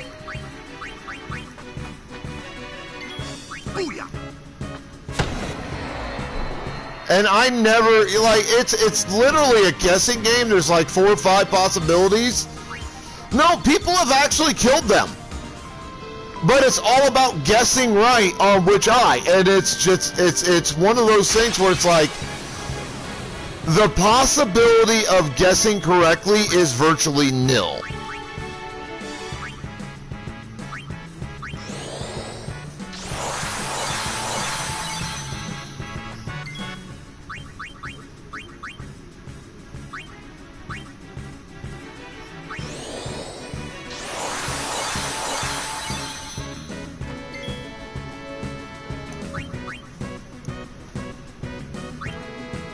I won't go so easy on you next time. Like, I might be able to beat him with an Aeon.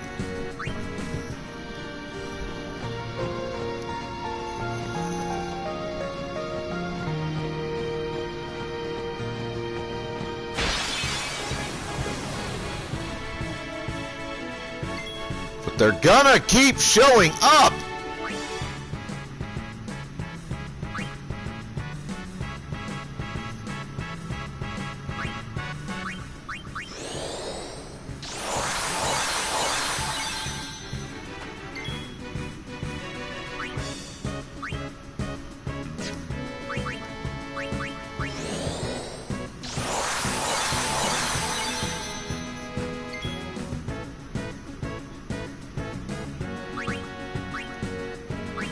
I won't go so easy on you next time.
This where you're talking about?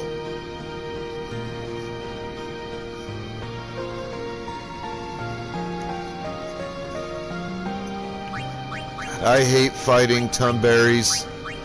I really fucking hate fighting them.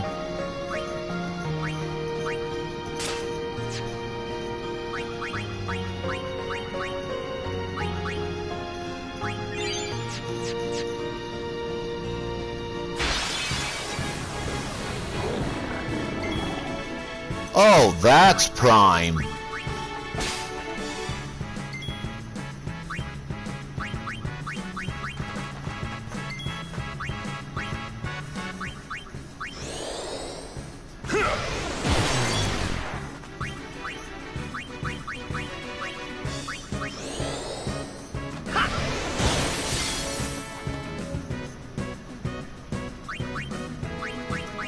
Take that!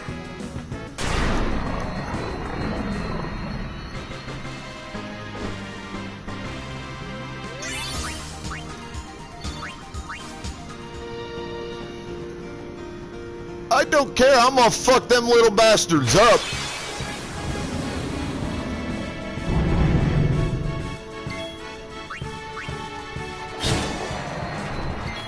Farewell. 27-13. Los Angeles Chargers currently still beating the Cincinnati Bengals with 2:59 left in the third quarter.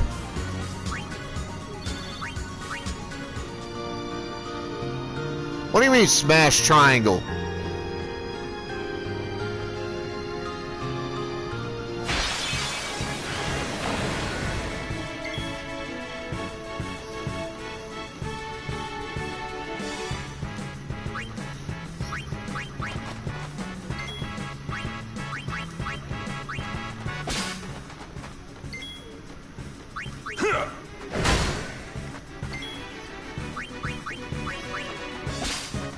Alright, ain't neither one of them got shit I want to steal.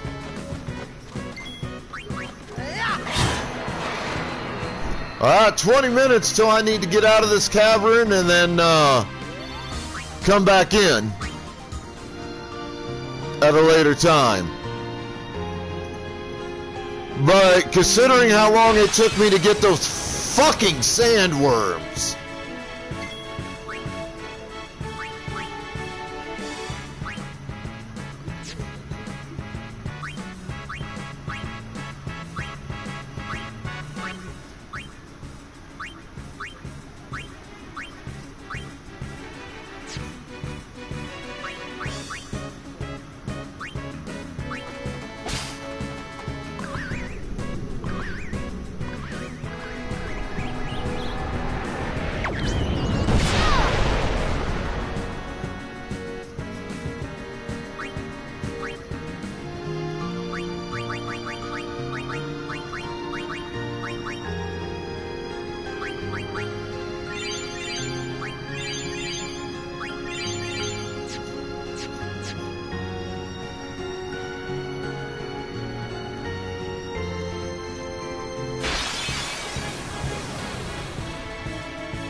I won't go so easy on you next time.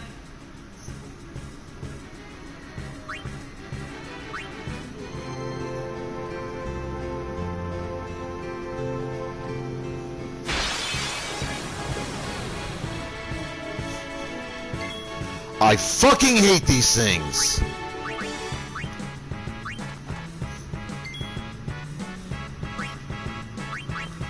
I'll be right back.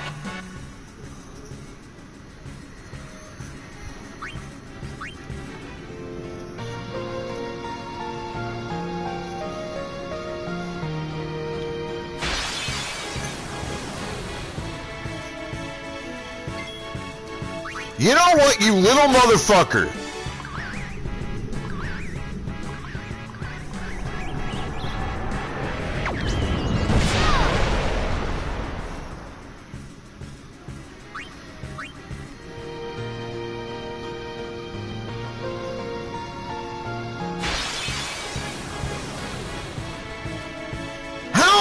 of these fucking things in a row am I gonna deal with?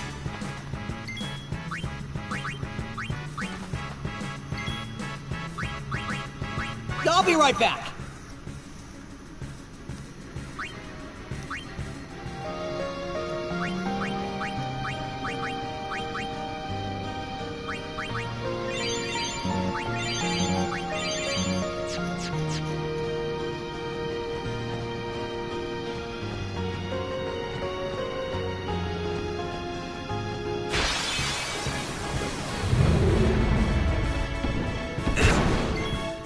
Finally, something worth fucking fighting.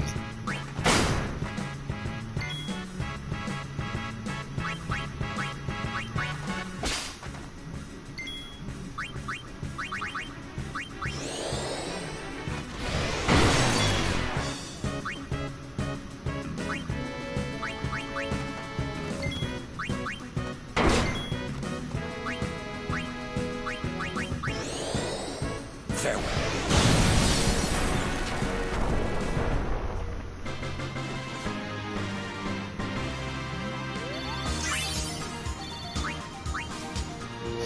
Fucking Christ, dude.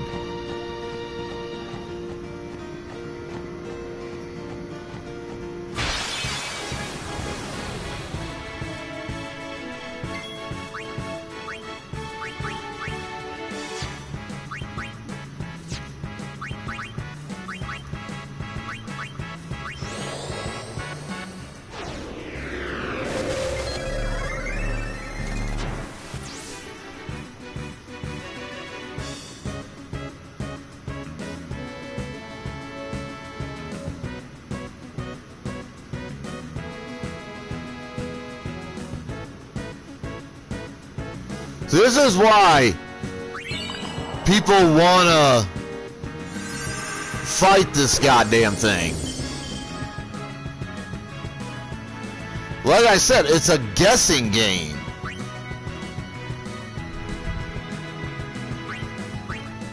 Live and let live. And with the amount of damage the fucking thing does when you guess wrong.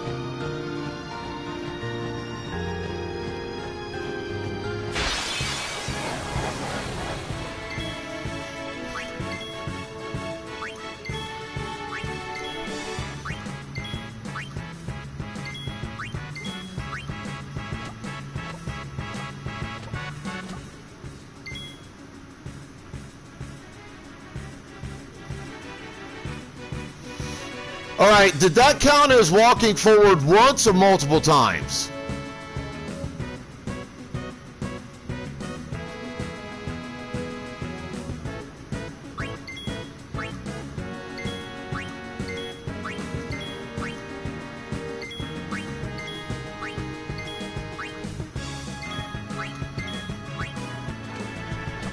So that's twice.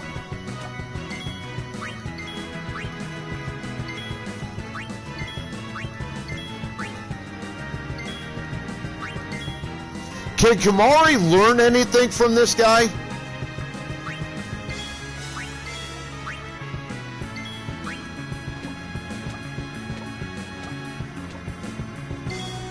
Alright, time to gangbang this fool.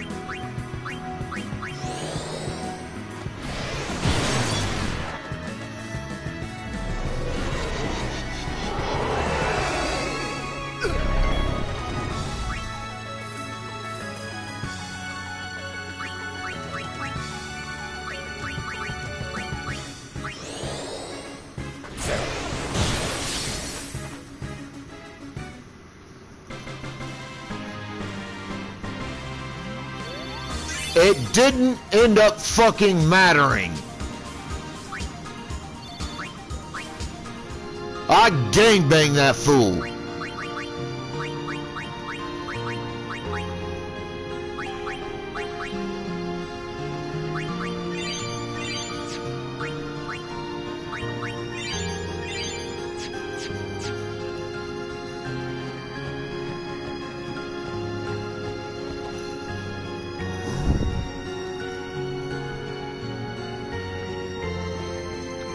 List of enemies in the Cavern of Stolen Faith in Final Fantasy X. so I know what I'm fucking dealing with.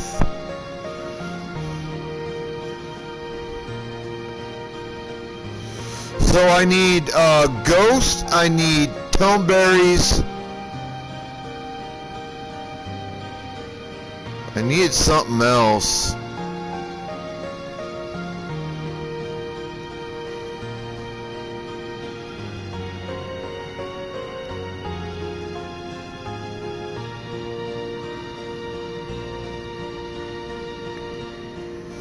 I think it was thorns.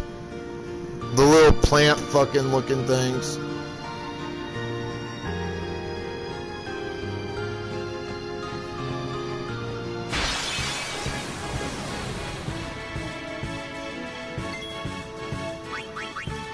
Live and let live!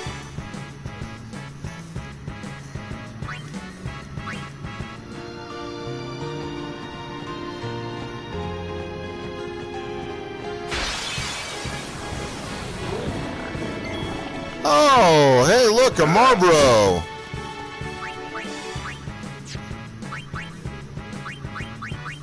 I had to fuck this thing's day up.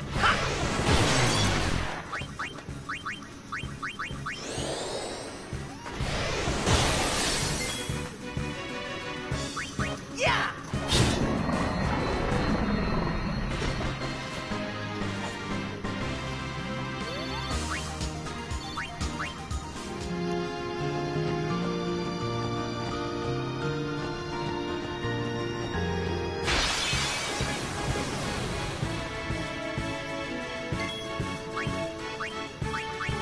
Which version of I FF7? won't go so easy on you next time. Crystal Chronicles FF7, OG, OG Remastered, or either one of the Chapter 2 of the remake. I still don't fucking understand why they did that the way they did. I think it's fucking bullshit. And I think Square Enix is costing themselves money. I really do. Because think about it. If Square Enix were fucking smart, Enough. they would have re-released or they would have remade the entire fucking Final Fantasy VII game all in one shot. And I've said this before on stream. You can feel free to agree or disagree. I don't care which way you go with it. But they would have re-released the entirety of the game all in one goddamn shot. And then they would have started remaking like all the auxiliary games that go with Final Fantasy VII, like Dirge of Cerberus and some of the others, like the Crystal Chronicles stuff.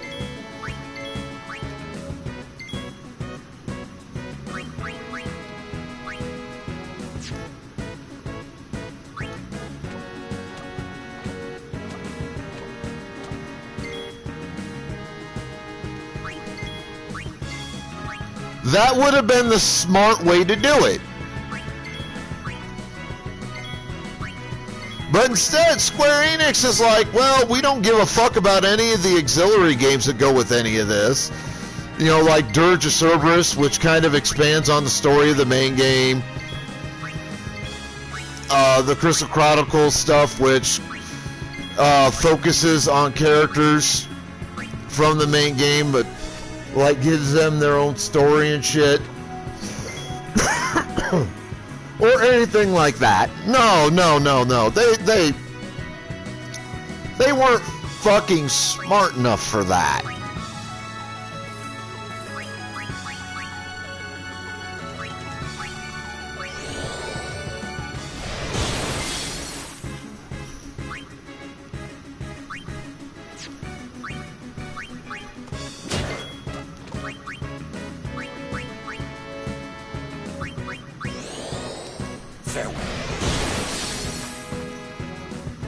Oh, instead they're like, let's do this in fucking pieces and be idiots about it and lose a shit ton of money. Because we think we're fucking smart.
Alright. I've beaten 2 tone berries, which means I've got 7 left.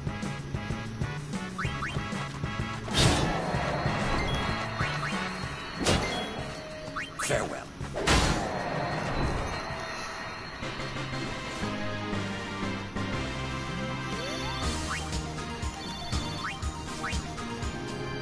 And I just powered up Bahamut a little bit. Says he's my strongest, most reliable Aeon. I'll be right back.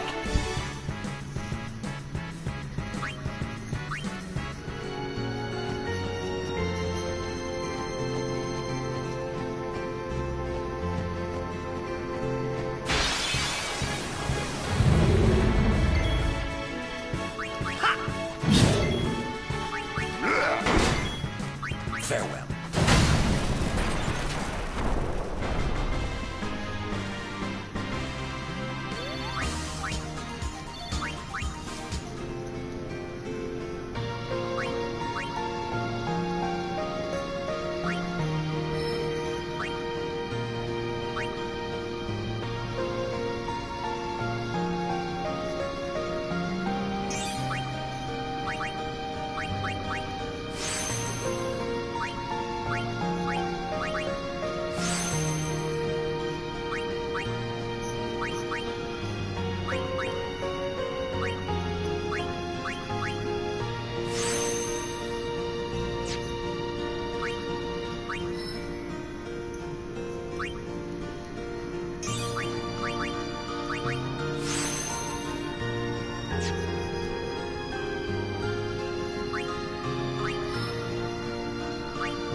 Oh, cool, a ghost.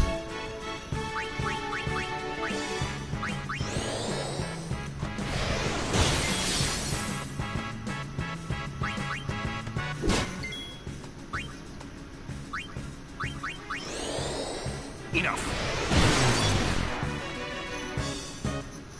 That's one more of that I needed.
Let's.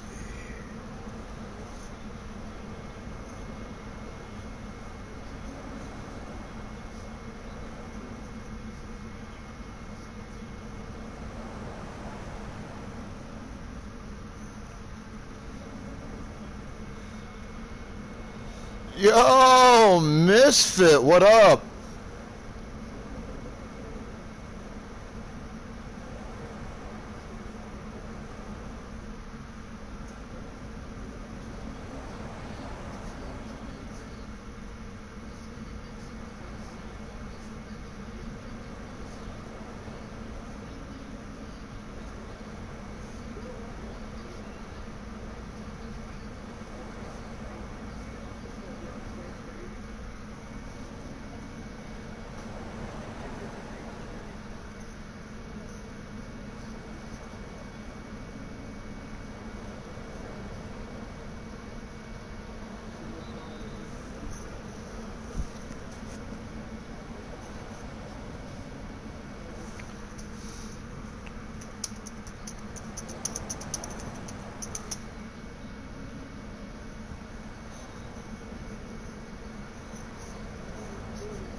Oh, it is that time of the night.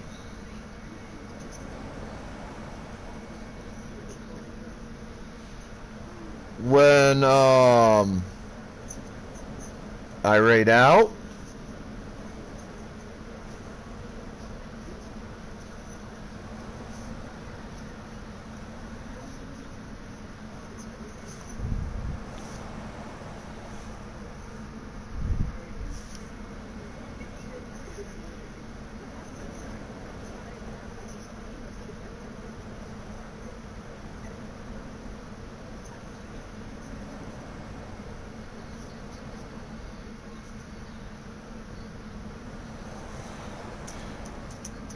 So we're gonna raid out to Miss Quinn, playing part 2 of the Final Fantasy remake, Final Fantasy 7. So y'all be good to yourselves, each other, the planet, everything else. Have fun. Stay the fuck out of trouble. Exercise the rights, responsibilities, privileges, and duties of wherever you happen to be from. As viewers, show that love and respect to the streamers that you watch, because we really do appreciate it. As streamers, show that same love and respect to your viewers. Because while we could do this job without them, it wouldn't be any fun.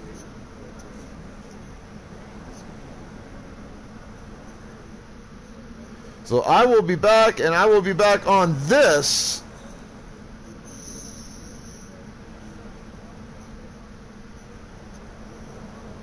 on Tuesday.